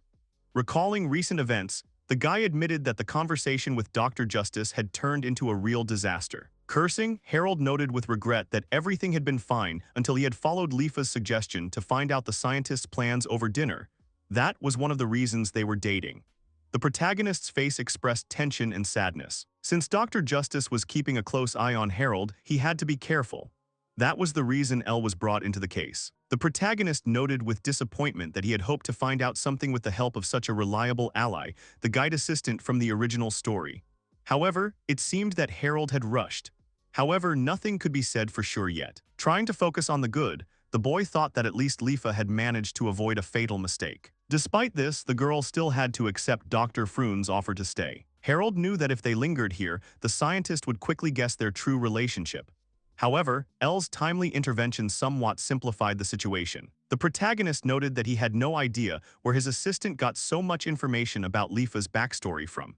The guy assumed that the girl could have spilled the beans on her own. However, this does not diminish Elle's merits, because he was able to very quickly come up with a suitable, plausible story, as well as correctly calculate the time required for such a journey. Moreover, Elle also took into account the fact that the trio reached the capital on an airship, and not in a carriage, meandering among the habitats of monsters. It was thanks to the unusual choice of transport that Lifa had 2 weeks to spare. Harold didn't know how, but Dr. Justice also immediately realized that Elle and Lifa must have had time left. It seemed to the protagonist that the scientist could see right through them all, which only made the situation worse. There was a chance that the man would restrict their movements. Someone called out to Harold, asking if he could join him. Still lost in his thoughts, the boy looked up at the speaker. This man turned out to be Elle. The protagonist allowed the assistant to sit down next to him, but only on the other side of the bench so that no one would think anything strange. The boy sat down and said that although there was space there, he did not want to disturb Harold if he was waiting for someone. The allies sat in silence for a while, looking at the fountain located directly in front of them. Elle spoke first, expressing his regrets that the desired result had not been achieved, but the team had also been exposed to danger. Harold closed his eyes and told Elle not to act like a unique person and reminded him that he had not expected too much from his help, as he had already said earlier. Adding that these were the boy's problems, the protagonist said that if he continued to dwell on the failure so much that it affected his future work, then Elle would be better off going right now and ending his life, offering a not very pleasant option. The boy, not at all upset by the rudeness, asked if Harold's words were some kind of way of encouraging him. Answering a question with a question, the boy asked what Elle thought, but in reality it was a way of encouraging himself. Stretching, the boy admitted that he didn't think the protagonist was trying to give him hope, and changed the subject, saying that he could easily switch his attention. Elle added regretfully that Lifa couldn't do that. Harold immediately asked what she had to do with it. Elle replied that Lifa seemed to be very worried about accepting Dr. Justice's offer. So she was now lying in her room and not wanting to talk to anyone. Harold crossed his arms and declared that her behavior was stupid.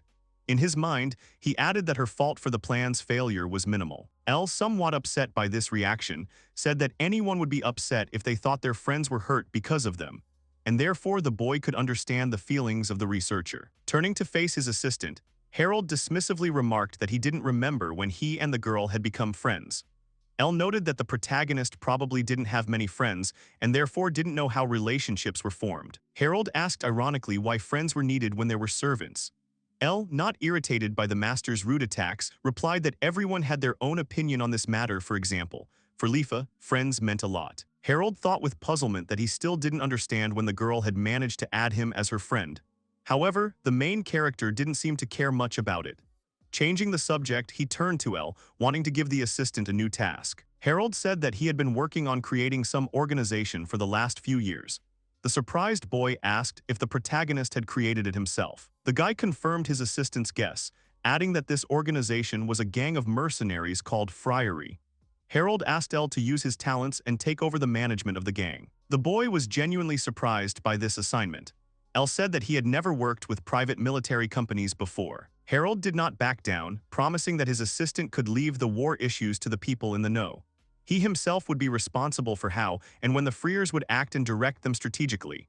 Elle still did not believe that Harold was serious. The protagonist explained that he would still be in overall charge, so his assistant had no reason to worry. The guy said that Elle would receive specific instructions from him. Harold also added that the boy's main task would be to lead the organization if he himself disappeared. The faces of both interlocutors looked extremely serious and focused. Elle spread his hands and thoughtfully said that it was a big responsibility and that it was easy for Harold to say. Right after that, the boy asked if the main character really trusted him that much, which made the boy look away. Seeing that Harold wasn't going to answer that question, Elle changed the subject, asking how many people were in the group now.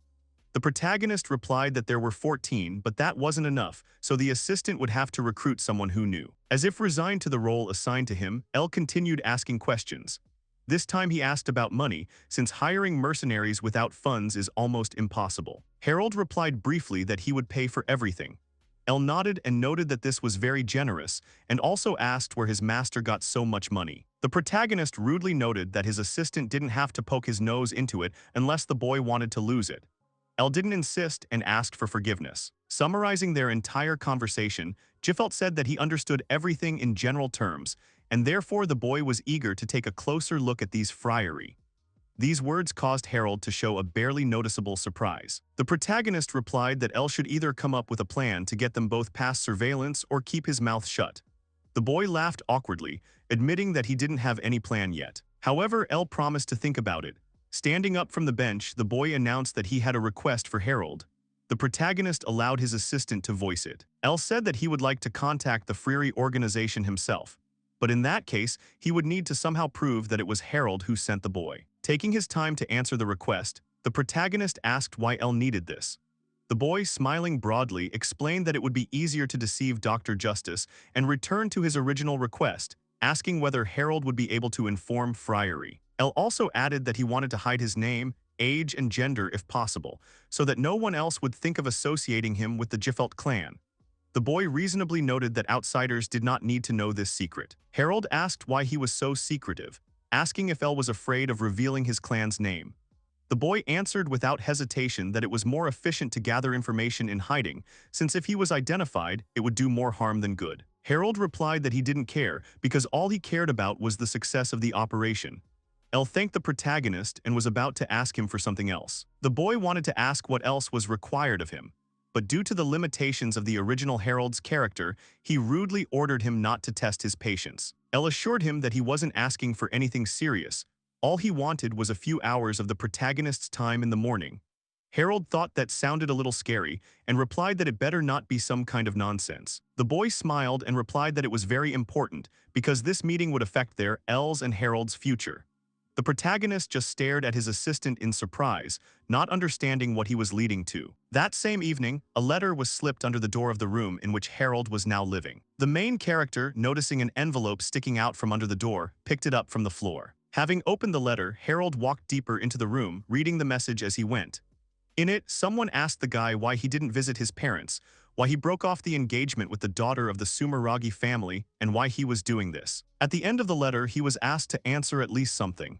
Harold burned the written sheet of paper with fire magic. Shaking the ashes out the open window, the protagonist complained that Hayden was behaving as usual. The stars had already lit up in the dark evening sky. The guy mentally added that everything was fine. Since Hayden didn't suspect that Harold was still in touch with Sumeragi, Harold was worried that justice might pay attention to them.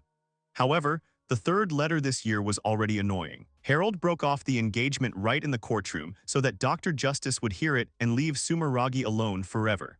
However, the protagonist's agreement with Tasuku remained in force.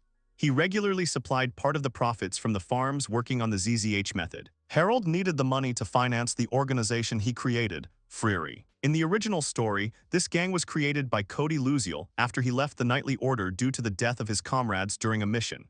However, he was now still a knight and had even advanced in rank. There were events in the game that couldn't be completed without cooperating with the Freery, so creating his own gang of mercenaries was the only thing Harold could do to avoid interrupting the original protagonist's journey. The boy took off his coat and hung it on a hanger.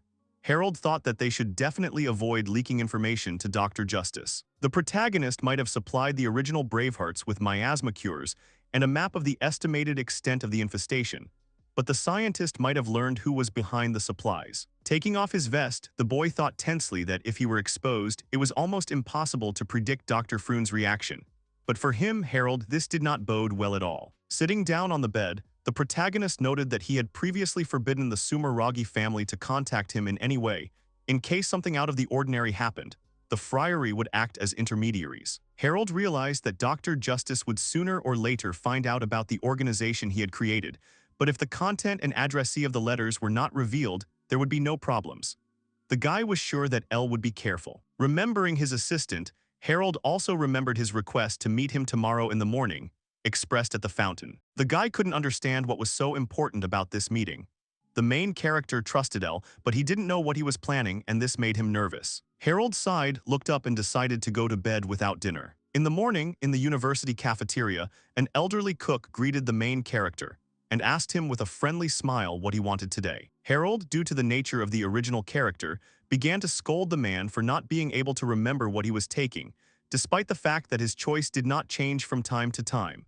The people in the background were somewhat taken aback by the guy's rudeness. The cook, who had asked only because he had been told to do so, barely suppressed his anger and answered politely. Harold, crossing his arms over his chest, continued to be rude, but more out of habit than necessity. The main character sat down at one of the free tables. Something like an exclusion zone formed around him, because all the people around him did not dare to sit at the neighboring tables with this guy.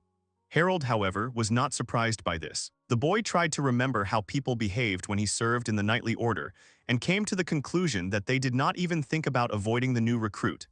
Harold thought that this was complete bedlam and a bunch of sycophants. Several more people came through the door of the dining room.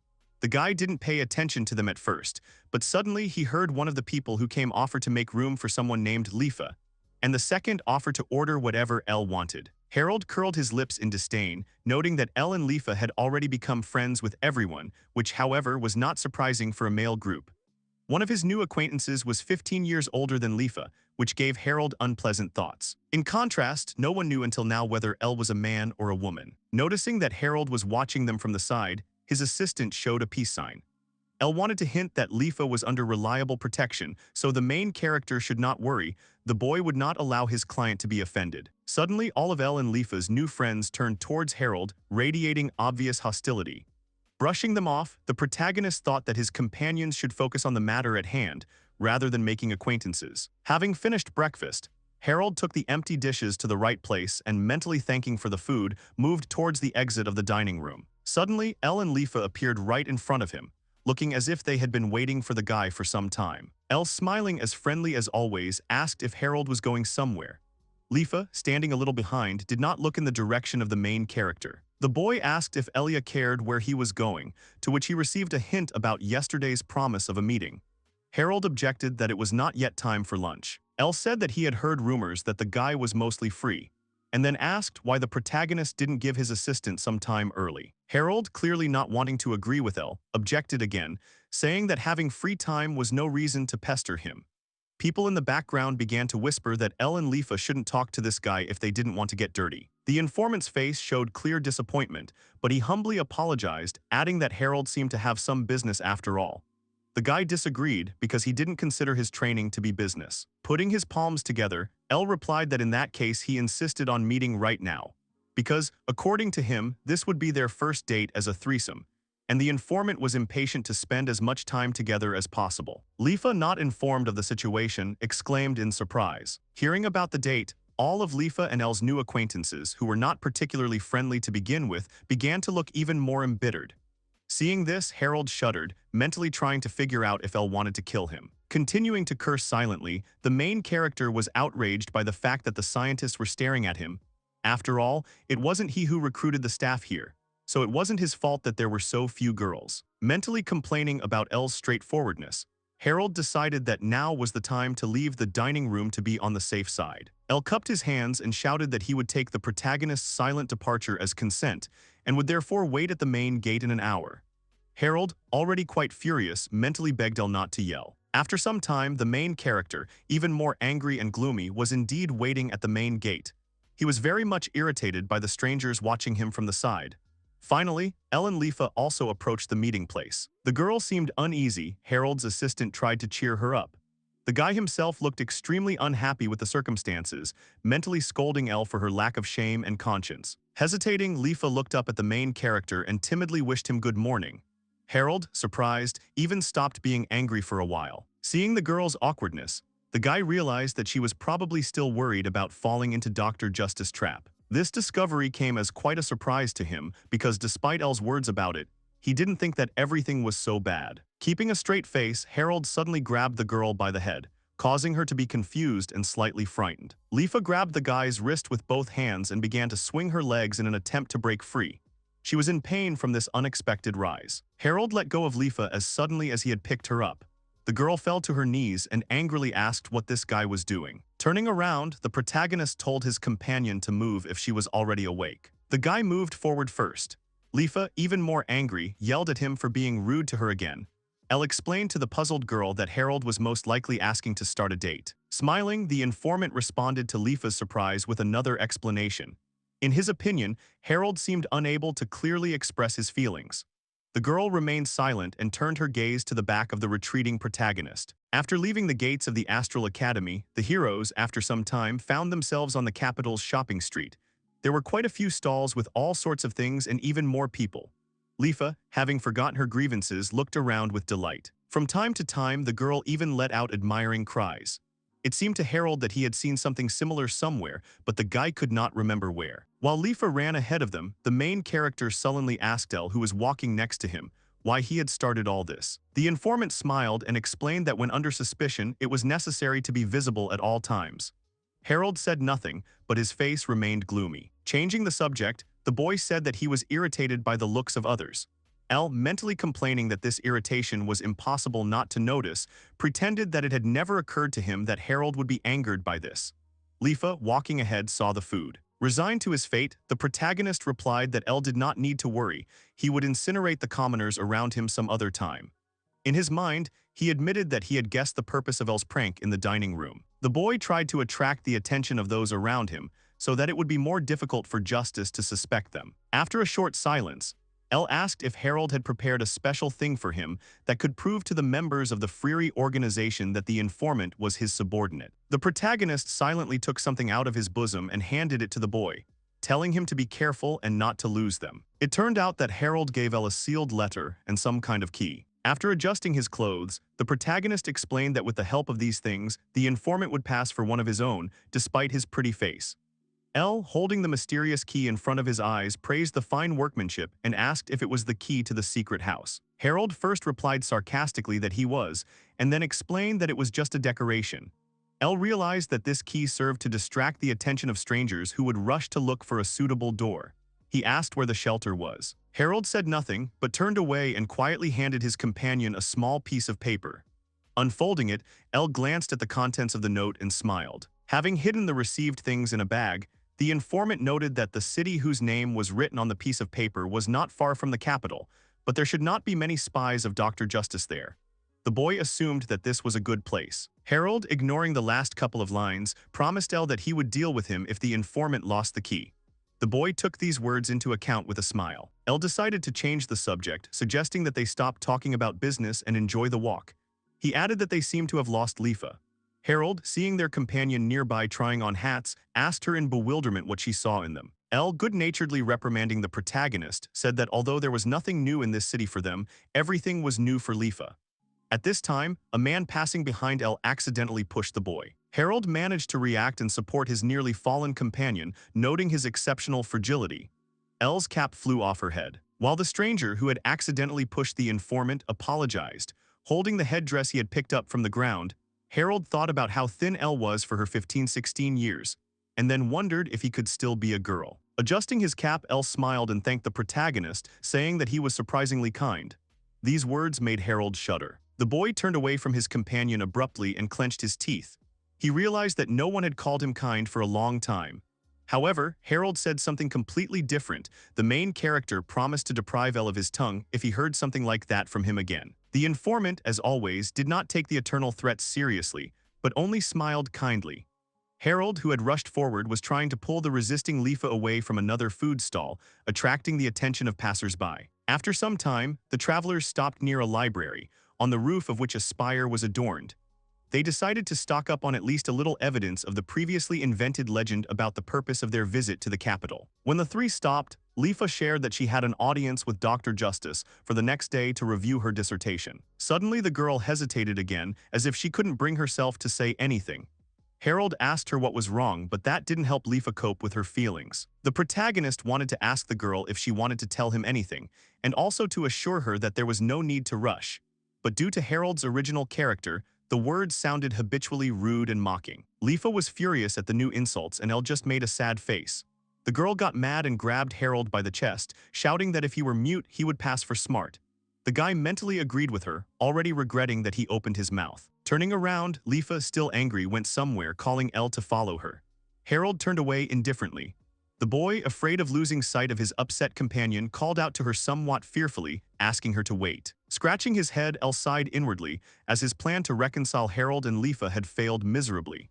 The informant looked genuinely upset about it. Lifa, not wanting to go back, continued to walk resolutely somewhere, looking down. The girl looked very upset about what happened, because she wanted to apologize to Harold, but ended up getting treated rudely again. Apparently, this is how the date ended. The girl returned to the library in the Astral Institute.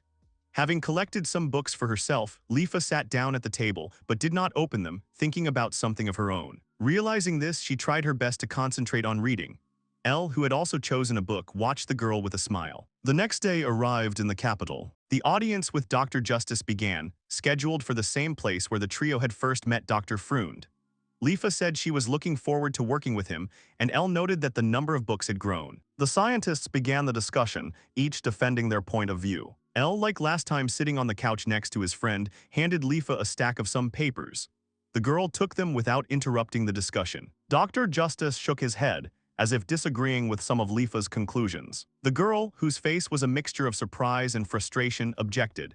Elle silently watched what had happened and listened attentively to the researcher's reasoning. Dr. Justice, still disagreeing, added something to his previous arguments that made Lifa freeze in shock and the realization of her own wrongness. The girl tried to come up with a counter-argument, and Dr. Justice waited patiently for her, but it seemed that nothing came to the researcher's mind. From the girl's face, one could conclude that the scientist had only torn her scientific developments to pieces. Holding her papers in her hands, Lifa silently stared into space with an expression of utter prostration on her face. After the audience was over, one of the scientists whom Elle and Lifa had met earlier entered the room. Standing behind the first one's sofa, he asked what had happened to the girl and whether she was tired. The man was holding a clipboard in his hands. Elle sympathetically explained that Lifa had just told Dr. Justice about her theory, but it turned out that it was only smooth on paper. The man, smiling, noted that this scientist was strict even with little girls. Having recovered a little, Lifa began to look through the sheets of paper with her notes again, as if trying to figure out what could be corrected. Elle mentally noted that the girl seemed to be enjoying the process of discussing her research. The man sitting down next to the informant changed the subject. He expressed his joy that Elle and Lifa were okay. As it turned out, all their new acquaintances were afraid that Harold had done something to them.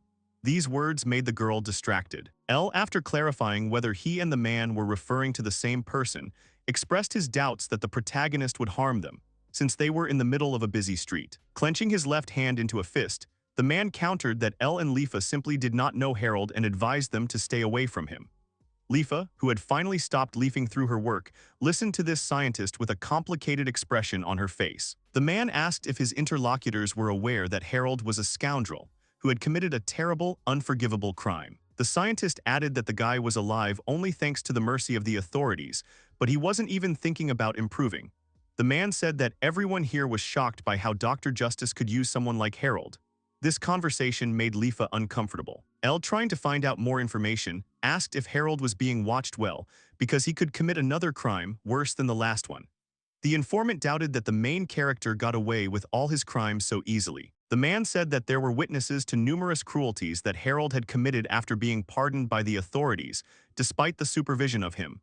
Elle continued to question the scientist, pretending to be surprised that all this was not just rumors. Interrupting the conversation, Lifa excused herself and rose from her couch, clutching her research to her chest.